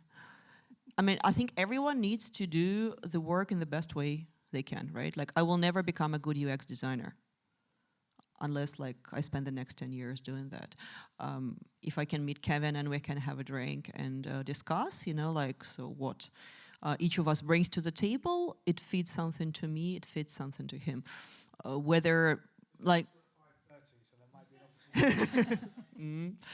that. But like for example, like okay, like I'll give an example. So from in the course, we'll look at like also part of like tech for good, and we say okay, like so what. One of the tasks I give to people who go for certification is to install a digital well-being app for a week, and then see has this changed their behavior, has this not, and then we compare it. So yeah, of course I want them to know something that is happening out there, but do I want them to go later, like if they haven't been UX designers, like develop it? No. But if I have somebody like Daan who was a UX designer and he brought something from it, then it will be, I don't know, I think it's just, I don't see the value of formalizing it. Quite like the Chinese model where they have like in one hospital, like traditional medicine on one floor and on the other floor non-traditional medicine. But I don't think it's applicable here in that case. I'm not sure if this directly goes to your question, but what I find most interesting in a sort of virtue ethics space, combined value-sensitive design, is like if digital technology affects virtues in a way that then sort of spills off into real life, supposedly. So if digital technology reduces our patience, for instance, does that spill into real life, so you become more impatient in real life as well? I think this is part of the core of Shannon Valor's argument too. And it's the same thing with honesty. Does online interaction sort of reduce our capability for being honest, and does that spill over into real life? Social skills is another one. Does it sort of ruin our social skills? And I think that's also where it's really important to actually have metrics and again help admonition from academia, because I think we all have a lot of intuitions about these things, but those intuitions are very often wrong. Like there's good examples, good anecdotes, and good research showing that playing video games can enhance your social skills. It has cured people from agoraphobia and so on. So, but I think that's where sort of the digital and physical is most interesting to me. Like is when one spills over to the other and back again. Do we have? Yeah, in the interest of time, one more question from the audience here and one more question from our online audience. So, okay, first of all, I'm Elfie, KU Leuven, Belgium. First of all, this is such an interesting discussion because I come from a totally different perspective on this subject. So I'm occupational health psychologist, and my arena is the work context. And I do have a question a little bit, because we are looking now at individuals, we are looking at apps and design, we are looking at regulations, but let me now just look very specifically to the work context, and I will do it because we are all employees or working, so we can relate to it. But in the work context, we do have regulations now on the European level, the right to disconnect and the movement to digital well-being at work. But at the same time, while we have this regulation and we are actually pointing at employers to be more aware of the dangers related to over-connection, at the same time, many workplaces are optimizing, getting in all these digital tools to work. So as an employee, you get dependent on digital tools to actually make your money. And so how can we manage now? Because now we see also in workplaces it's so difficult to get into practices to disconnect from work, also to focus during work, because you have to use these tools. And yeah, how can we balance that? How can we manage that? This is something that has not been touched upon yet, but to me this is such a conflicting question. So I would really like to hear what your thoughts are about this. That's down my alley. That's why I grabbed the microphone. Yes, yeah, absolutely right. First of all, the overwhelm is not just happening because of digital tools, but because of the amount of work people get. And because nobody gave them break after 2 years of the pandemic. It's serious, like everyone is burned out. Everyone really needs to go to the sanatoriums for 6 months. That's what we see. We do lots of like the small researchers, and like people are at the point of breakdown everywhere in every country. We work across like the whole world. A simple solution is you need to change the culture. Yeah, good luck with that. So when we have conversations with team management and with leadership, we ask for okay, how are you preparing your company for the future of work? and what are the qualities that you want to see in people. And this is where I will send you, for example, to the McKinsey study about the, I think they identified 54 or 58 qualities that people will need to thrive in the future of work.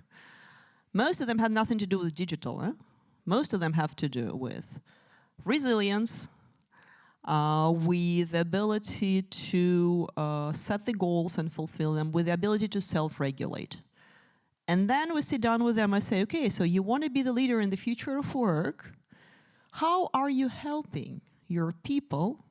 How is what you're doing in the company helping your people? So your people have no time, so that's the data from our research, because we do just like send out a little survey. Your people have no time to think. Your people have no time to learn. Your people are not resilient, and if you think that if you invited one speaker about resilience for 1 hour per year, you've built the resilience, sorry, that doesn't work this way. Like you have a problem with retention, so how are you going to stay competitive? And then this is if you're lucky enough to hold them in front of you and hold them like until they run away to the next meeting, then something starts clicking in their brain, yeah, and then this is where you go through a very boring, tedious process of like personal coaching and awareness session for the whole team, and then they have a discussion, okay, like, so what are the practices we're going to implement? And again, it can be different, right? So some teams go for like, okay, we're going to have Fridays without meetings. Some say, okay, we're actually going to prioritize deep work time as a KPI. But that has to be from the top, and that has to be linked to their business case. And for that, you have to catch the management and hold them. And I'm not joking. You know what's my biggest problem? Is to grab their attention for more than a minute. Seriously, it's impossible because everyone is overloaded, overstretched. You can't like put any, you know, it's a very rare thing that somebody is at the conference for the whole day. It doesn't happen in the corporate world. So it's literally, and that's why again, like I come back to this idea of slowing down. So the very first thing to do is to come into the company and slow everyone down so they start actually thinking, because when you're running, you don't have the thinking space, you can't make a good decision. Did they answer? Completely agree. And just to add a concrete example of this, I used to work in academia before I joined Google. The biggest night and day difference was that in academia, people would take pride in sending emails on Saturday, 2 a.m. And it was almost like, this is how we do things in academia, and you better step in line. In Google, there's an absolute policy against sending emails on a weekend, which means that I don't check emails all weekend. Before in academia, I felt like, oh, I better check my email at 2 a.m. because maybe my supervisor sends me an email and I have to prove that I'm on it. And academia is just so unhealthy in that regard. And it made probably the biggest change in my well-being before and after is that little thing. And it's about role models and it's about culture. And it's absolutely essential. One more question from the online audience. So we have one more question. It's kind of broad, but maybe you get it and can give a fast and short answer.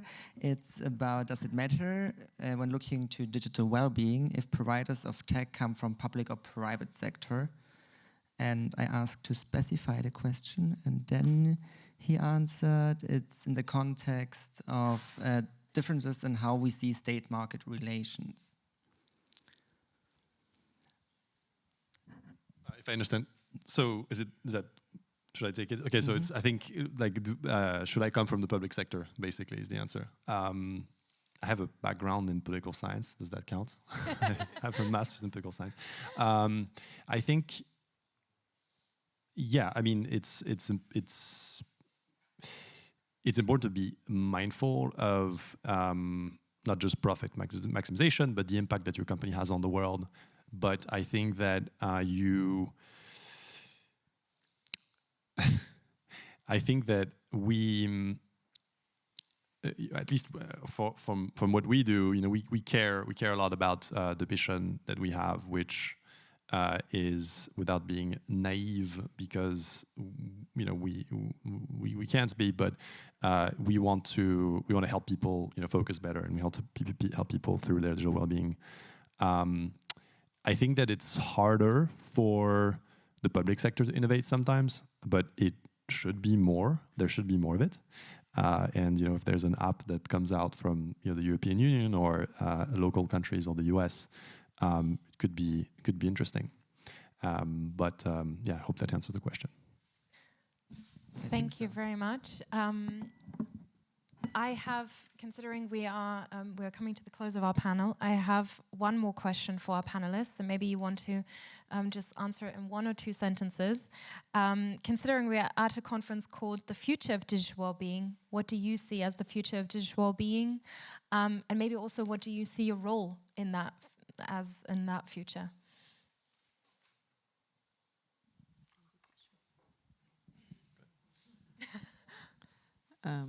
One sentence doesn't work, sorry. I'm a writer, it doesn't work, but I'll be short. Look, I have, like in coaching, we have like high dream, low dream. So high dream is the best scenario, low dream is kind of the worst one. So I'll start with the worst one. The worst one is we're going to automate it. So it's going to be kind of tracked, and your app will tell you what you're doing wrong. So we're basically we don't have any more self-regulation. The good one is that in every organization, like in the school or at work, we have a digital well-being officer, who is a person who actually you can come to ask any questions you're not sure about, who takes care of your rights, who takes care of education, and who is kind of independent as more kind of trade union and works more in your interest rather than in the interest of the management. Thank you, Anastasia. Yeah, a lot to say about this, but I think what I see as one of the biggest challenges and more interesting things in the future is that personal agents are going to be completely different very, very soon. Like, we've had Siri, Alexa, Google Home for a long time now, but now with language models, you can literally speak to these things in a way that's completely different from before. These things will be able to literally speak to each other and speak to your internet devices throughout the home.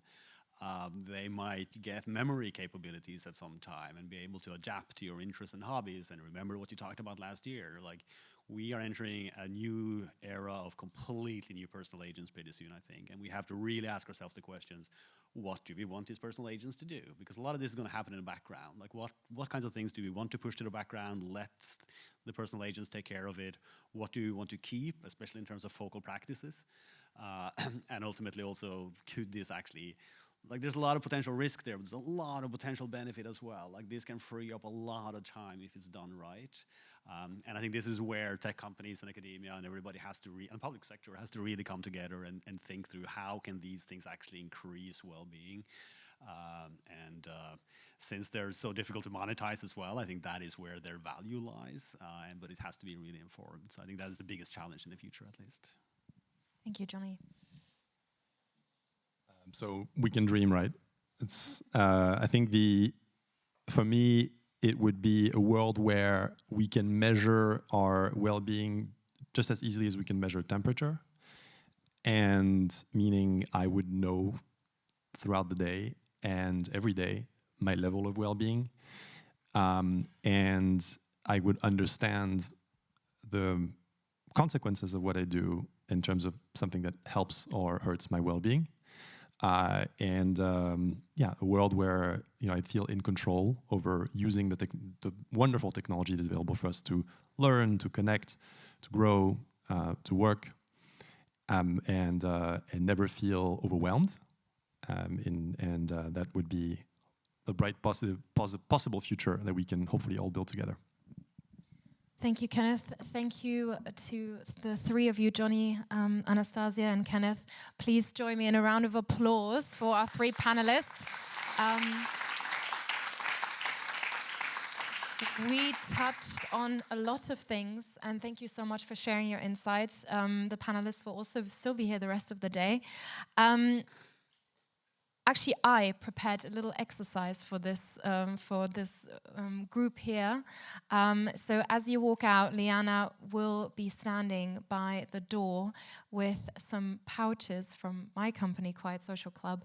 And in the spirit of human connection, there are some question cards in there. So what actually we thought about doing was that each one of you finds a partner, maybe someone you haven't spoken to yet at the conference, takes a pouch together, uses it for your phones, and just explore some questions that maybe sometimes don't come up in everyday life.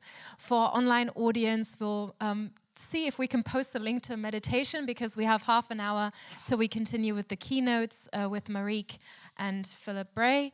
I hope I pronounced that correctly. So yeah, once again, thank you so much to the three of you for joining us. And our online audience, please stay tuned, because we're going to continue in 30 minutes.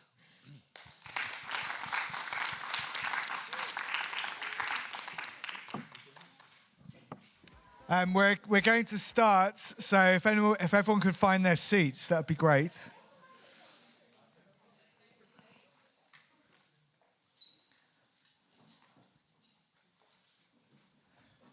I'm not going to say much by way of introduction, because I know Mariek has a huge number of slides to get through, and they will all be very fascinating. So for those of you who haven't met her yet or don't know her already, Mariek is an associate professor at the University of Ghent. She is also a European Research Council starting grant holder on digital well-being. This is one of the most prestigious awards that the European Commission gives to researchers who have proved to be working on a groundbreaking topic in a way that looks plausible to the research committee that evaluate it. Mariek got this in 2020, I believe, and now leads a team with a lab who studies digital well-being. This is not just a lab as a concept, which is often used, particularly in philosophy. It's a real lab, bricks and mortar. I've actually been there and met her team of researchers. So without further ado, I'd like to welcome Mariek Vanden. Thank you. I always begin my talk with asking a super dangerous question to my audience. So you are not, you're not escaping. Here's my dangerous question: how old do you think that I am?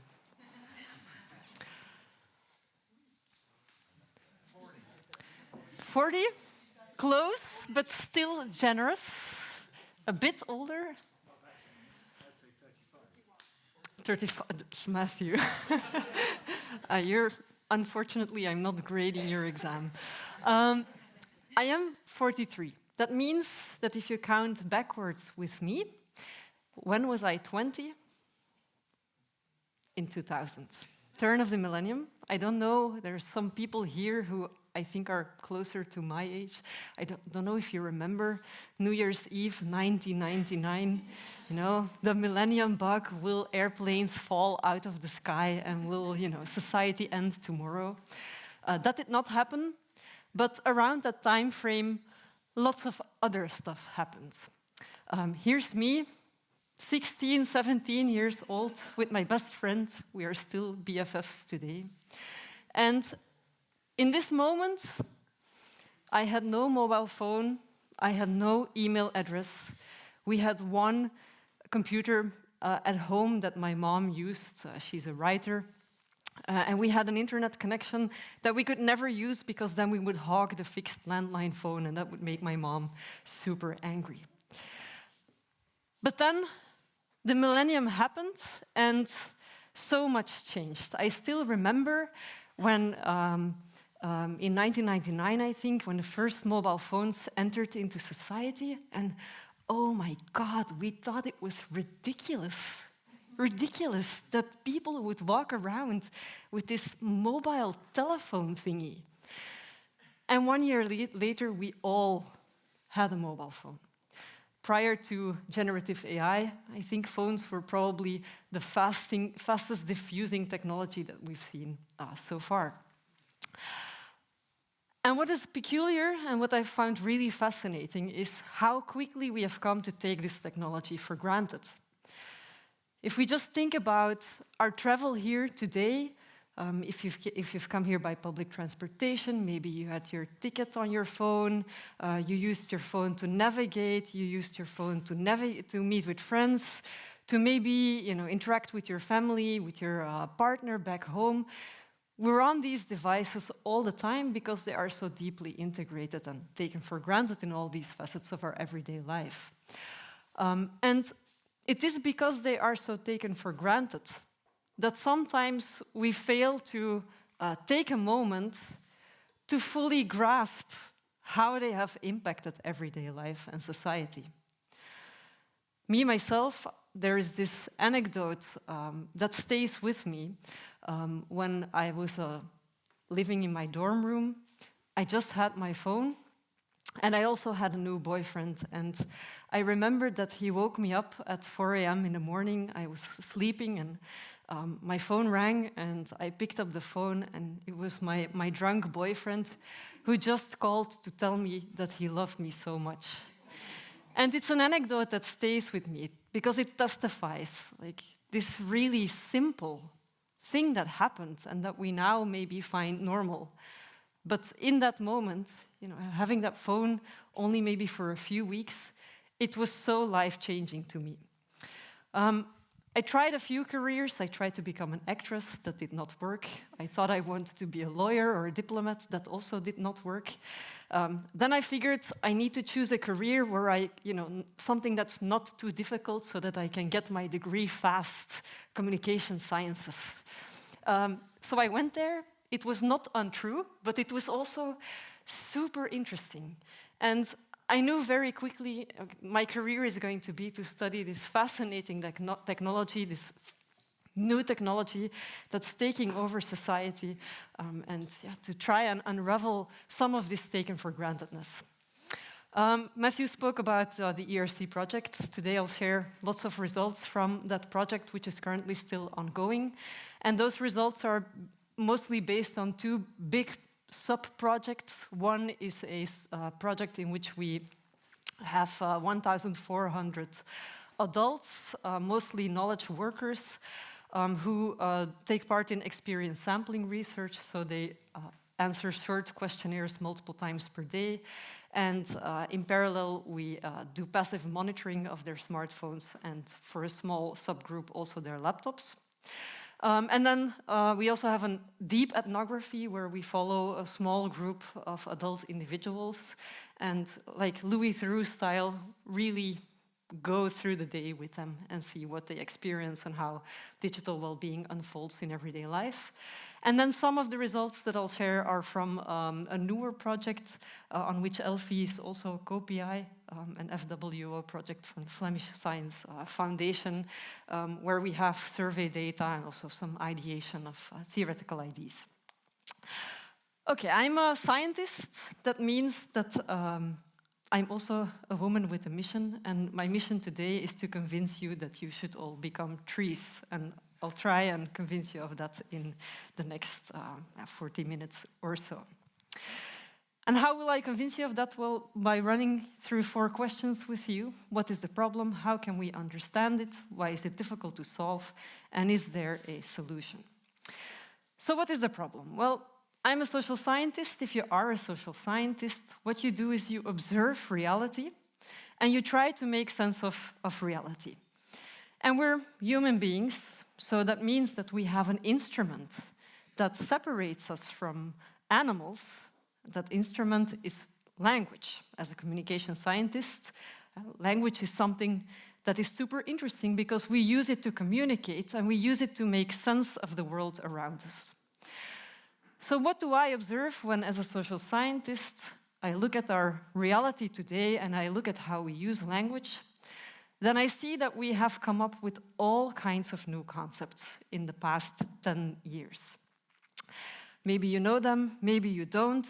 It's only a handful. There's many more of these concepts that we work with in our everyday life. And to me, they are illustrative that we are all experiencing things in life, and we try to make sense of our experiences by connecting a vocabulary, by connecting a terminology to what we experience. And what all of these experiences tell me is, although they may be very different from one another, what binds them together, you could say, is that they are linked to this 24/7 lifestyle, this lifestyle of being connected anywhere, any place. So it's clear from these concepts that there is something going on here. We struggle. We struggle with this always-on society, with this 24/7 connectivity. If not, we would not all be here today. And what is that struggle? Well, essentially, what you see here is that there are multiple connectivity paradoxes going on. We've spoken a lot about autonomy, technology, smartphones, laptops. They make us so autonomous. They allow us to basically perform every social role in every given place at any given moment. Contacts, information, services, they're always within hand's reach.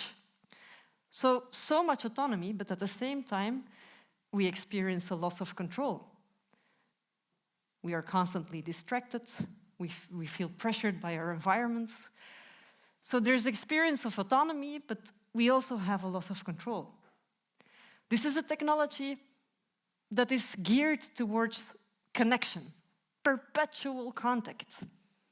How can a technology that is so social make us sometimes feel that it is so antisocial, that it disrupts our social conversations, that we engage in pretend empathy, like a little white lie that you will not join the party because you feel ill tonight, while you're just not really interested in going. Personalization, fantastic. We have this environment that is uniquely tailored to ourselves. But we only have such a very, very personal environment because we make our data really, really public with lots of different actors who build all kinds of metrics on our data that are then fed back to us and that then put pressure on us. Oh, 9,980 steps. I need to do 2 more circles around the kitchen to meet my 10K target. That 10K target, which is, by the way, an invention of a marketing company, so it's not even evidence-based. So this is the problem, that we have connectivity, and it is obviously great, because if it was not great, then we would have never picked it up so fast. But the connectivity, the benefits of it, they come with lots of problems and drawbacks, and, well, we're trying to navigate that. So how can we then understand the problem? Well, as a communication scientist, I've been active in the field of digital media effects research for almost 20 years. And in that field of research, there's always been attention for screen time. There's been attention for screen time already when we were still watching television. But this kind of focus, this has continued, and what do we see when we look at media effects research on digital media use and well-being? We see lots of concerns, lots of moral panic thinking. Many of you might be familiar with the work of Twente, for example, who's really concerned about how technology use might be affecting individuals and especially young people. And that research, of course, or those claims that she makes, they are built on research. So here's a study of Twente, in which she finds evidence that increased screen time actually makes us less happy. So there seems to be this correlation here that seems indicative of how all of this technology around us is actually not really good for us, but maybe is rather bad for us. Here's another study of hers where there's an association between the amount of screen time and pretty serious outcomes. Suicidal ideation, depressive symptoms, those are very serious outcomes. So if we see this, you might think, well, this evidence, this is so problematic, we should just ban technology, especially from the lives of young people. Maybe we should just, take it out of the hands of these young individuals. And these voices in society are really strong. So when this study was published, 6 months later, another study was published. In this case, it was a commentary that looked at the study of Twente and said, well, we've looked at the methodology of your research, and, well, if we look at it, we actually have some criticisms on the work that you did. And well, basically on the basis of these criticisms, we kind of think that your claims might not be as valid as you pretend them to be. To which, of course, Twente replied and said, well, no, maybe this was not perfect and that was not perfect, but on the whole, our story stands. We stand our ground here. This technology is bad for people, and especially young people. To which other researchers, Amy Orban and Andrew Shabilsky, said, well, we have similar types of data sets lying around here, massive data sets. Well, why don't we just replicate what you did with our data? And they did so, and, well, they found a negative effect between screen time and well-being.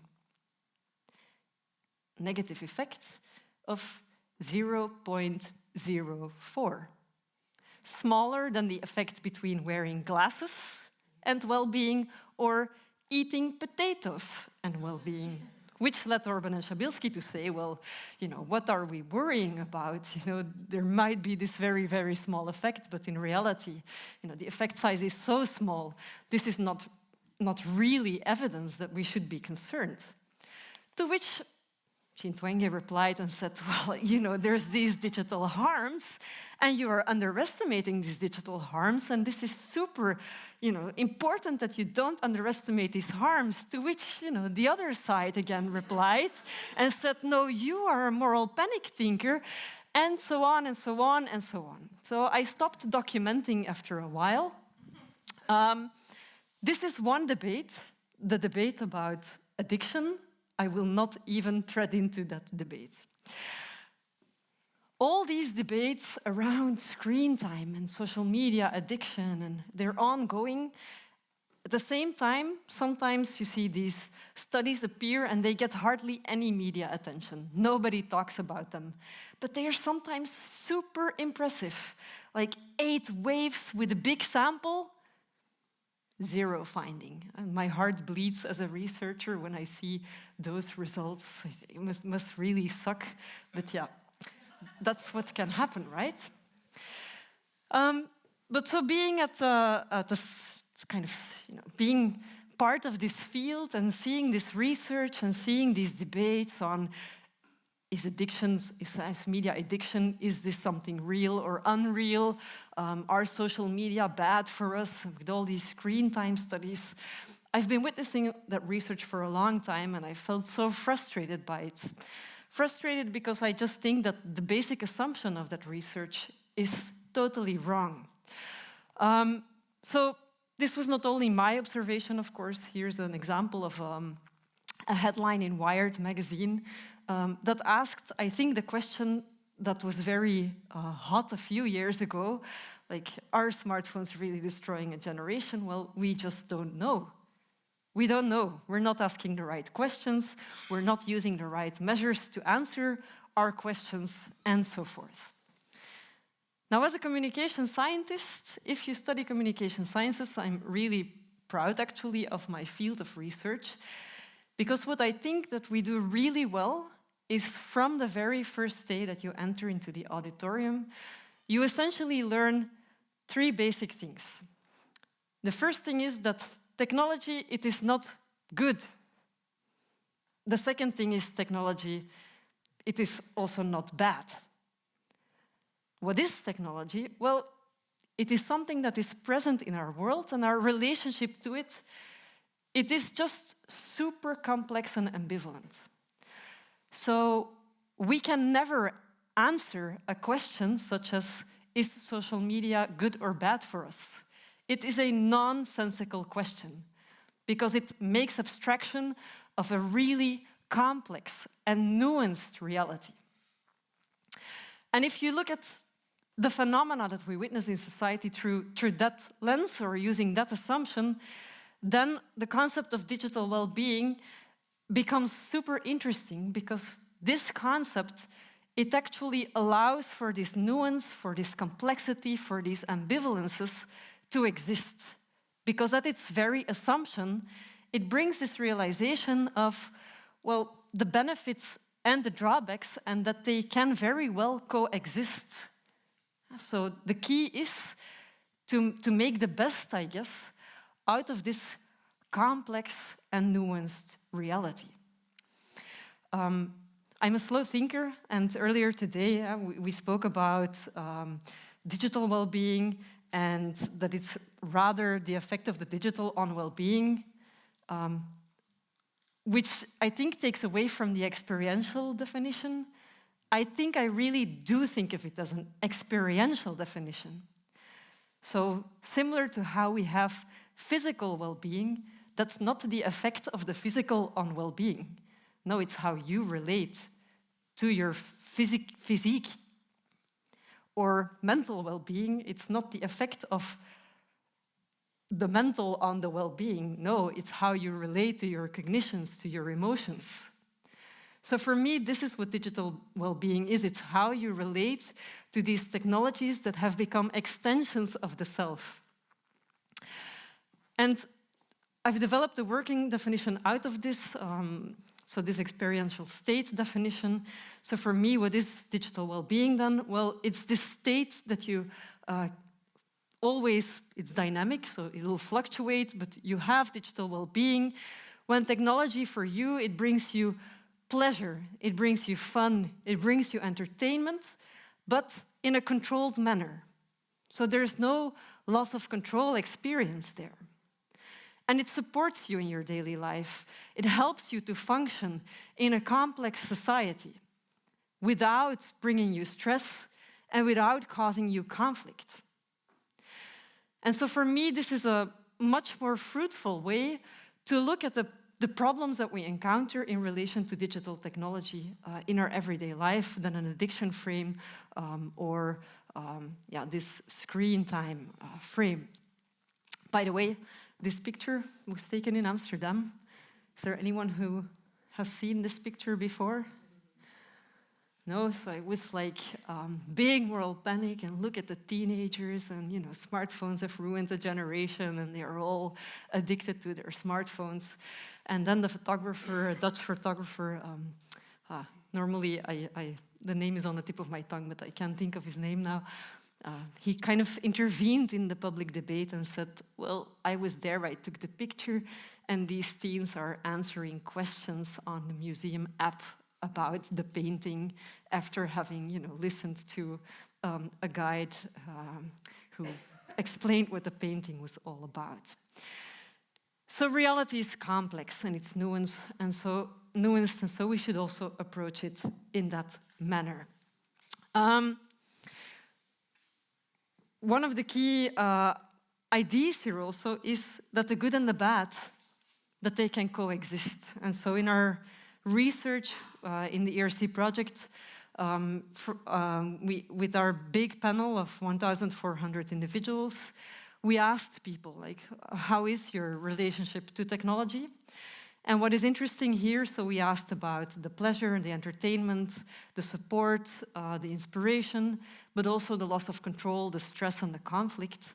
And if you then do a cluster analysis on those experiences, what you see is that there is a big group, the largest group of individuals, 33% of adults, who basically score high on everything. They score high on pleasure, and they score high on support, but also on conflict, and also on loss of control. And we call them the ambivalent group.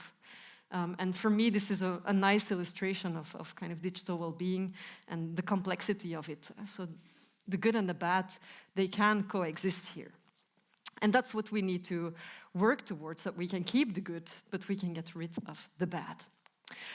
I am a communication scientist.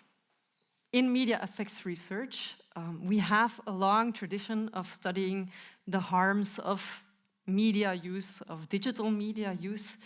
And so for me, a better frame than kind of screen time or media addiction is to just look at what are the problems that people experience in their daily life without immediately being addicted or without immediately getting depressed, for example, but what are in our experiences, in our experiential states, what are the issues that we deal with? And this is a paper that Elfie also co-wrote, and we published it 2 days ago, I think, in Communication Theory. And yeah, many of these harms have been discussed today. The time displacement, being constantly distracted, the always-on nature where you're constantly functioning in all your different social roles, and then all kinds of exposure effects, exposure to picture-perfect content on Instagram, but also kind of feature exposures like Zoom fatigue. So we make an analysis of these harms in this recent paper. And so maybe we should start with looking at these harms, when they manifest, how they balance with also the positives, the pleasure, the control, the support that we gain from the technology, and then maybe we can understand digital well-being a little bit better. What is super interesting here, and here Kenneth, where is he? Is he still here? Probably in a meeting or something, but bad news for him, because there's this idea of measuring digital well-being through passively sensing digital devices. Well, we did that in our project, and what we see is that subjective experience just really trumps behavioral measures. So we have all kinds of features: how fragmented people use their phones, how often they open them, how many times they switch between tabs on their computer, all kinds of features that you can think of. But if we look at what predicts, in this case, for example, mental fatigue, what we find is the best predictor is the subjective experience that you're always on. And so it's really hard to digitally phenotype digital well-being, I think, but we'll see what happens here. What is interesting here, Anastasia spoke about relaxation. What we see in our research is that this experience of being always on, it affects mental fatigue in the same moment, but there is also a lagged effect. If you feel always on right now, you will still feel fatigue from that 3 hours later and even 6 to 8 hours later. So we see a T-2 lag effect here of the experience of feeling always on mental fatigue. So it shows how this experiential nature of digital well-being is super important, and I think this is also a challenge for the developers of these screen time apps, etc. How can you gauge at that experiential state of things? Okay. Digital well-being, it's a complex problem, it's a nuanced problem.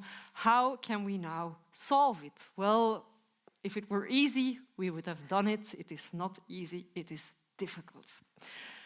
And it is very difficult, well, essentially because digital well-being, this experiential state, it arises out of the intersection of an individual, a technological environment, which I understand broadly as also the infrastructural environment that you are part of, and then, of course, the context that you live in. And these are really intertwined and can create obstacles. In our ethnography, for example, we have Bert. Bert is a father of 2 young girls, and Bert self-identifies as a smartphone addict. He would actually prefer to not have a smartphone because when he has a smartphone, he cannot resist putting Instagram on it, and Instagram it's his vice. He always goes down the rabbit hole, and he hates when that happens because he has so many responsibilities, and he feels that he becomes, a lesser dad when he is always on his phone. Now, Bert works in an NGO, non-profit organization, and that non-profit organization moved to a brand new building. And fantastic, guys, there's no key to the door, you open it with Bluetooth. So Bert now has a smartphone because he needs his phone to be able to access his workplace. So here you see how someone with a unique personality who's very susceptible to succumb to the temptations of social media encounters this infrastructural problem that is essentially a decision of his context, of his workplace, and that creates a digital ill-being experience for him in his everyday life. And our ethnography is full of these types of anecdotes. So we have a unique user here next to me. Anyone who I can identify her? You can basically tell that these slides have been going around for a long time, because this is Charli D'Amelio, who at the time of creating the slides was the most earning TikTok influencer, but probably now, a year and a half later, not anymore. But if Charli D'Amelio spends 8 hours per day on TikTok, for her, that's normal. She's a brand, that's her job. She needs to be on there. If I spend 8 hours per day on TikTok, well, please come and collect me and bring me to the emergency room, because something is seriously wrong with me. Unless I am stuck in front of the Godard tunnel on the way to Italy and I have to spend hours in my car, then it's totally fine. So we have unique individuals who are also dynamic individuals who have different experiences, and what is healthy in one circumstance at one point in time might be unhealthy in another. So you need a tailored approach. Also, what resonated for me with your coaching work. Unique individuals living in unique environments, and again, I regret that Kenneth is not here, but maybe someone else can help me out here. Another person in our ethnography, let's call her Susie.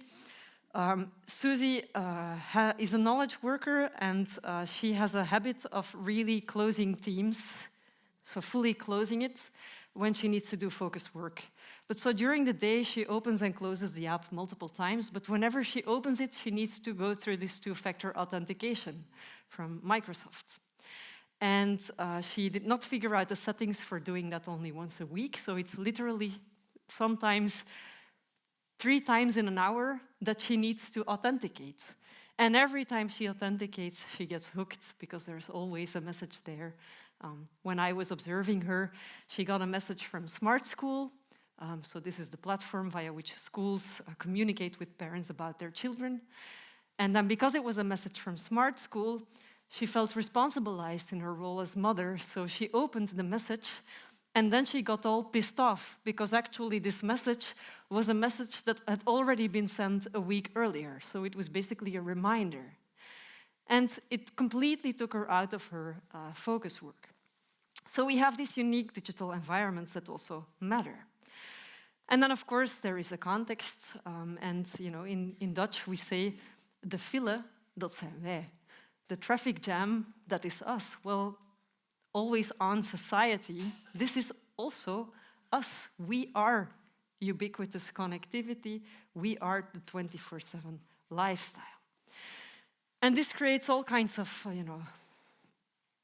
tensions at the individual level, because we run into conflicts with our goals and our values. At the group level, because we can have conflicts between norms or rules or expectations. Or even more societally, we struggle as society with processes that are ongoing and that get further strengthened through digitization. Processes of increasing responsibilization, commodification, acceleration of society, and so on.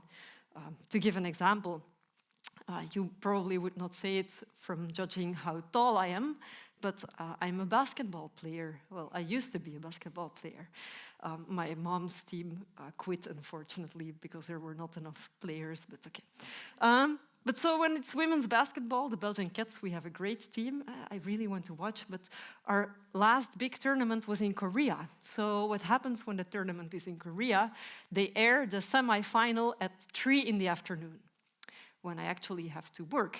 So what does smart Mariek do? What if I put my smartphone next to my laptop, and then I can put the match on my smartphone and work on my laptop at the same time? Great idea, right? this for a digital well-being researcher, right? Research is me search, guys. This has always been my slogan. So obviously this did not work out. I did not have a quality entertainment experience from watching the match.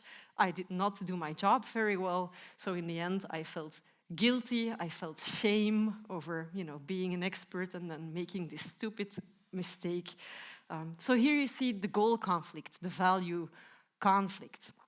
We also see this in our project where we looked at mindless scrolling. We also have the passive sensing, so we have a behavioral measure also of the social media mindless scrolling experience. So we actually combine the behavior with an experiential question. So how did they experience it? Was it mindless? And what we see in the research, it's just been published also, is that when people spend more time mindlessly scrolling, that they experience this goal conflict, that they feel that their smartphone use interfered with other goals that they had in life. And that in turn explains feelings of guilt over the smartphone use, so people feel guilty about the time spent mindlessly scrolling. And we see that this guilt experience, it builds, it accumulates over the day. And in the evening, people who felt guilty a lot over their smartphone use, they report just generally lower affective well-being. So you could say... how do you measure goal conflict? It's smartphone related, so it's something like my smartphone use interfered with all other goals, parentheses, study, work, something in... Yeah.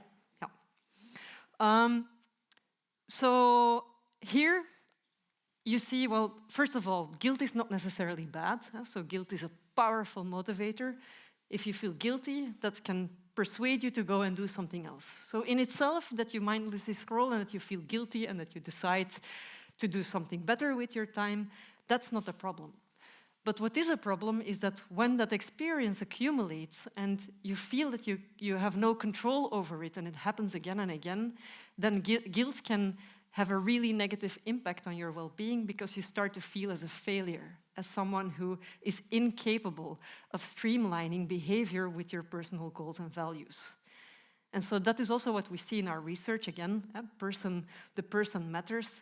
People who are low in self-control, the patterns for those people are much stronger, because probably if you have high self-control, you organize mindless scrolling at a time and a place when it's not that harmful to you, and you're probably also not conditioned to think negatively about it as kind of a personal failure. And we also see that work matters, of course. If this happens, if this cycle happens during work hours, you also feel more guilty and that it conflicts more with your goals. But here you again see kind of that interaction between person, technology, and the context. At the group level, norms, rules, expectations. I share with you the WhatsApp group of my kids' primary school classroom. And it's a WhatsApp group with teacher Raf, great teacher. Really, I only have positive words for Raf. There's only one small thing, and that is that he always communicates during work hours. That's normal. These are his work hours, right? But when Raf communicates in his work hours, I am not in my mom role, and he's addressing me in my mom role. So Raf communicates, hey, don't forget, Monday, the police comes and checks the bicycles, so everyone needs to bring their bicycle. Tuesday, we go you need to rescue yourself in a swimming pool, so everyone needs to bring an extra set of clothing to swim in swimming pool with an extra set of clothing. And then Thursday, you don't have to bring lunch because it's a celebration at school and we eat hot dogs. So you can guess what happened to little Maureen. Maureen did not have her bicycle on Monday, did not have an extra pair of clothing when they went swimming, and she did bring lunch on Thursday. That was not such a big problem. But this is really how it goes. So I could ask you, who has a WhatsApp group with yourself? No one else? Yeah, look, so what happens now is if Raf texts me, I just immediately forward it to myself, and that's the chat that I don't read until the end of the day. So at the group level, you have these norms, these expectations, and sometimes these conflicting rhythms that you cannot really do much about, right? It's difficult to solve this problem. And then there's, of course, the bigger context. I sometimes feel like this, as you described, Anastasia, overwhelmed, as if I'm just juggling so many balls and I'm trying to, keep everything running smoothly, and there's the children, and there's my job, and there's a partner, and then I want some social time, and it's a lot. And our society is described as an accelerating society, a society where things are continuously speeding up, also as a result of digitization. And that acceleration, I think we feel that in the pace of life. So we see in research that actually if you count the hours, that people have never had more free time than we have had today. So we have more free time, but our time has become so fragmented. It's constantly fragmented. And that places a burden on people. So in this case, you see the almost 70,000 data points that we collected from our sample of adults. And on the y-axis, I think we have stress. And on the x-axis, we have this feeling of being always on. So this is measured in the moment. So if in the moment you feel like, right now I'm like always on, I'm like monitoring everything and reacting immediately to messages. If you're in that state, you also feel more stressed, you feel more fatigued. Like all of our, let's say, negative well-being outcomes essentially correlate with this experience. So there's something also there in our society, and when I say we are ubiquitous connectivity or we are 24/7 society, I don't, mean that. This is a serious message, right? If we want things to change, then this is what we have to change. The problem is not the technology. The problem is how we people make it into like a traffic jam. Is there a solution? Well, digital disconnection. Lyanne, you're my example here. I already have a stolp, but if not, then I feel this should have granted me one. Yes. So digital disconnection. And you've seen the paper pass around earlier, the drug demon donut paper. It's one of the papers that I enjoyed writing the most, I think. If we look at disconnection and how we think of it and how we talk about it, you see three metaphors return, and actually they map very well onto this interplay between the person, a technology, and a context. So the first metaphor is, of course, the drug metaphor. Technology, smartphones, social media, they are like a drug. You can get addicted to them.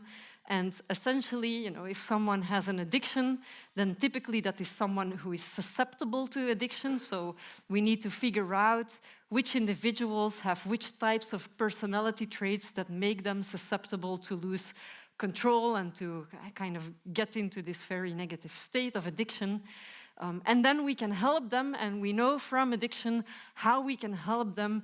You need to go into a detox to basically kind of cut the dopamine cycle in your brain to have the rehab withdrawal experience, you could say. And so you see this in digital disconnection interventions, this idea of the 30-day digital detox that you need to cut your connectivity to reset, you could say, reset your system. There are also these boot camps where you can go to where they take away all of your technology. And, surprisingly, when you go on a holiday and you have no technology, that's a super positive experience. Like, who would have thought that? Digital detoxing while you're, 100% at work, I rarely see that happen in reality. Is this nonsensical? It's not nonsensical in the sense that taking that moment, that breather, can be very formative in terms of awareness and getting a sense of what life is like without technology. But remember, there's this complex interplay of a person, a technology, and a context. When you enter back into the real world, what we see is that things immediately go back to normal, and people find it very difficult to keep the good of the digital detox afterwards. We have someone in the ethnography who had like a burnout experience, kind of really went into full digital detox, but is now back in the workplace. And essentially the workplace demands that she has WhatsApp. So she wants to detox, but the context just simply does not allow for it. So difficult, but useful metaphor, especially, I think, from the lens of susceptibilities, because we know that who is susceptible to any other type of addiction is also more likely to be susceptible to go down the rabbit hole, to have problems with kind of loss of control experiences over technology use. Then I was doubting demon, dog. You know, it was a debate, but we went with demon in the end. But is there someone here who has a dog at home? Yes, you have a dog. Does your dog sit at the dinner table with you? Does your dog, is he in front of the car when you are driving? Does he sleep in your bed? Well, if your dog is not allowed to do so, then why is your smartphone allowed to do so? At the dinner table, in the car. So this is the idea that there is a technology, it's constantly barking for our attention. And what do? We need to tame the technology. We need to take back control. You see this language also being used a lot by companies or in the industry surrounding digital well-being, this idea of regaining control. And so this is interesting. So a problem that is solved by technology gets also, or caused by technology gets solved by technology. I think unplug, that's you guys up there. But you see all of these apps that are organized around this taming of the technology. Interesting, works also. So we see in research that there are immediate impacts, of course, most notably on screen time. So if you put a blockage on your screen time, well, yeah, it also works. It helps you use your screen less. There is some literature that suggests that the people who use these apps the most are the people who are most susceptible to get addicted. So it seems that they find the audience, I think, that they are especially developed for. But then, and I guess this has been also talked about yesterday from what I heard in discussions, there's also problems with people, continuing to be motivated to use them. Sometimes you lose the benefits from using these types of apps. So probably also in itself, not the holy grail. And then a contextual approach, and here we have the diet metaphor, where essentially the starting point is not so much the individual or not so much the technology, but more this idea that well, this has become part of our context, similar to how we need food to survive. You need digital media to survive in our contemporary digital society, but the quantity and the quality of what you consume matter. And this can be a very individualized story, because what is a healthy diet for you may not be a healthy diet for someone else. And I think we've seen plenty of examples of that. What I quite like also is the localized disconnection. So the initiatives such as the Yonder Pouch, where you basically tie a location or a time and a place to digital disconnection. So if you go to a Bob Dylan concert, for example, you need to lock your smartphone into this Yonder Pouch. And that's, I think, also where the coaching industry becomes very relevant, to make people aware of their patterns, to help them see the patterns, and to, like dietitians almost, not make huge changes in people's digital diets, but make small tweaks that can sometimes have bigger impact because they are easier to continue using.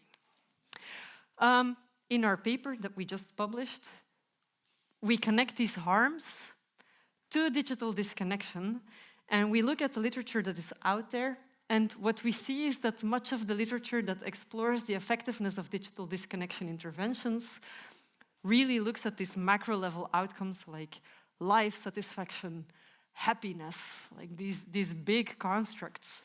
But that there is actually very limited research that connects to the specific process that the intervention targets. So if your intervention targets time displacement, why don't you measure how people spend their time? There is some literature that suggests that if you restrict social media use, that people just watch more TV.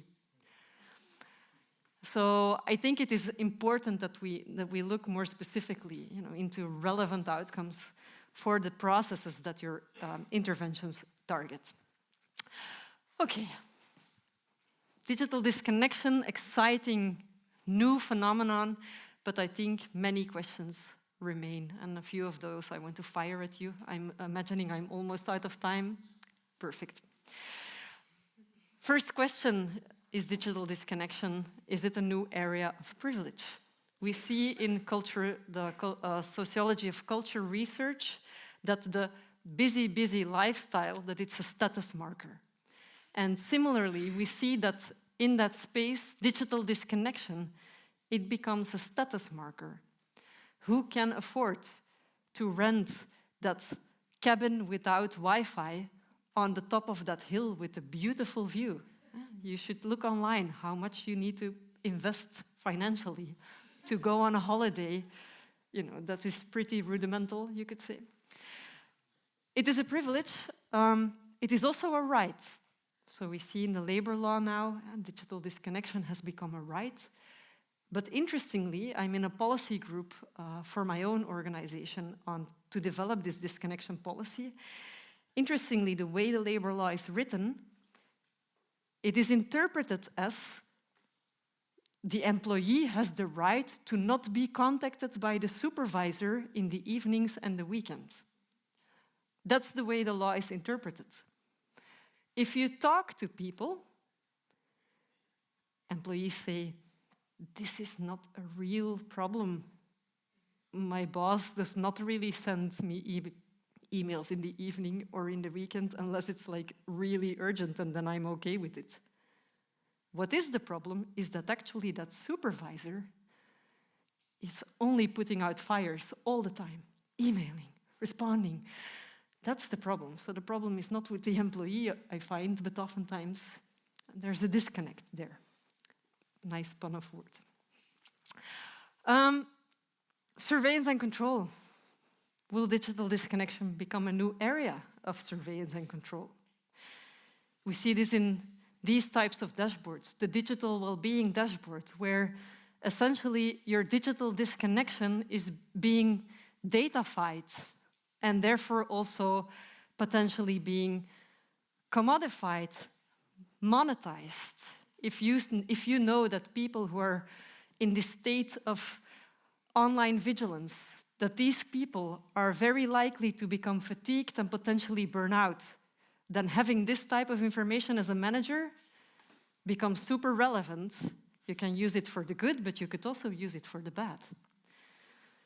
As one of the persons in our ethnography said, this just brings another burden to my plate. It's another ball that I have to keep up in the air. Now I not only have to connect enough, now I also have to disconnect enough. So it becomes another area in which you need to perform and in which you are being controlled and monitored. Is digital disconnection a performance? One of my PhD students is an anthropologist who studies life coaches. And in this study, he looks at how life coaches perform digital disconnection, which leads to these interesting posts where you have pictures made with a smartphone of someone who is digitally disconnecting. Is a complete, problem for my brain. And yeah, who is responsible to care about digital disconnection? Because essentially, digital disconnection, you could think of it also as a form of labor. And we know that care work is undervalued and underpaid, but oftentimes actually supports the capitalist system. It is because there is a mom who cooks the food and cleans the house and takes care of the children that there is a dad who can go to work and who does not have to mind all of those things. And I'm sorry for my gender stereotypical language here. But you get what I mean. So this is also a question we could ask if we look at digital disconnection in the household. It's the moms that are mostly enforcing digital disconnection on their children. So who is doing the work? Like care work, we also have like paid cleaning services. You also see here that in companies, managers are outsourcing the work of digital disconnection. Like Anastasia said they hire a speaker to come into the company and talk about digital well-being and taken care of by someone else. I just pay for it, and I don't really have to look at the structures and the cultures of my organization. So who is responsible to care for it? And I guess essentially, why do we disconnect anyway? Is the sole reason that we disconnect because we cannot survive if we don't, because we literally just succumb to the pressures of the 24/7 digital society? Then is digital disconnection not a band-aid solution for much more profound and deeper problems? And it is in that sense that I want to kind of close with this idea of the trees. There's this book of Jenny Odell that I really like, How to Do Nothing, where she builds a plea to become like a tree that is grounded and does not really go along with this 24/7 lifestyle. So it's not a plea to become lazy, but it's a plea to put your roots firmly into the ground and look at the reality around you and kind of resist all of those pressures and to get in touch again with our core human values. And productivity may be one of those, but maybe we also want to center authenticity and care. Maybe those are also central human values, and maybe we need some more of that centering to get there. Well, thank you. That's it for me. If you want to read more, thank you. This will take you to our website where you can find the studies that I'm drawing from here, or at least many of them. And then I welcome questions, I guess. Thank you, Mariek. We don't have any time for questions because we have a very short break, but if those of you who desperately need the toilet can just sort of file out slowly, Mariek can just stay for a couple of questions, and we can have just a couple. But if you need the toilet more than you need to answer the question, then that's okay. Okay, any questions, please?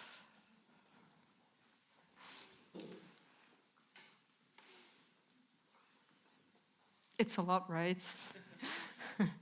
So it gives me great pleasure to introduce Professor Philip Brey from the University of Twente. Many of you will know Philip's work on digital well-being and well-being.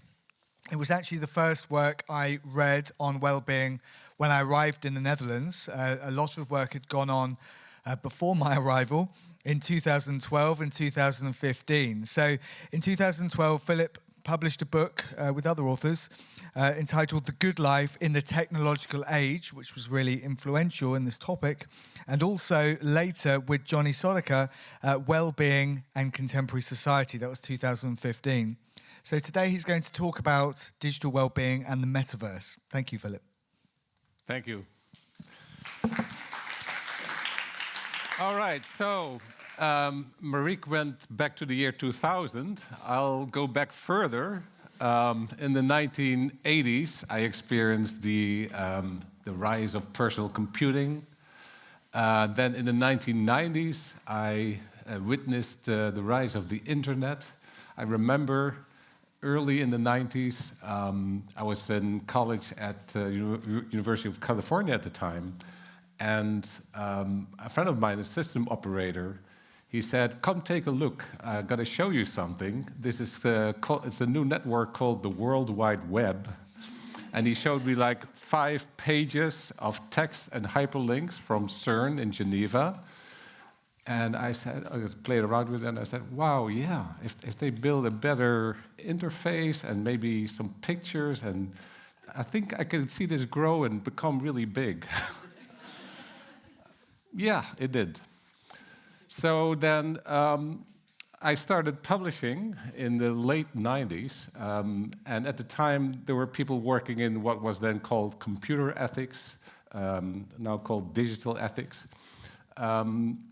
But these were people publishing on topics like privacy, security, intellectual property, kind of the traditional ethics topics. And I thought, well, there's something missing here. We're not talking about well-being and the quality of life, while these are technologies that really impact our well-being. So in 1997, I actually had my first publication in digital ethics called New Media and the Quality of Life. And I theorized about things like what I called presence competition, the idea that digital presences invade our physical space and our interactions, issues of surrogacy, that digitally mediated realities don't have the same quality as physical interactions, virtual versus geographical communities. So I was working on that already in the late 90s, and then also did a Vici big project on that. So ever since, a topic that I've been very engaged with. So today, I'm again witnessing what I think is going to be a revolution. It's not currently, it's not as far as generative AI at the moment, but the metaverse may happen. And I'm going to theorize about, well, what are the issues of well-being in the metaverse compared to the current internet. So, if you think about the future internet, some people have claimed that the future of the internet may be a metaverse-like environment, or at least a large part of the internet may be a metaverse. So what exactly is a metaverse? I would define it as a shared, persistent, multifunctional network of virtual worlds accessed through virtual reality and with a user base of millions. The metaverse as such currently doesn't exist, although there are some early tryouts, like you got a lot of virtual worlds that have even hundreds of millions of users, like Fortnite, you got Roblox. Some of these are now also made accessible through virtual reality. And you got more dedicated virtual reality social environments as well. So what's important about this is the metaverse is that we're talking about virtual and augmented reality. It's online and it's social, right? So if you look at, for example, the Apple Vision Pro, that's not a very social device. It's really for individual usages. But I'm here projecting social VR and AR. So I'm mostly talking about virtual reality, although mixed and augmented reality can also be involved if they involve shared realities, shared virtual reality. The metaverse then could be a successor of the current internet. It could also be something smaller in the future, maybe with a user base of tens of millions of people, or maybe a couple 100 million, but not billions. That's something we'll have to see how that works out in the future. So at least there are some benefits of the metaverse over the current web, because the metaverse, it's embodied, right? So you've got these embodied avatars. Your whole body is potentially engaged. And it's worlded, right? So you have a world to interact with rather than web pages, apps, and these kind of flat structures that you access through a keyboard and mouse. So potentially the metaverse also has better support for social activities. You can have a family get-together in the metaverse. You can have a party, a play date, a social gathering. It can potentially support cognitive and educational tasks a lot better than the current internet. You can have 3D immersive data visualization. You can have educational simulations that make educational processes much more engaging and potentially better. It can potentially better support creative processes, professional work, like designing, for example. It can offer new interactive experiences and better ways of interacting with the physical world through virtual interfaces. So these benefits may in the future outweigh any potential negatives, like having to wear a clunky helmet. Of course, these headsets are going to be lighter and lighter and better, and that's already happening. So, 4 potential stages of the metaverse. So we're currently mostly at level 1, non-immersive virtual worlds and environments, but we're kind of moving now to level 1, the audio-visual metaverse with headsets that have audio and 3D vision. But at some point we will also get to a haptic metaverse with haptic suits that have tactile and feedback.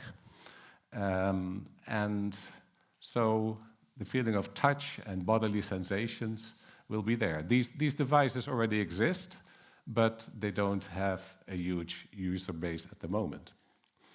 And then even further, we can have a pansensory metaverse because they're already experimenting with olfactory and taste simulation.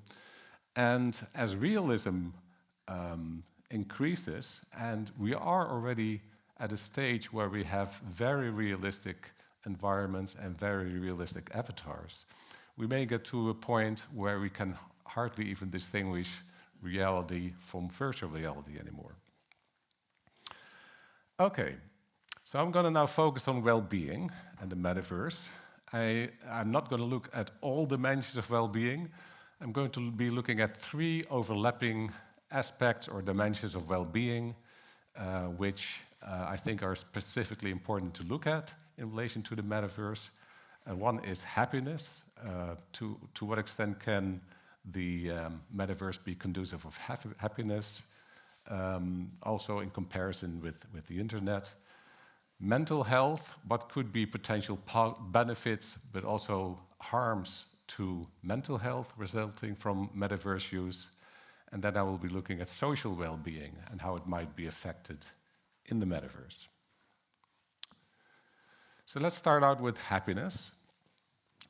Happiness, sometimes a distinction is made between hedonic and eudaimonic happiness, right? So hedonic happiness is also sometimes called subjective well-being in psychology. It's the kind of moment-to-moment happiness that results from pleasure and enjoyment. And it can be measured by kind of asking people how good do you feel now, etc. And then have these. You can also look at bodily responses and kind of measure that. Eudaimonic happiness is a more longer-lasting kind of happiness. It's happiness that results from self-improvement, self-fulfillment, and finding meaning and purpose. So I'm hypothesizing that we need both kinds of happiness to be a happy person. So then the question is, what will interaction with a metaverse, what kind of opportunities does it offer for either hedonic or eudaimonic happiness, and what kind of drawbacks may it have as well? So I think the metaverse is very good at supporting hedonic happiness. Why? Because it is able to simulate nearly any pleasurable sensation, activity, or experience.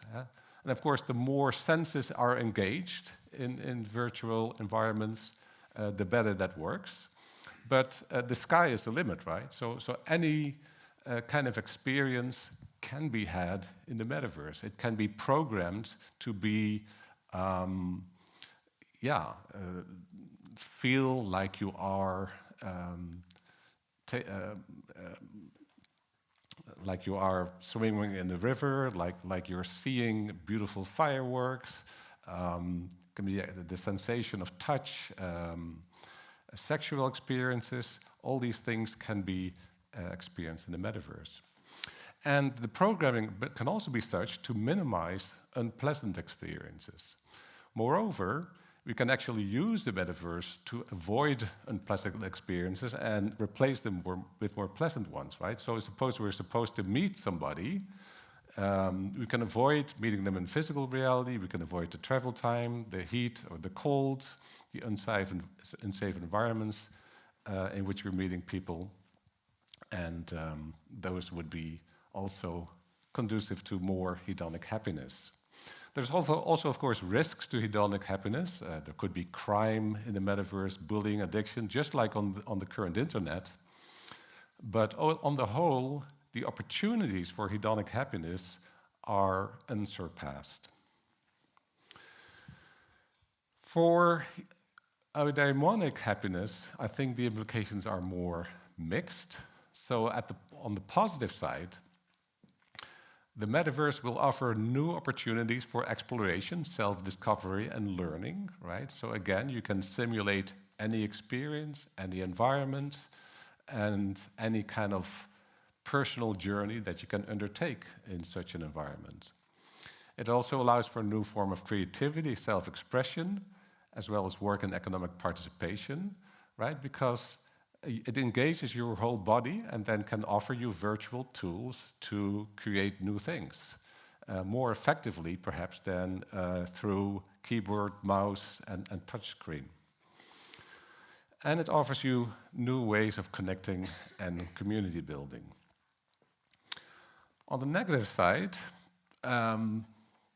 just as on the current internet, interactions can be superficial and non-committal, right? People that you meet, for example, in the metaverse can also easily leave. They can be anonymous. Contacts can be anonymous. The metaverse could function as an escape from solving problems and finding meaning in the physical world. So it's an escapist environment. Also, the metaverse will likely be profit-driven and may prioritize consumerism over the demands of eudaimonic happiness. And finally, things like metaverse addiction and privacy and security issues could negatively impact eudaimonic happiness. So the jury is still out to what extent we can realize eudaimonic happiness in the metaverse. And the experience will probably be different for different people. So let's turn to mental health. So mental health is obviously a big issue with the current internet and with social media. And it will also be that for the metaverse. But we need to look at both potential positive impacts as well as negative ones. And I will be kind of extrapolating from empirical studies of the current internet, and then kind of investigating how is the metaverse going to be different. So will these negative impacts, will they be even worse, or will they be better? Will they be different? How will that work out? So mental health is often said to consist of three components. There's emotional well-being, which is the ability to regulate one's emotions and manage negative feelings and maintain positive ones. It involves psychological well-being, which involves a person's sense of self-worth and purpose, and social well-being, the ability to form and maintain meaningful connections to others. I will turn to social well-being much later, and I will now focus on emotional and psychological well-being and how they might be benefited and harmed in the metaverse. For that, I first look at the current internet and mental health, and then again extrapolate. So we've already had several presentations on this, of course. Psychological studies of internet use show a mixed picture for mental health. Many show a slight negative correlation with emotional, psychological, and social well-being, while others show no correlation or even a positive correlation, net kind of across a large population. Now, that's not very helpful, of course. However, I've been inspired by the work of Patty Valkenburg here, who has done a meta-analysis of studies. And she emphasizes we shouldn't look at the population as a whole. There's big differences between user groups. Basically, if you look at social media users, and internet in general would have the same kind of results, there's a group of about 20% that experience negative impacts for well-being, for mental health, some even strongly negative impacts. There are about 20% that experience mostly positive impacts, and about 60% are more or less neutral. So you kind of need to look at the factors that drive these negative or positive impacts. Also, studies show that intense social media use is consistently associated with lower overall well-being, as well as higher depressive symptoms and higher anxiety. So, yeah, the amount of screen time, the intensity of use, if it's really intense, yeah, you do get quite universally negative effects. Also, intense social media and internet use correlate strongly with problematic media use in general, excessive or compulsive. So what we could really conclude is that we do have a sizable minority of about 20% of users that experience moderate to strong negative impacts, and that could be due to pre-existing vulnerabilities. So these could be people with already a mental illness or some kind of mental impairment.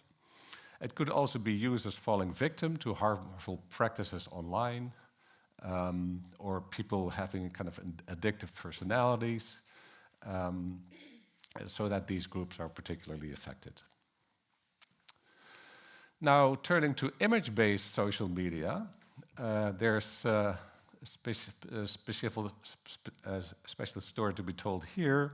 So we're talking about Instagram, TikTok, etc. Now, these social media are often used for self-presentation and self-promotion. And here studies show that this, again, can result in reduced self-esteem, so reduced psychological well-being, for a significant minority of content creators and viewers. So again, not the majority, but certainly a significant minority for maybe similar reasons as overall internet use has these negative effects. And here, especially relevant, and the numbers also show that women are disproportionately affected here. It correlates with negative body image and body dysmorphic disorder, because people, of course, both perceive and show bodies on image media, on social media. And so what you see here are, as possible causes, are several issues. First, there's the phenomenon of curated and idealized self-presentation, right? The so-called Instagram reality. So both the pressure to live up to such an Instagram reality, as well as perceiving others living in that reality, and the kind of inadequacy of not living up to that reality yourself, can lead to these problems such as negative body image, as well as other impacts, negative impacts such as anxiety and depression. So also the excessive pursuit of social validation, excessive social comparison, these can all have these negative effects. So that's what is currently playing out with the internet. Let's turn out to how this will play out for the Metaverse. So for the Metaverse, there will also be positive potential effects to mental health,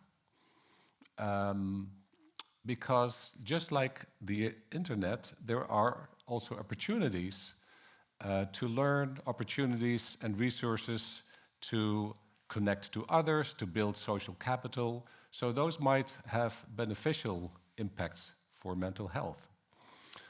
Also, as with the internet, potential negative effects will exist for some users due to similar reasons, like pre-existing mental health issues, inability to establish strong social connections. Some people are just not very good at that. Harm done by others in the metaverse through bullying, harassment, hate speech, and the phenomenon of excessive and compulsive use, which correlates with these other factors. But, so then what is different in the metaverse? Well, first of all, embodiment is a major issue.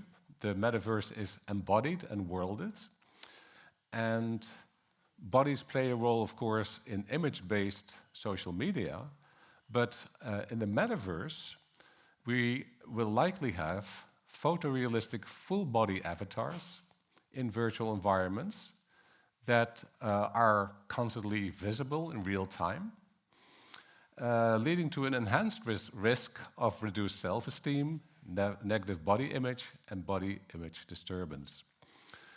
Because of the constant real-time visibility of one's full body, there's also more possibilities for curated self-presentation, right? So if you think that that's already bad on Instagram and Snapchat, in the metaverse, we can have real-time ameliorated faces and bodies. We can also have AI-augmented personality and behavior. So there's so much opportunity for curation in self-presentation, kind of constantly trying to present one's best self, one's best life in a virtual space, and having the opportunity to ameliorate and curate this to extreme degrees that raises extra risks for, particularly for emotional and psychological well-being. On the other hand, virtual reality has been shown to be very good for therapy for people that do already have mental illnesses. It has been successfully used to combat phobias through exposure therapy. That can be used for stress reduction, mind-body awareness, cognitive interventions, as well as the enhancement of social skills. But that requires that a dedicated use of virtual reality for those purposes, not your everyday experience. All right, let's move on to a special issue in relation to emotional and psychological well-being and mental health: addiction. Is there such a thing as metaverse addiction? Are people going to be addicted to the metaverse? Well, are people addicted to the internet? Right? So we have several proposed internet-related addictions, and they have different scientific status. The most agreed on kind of internet-related addiction is internet gaming disorder, because it's included in the DSM-5, so officially recognized as a mental health issue. And it's calculated to affect about 3% of gamers globally, so that's probably tens of millions of people. Quite a serious issue. People die from it. The numbers are higher for problematic pornography use, which is actually recognized by the World Health Organization. And studies show that 9 or as many as 32% of internet users are affected by it. Mostly men, of course. Social media addiction then, again, not scientifically recognized. We got users engaging in problematic use. And then there are other hypothesized addictions like digital addiction, internet addiction. These are kind of broader addictions. And of course, there's the recognized DSM-5 gambling addiction for online gambling. So addiction is already a significant issue then. Digital addictions are already a significant issue with the current internet. And it's further exacerbated by all these design features that promote addiction by design, some of which we have already heard about. So in social media, you got all these dark patterns for addictive design, like infinite scrolling, push notifications, autoplay, social validations, triggers and streaks. And similarly, in gaming, you got all these addictive design patterns as well, like progression system, loot boxes, daily awards, or the idea that when you're not playing a game for a while, the resources will decay, so you better get back to your game quickly, or you will lose resources, and so forth. So we see that addiction is a major issue, different kinds of addictions on the internet, and the problem of addictive design patterns. So how about the metaverse then? So the metaverse, I believe, is likely to include all these potentially addictive applications of the internet. So it will have games, it will have social media, it will have gambling, pornography, it will have shopping for the shopaholics, workaholics, it will have opportunities to do work, of course, it will support work. But what's going to be different is that these practices are going to be much more immersive, right? They're embodied, they're worlded, they're immersive.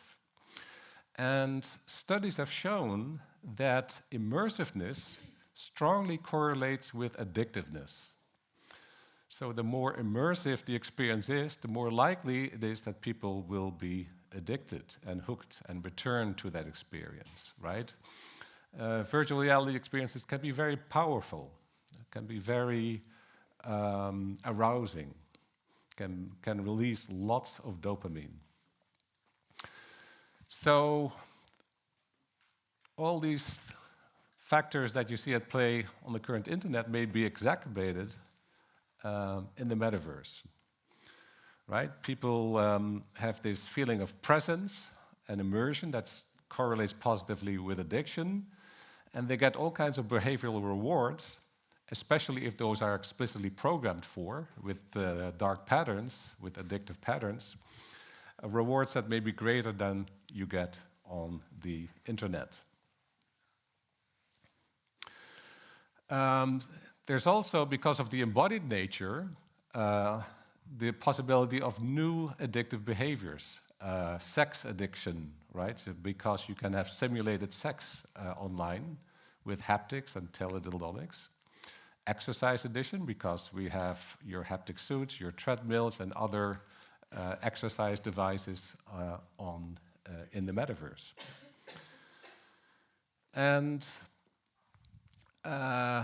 addictive design, if you think it's bad with social media and with gaming, the metaverse will offer the possibility of highly personalized addictive designs that are based on intense bodily and psychological measurements, behavior tracking, to which then machine learning is applied to kind of build these models of personality and behavior that can really exploit and addict even more. Which brings me to the final dimension of well-being in the metaverse, which is social well-being. So here we're talking about the need for personal relationships, right? We have personal and impersonal relationships. Impersonal relationships, they're functional, they're transactional. We need them, but for our emotional needs, personal relationships are the ones that are important. And these include friendships, romantic relationships, and familial relationships. And all of these involve emotional bonds between persons that involve intimacy, trust, mutual respect, affection, and mutual support. Now, we already know for the internet that the internet has a lot of implications for social well-being, which can be positive and negative. A potential negative effect is formulated in what has been called the social displacement hypothesis, the idea that internet use displaces personal relationships, right? However, the evidence of that has limitations, right? So overall, social displacement by internet use, there's only a little bit of evidence that that actually happens. And it especially happens with problematic internet users. That's the smaller group, maybe the 20% group, that actually experiences social displacement. Most people don't experience a lot of social displacement. They don't displace personal relationships to a great extent because they use the internet. Evidence instead suggests that social media use, it does often displace face-to-face interaction, but it supplements it in case of family and friends. So it actually adds to more interaction with family and friends. It offers additional opportunities to interact with family and friends, which is actually a good thing. So what else? Okay, wait, I think I'm mixed up here. Let me go back. Yeah. So what happens then with in the Metaverse? In the Metaverse, we also will establish social relationships with friends, with family members, with loved ones, that supplement the social relationships that we also experience with them in the physical world. But the question is, will there be additional social displacement? Will Metaverse use displace personal relationships because of addiction or uses by which we maybe feel less of a need or have less time to engage in personal relationships with others? On the positive side, in the Metaverse offers a possibility for romantic partners to better maintain long-distance relationships. And the same applies to relationships with family members and friends. That is, because the Metaverse offers immersive experiences, embodied experiences, you can have potentially rich social interactions with people with which you already maintain a personal relationship in the Metaverse. Rich social relationships that are much richer than you can have through regular online interaction, through video conferencing, social media, etc., on the current internet. But for romantic partners, there's also a greater risk of affairs because of the possibility of similar experiences through anonymous dating, anonymous affairs, online sex, which is going to be possible in the Metaverse. At the same time, there's going to be new dating methods because you can actually date in the Metaverse instead of in the physical world. Now, another issue is that in the Metaverse, people can fabricate their identity. They can deceive people about their identity, right? Because they can assume an avatar that's not really them, right? And mislead people in that way. So there's always going to be an issue of when you get to know somebody in the metaverse, is it really the person that you see and interact with? Or is there behind? It's this problem that you, of course, also have with identities online in the current internet. But here, it's a more embodied phenomenon where people can assume the identity of another person that you know. They can be deceiving you with the kind of caution and risk that results in interpersonal relationships in the metaverse. In addition, I'm positing a new displacement hypothesis, which is that the metaverse may, more so than the current internet, displace offline personal relationships with online personal relationships, not with people, but with machines.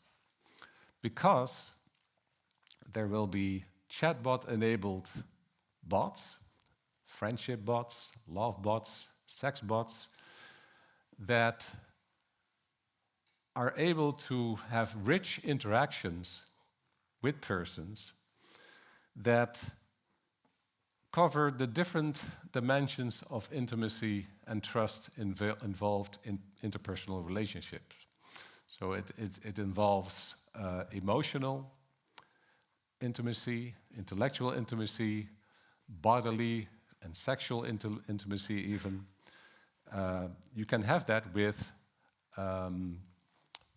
virtually represented, chatbot-enabled virtual characters in the metaverse. And so there's a risk, I think, that these bots could displace human-to-human personal relationships because they can be experienced as equally fulfilling, if not more fulfilling. More fulfilling because, of course, these bots are especially designed and go through a kind of training process to optimize the way in which they interact with a specific person to fulfill their interests and needs. So here's, I think, a real risk for a reduction in social well-being if you believe that, yeah, these relationships, they're not real intimacy, they're kind of a one-way intimacy, they're not genuine. And they may detract us from building strong personal relationships with real human beings. So that brings me to the end of my talk. So to summarize, the metaverse may happen in the future. It's technologically feasible already to build metaverses.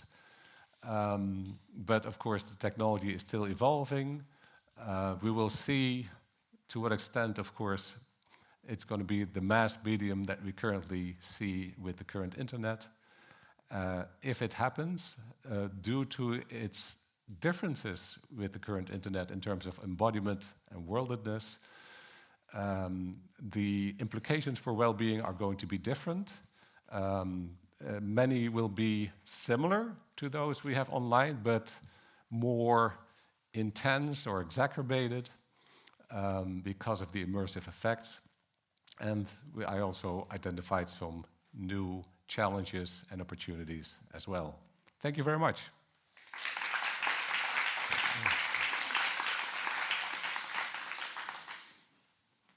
Thank you so much, Philip.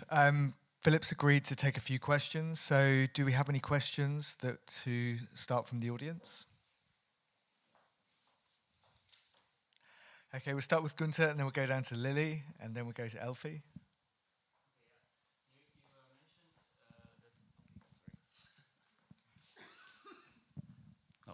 First of all, great talk, a lot of ideas. Just one that I want to pick out. So you mentioned that virtual reality can be both dangerous but also beneficial for body awareness.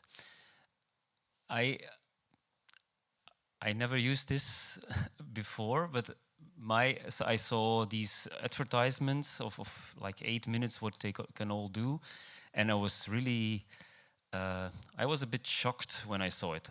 I thought I don't need this, and if I put it on my head, I will feel very alienated. How do you say it? Alienated. Yeah. So.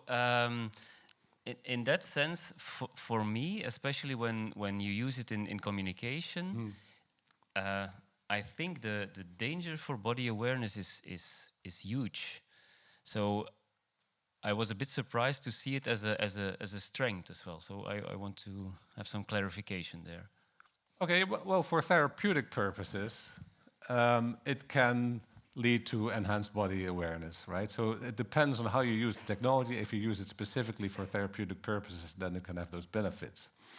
But yeah, it's certainly true that from a social point of view, virtual reality, if it's single user, right? If it's not social, but single user, then it can be very isolating.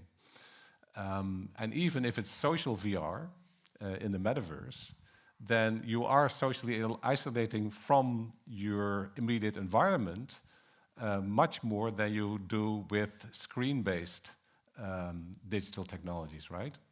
And that's also the challenge that designers currently have. That's why they're kind of focusing on mixed reality, and Apple has the kind of, you can easily slide from VR to kind of mixed reality so that you can still see your surroundings while at the same time seeing virtual realities. So they're trying to deal with that issue in different ways. And yeah, it remains to be seen, of course, what people will accept in that and what they feel comfortable with in the future. Yeah, thanks, Philip. So I was wondering about if we take a eudaimonic perspective on well-being, and we think that perhaps cultivation of virtuous character traits are part of living life well, on that view. If you think the metaverse might give us extended opportunities for that kind of character development, either by, say, practicing, exercising the virtues in ways that might be risky or, perhaps bad for us in various ways in real life, or in other senses. Yeah. Well, yeah, so I think it has a lot to do with how you design a metaverse, right? So if it's designed to basically exploit you and to play on your instincts, right, with all these addictive patterns, then it's not going to help you cultivate the virtues. But if it's well designed as a force for good, as it is with the therapeutic applications, for example, then it can really help you develop these virtues. So I think what you ideally want is a metaverse that's designed not with addictive patterns, but with the kind of therapeutic applications already built into the normal structure of the metaverse, so that it kind of enhances the best aspects of yourself rather than the worst aspects. Thank you. Elfie's got a question, then Anastasia. Elfie's first. Oh, thank you. I'm wondering, have you looked into what facilitates the acceptance of these technologies? The acceptance? Yeah, the acceptance. Yeah, so we got technological barriers, I think, are quickly melting away because the technology is advancing rapidly. So the greatest economic barriers as well, people are making investments. So the biggest barriers are social. So of course that a lot of users don't like the technology because it's isolating, and it's bulky, it has a weight, it's uncomfortable after a while. That's adults, by the way. If you look at kids, they're much more positive about this, right? So you already have the majority of kids already feel comfortable in virtual worlds, in games, and for social interaction, right? So more than half of American kids, they're using Roblox, and Roblox is now switching to a virtual reality option. I mean, there are tens of millions of kids that have VR headsets. So kids are quite different in that. So that may be just one of those digital divides, generational gaps that you had with the internet and with the smartphones as well. But yeah, these technologies, the bulkiness will become less. And then the question is, what do you do with the social isolating aspect? Well, most VR right now is single-user VR. So if you use even the VR on the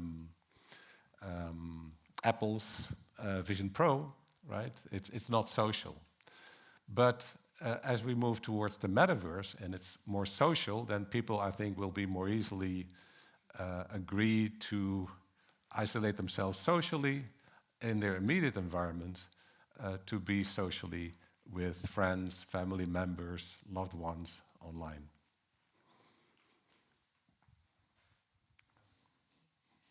Well, thank you for your nice talk about a subject that actually freaks me out, I have to be honest.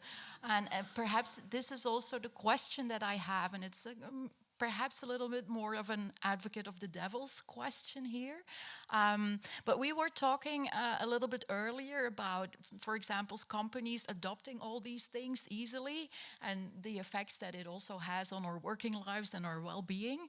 And also in our research group, we are with several working on the future of work. And the questions that we are tackling there is, do we really need or want all these all these things that are getting developed right now?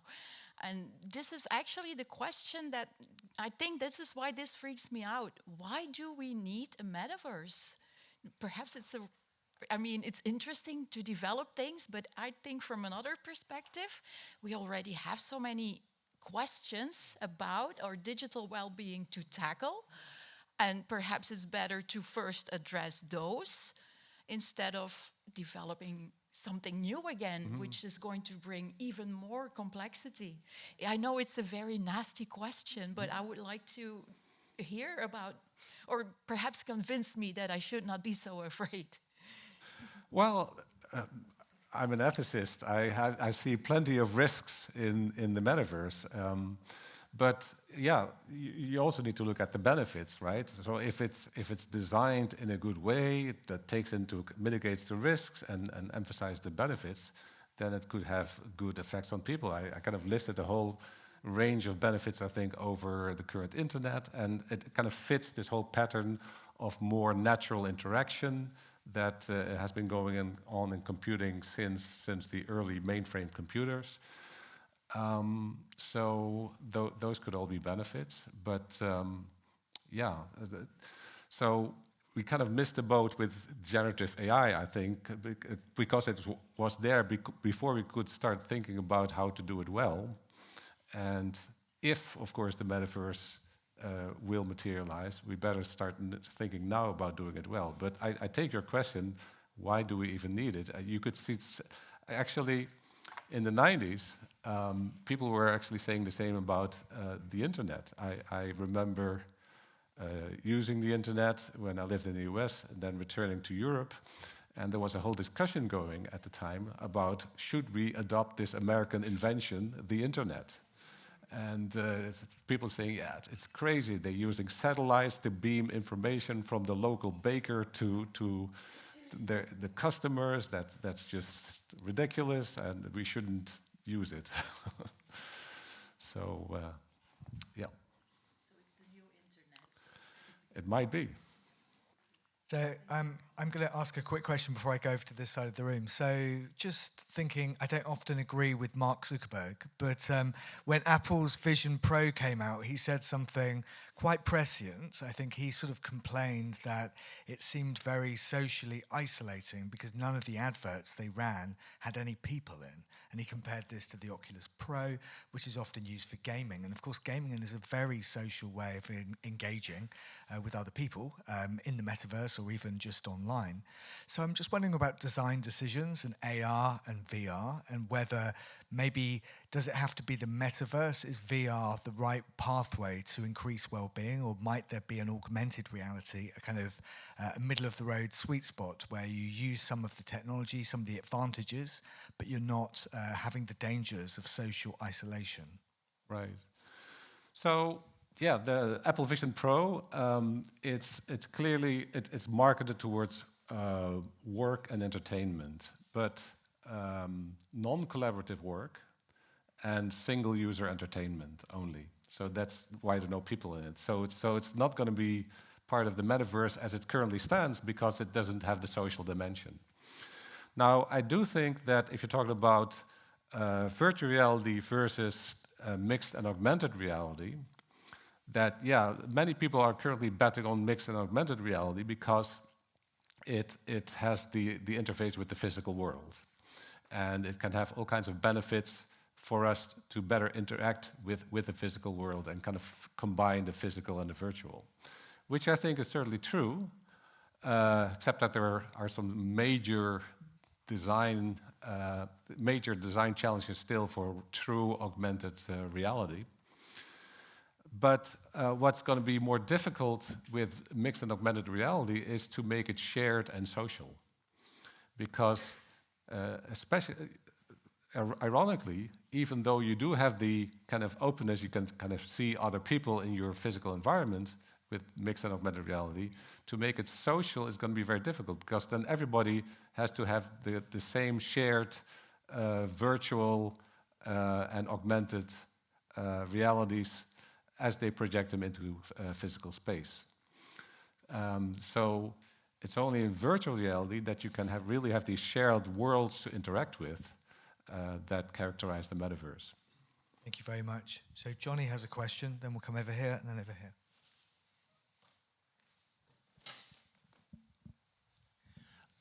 Yeah, a couple of quick sort of comments / questions.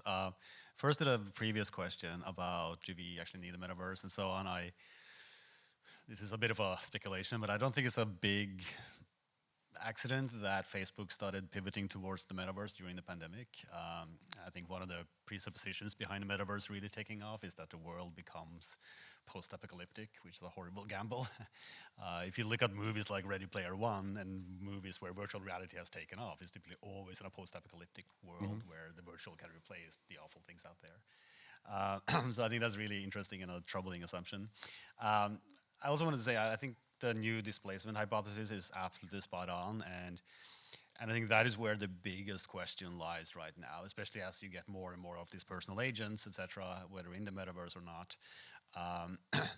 Like for them to work, you need a healthy dose of suspension of disbelief. Like you have to treat them as if they are human-like.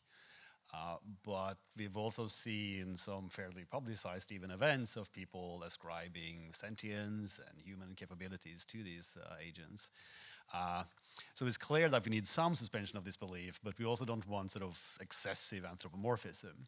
And that is, I think, one of the biggest research questions moving forward, like where do we draw that line? I think it's partly analytical, and that's what I've always liked about your work, like your analytical, crisp distinctions is what we really need here, but also partly empirical, like what actually tips people into one side of well-being and the other. So I think, yeah, to dig down on that hypothesis, I think that is exactly the crux of the problems we're going to face in the coming years. Mm-hmm.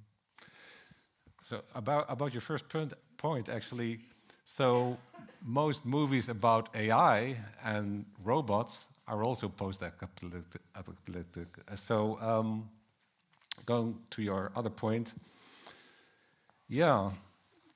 Remind me of your second point. I'm blanking here. There's a distinction between healthy suspension of disbelief and sort of excessive. Yeah. So I would actually make the claim that if you're talking about chatbot-enabled virtual characters, we don't.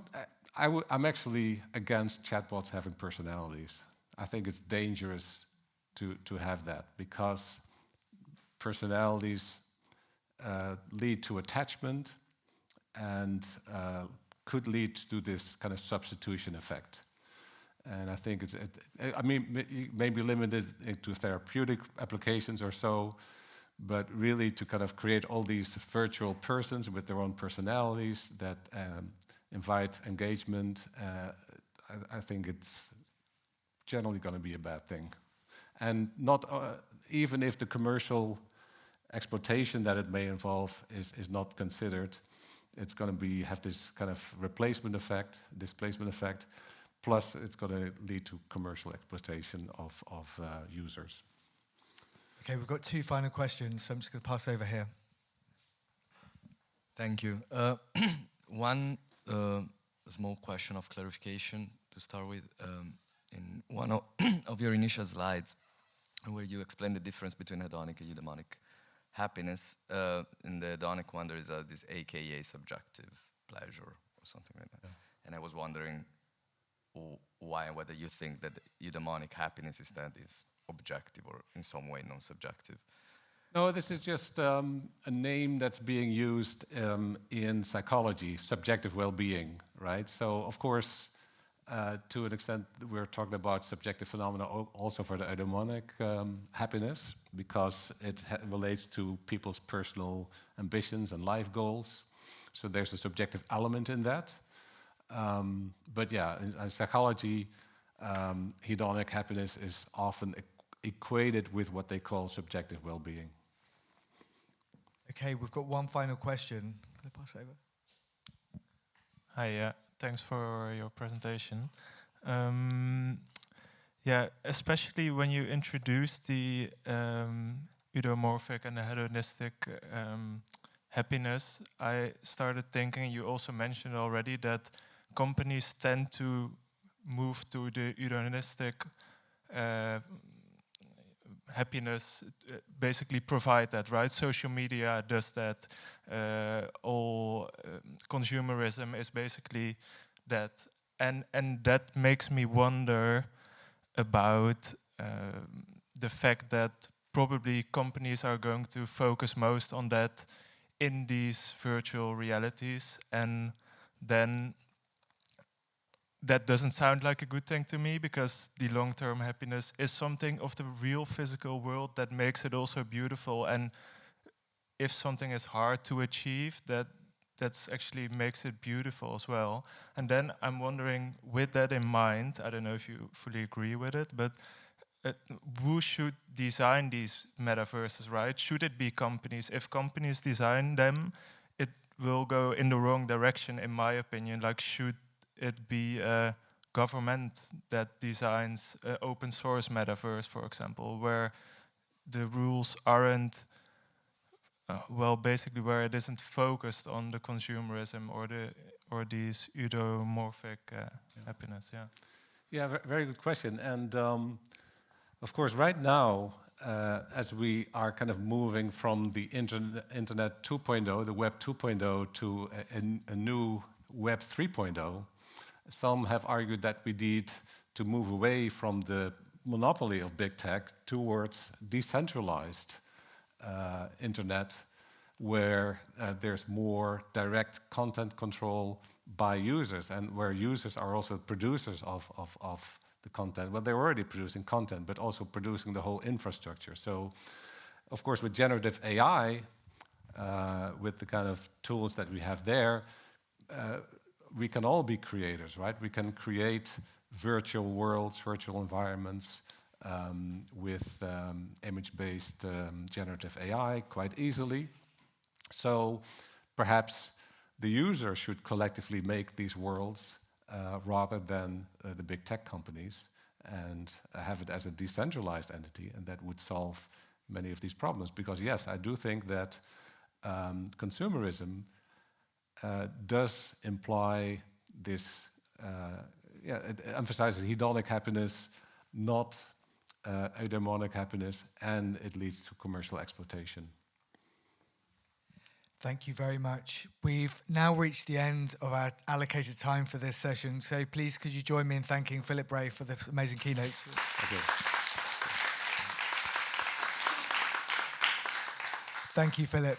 So we're coming to the end of today. There are some drinks for everybody outside. Before I do some final thank yous, I want to pass over to Gunther, who's going to talk about some events that he is planning next week at TU Eindhoven, which is on Buddhism, the attention economy, and well-being. So pass over. Thank you, Matthew. No worries, I don't gonna speak for an hour, but I had a slide, and the people there. Or maybe, yeah. I feel a bit like this Netflix application. So you're watching a perfect movie and you have a good feeling. It was like a super experience and it's almost ending. And then there's popping up something new. You just click. And before you know, next week, Tuesday, you're in the next movie. So we have another event on next week, Tuesday and Wednesday, and it's on systemic conception of attention for the attention economy using Buddhist and Western ethics. And it is about the role of attention. So few questions have been asked about attention, about mindfulness here, how this attitude of being more attentive can play a role in the attention economy and the digital well-being. And the approach here will be deliberately doing both Western ethics and Buddhist ethics, and also in a very interdisciplinary way. So as you see here, we have people looking at the technology, on the economy, on post-phenomenology, or how people interact with objects and technology, the ethics of attention from a Buddhist perspective, with a Buddhist nun who was like 15-year web developer, but then became Buddhist nun, the law and the right of attention, and then the current way how you look at attention because this Buddhist theory is of course an old theory, but it is used in many different modern ways, and how you can do that. It is a hybrid event. Places for the on-campus, in-person event are full. If you really want to come, then please find me, then I'll see what I can do. But the online is certainly a lot of there's an infinite places there, and you can just log on for a short moment also. So you don't have to be there for 2 days. You can, if you see something that is of interest of you, you can just pick it and then join that session. So thank you, and sorry for being your Netflix addiction. Yeah. Okay, everyone, we're right at the end. We're just before the drinks. I just have a few thank yous to say. So the first person or institution to thank is the KNAV, the Royal Netherlands Academy of Arts and Sciences, who provided the funding for this event. It was an early career partnership award, which provided about 2/3 of the money. The rest of it came from TU Eindhoven. They have an alliance with various other Dutch universities that managed to provide the rest. I'd also like to thank, of course, our speakers.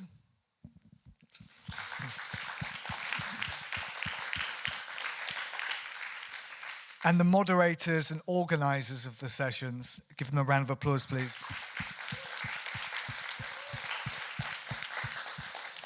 So I'd like to pick out a few people who have been really instrumental in making this event happen. The first one is Lyanne, PhD student at TU Eindhoven. And last but not least is Iliana, who is from Quiet Social Club, and she has really put together today, particularly on the industry side. We couldn't have done this event without her. Thank you, Iliana.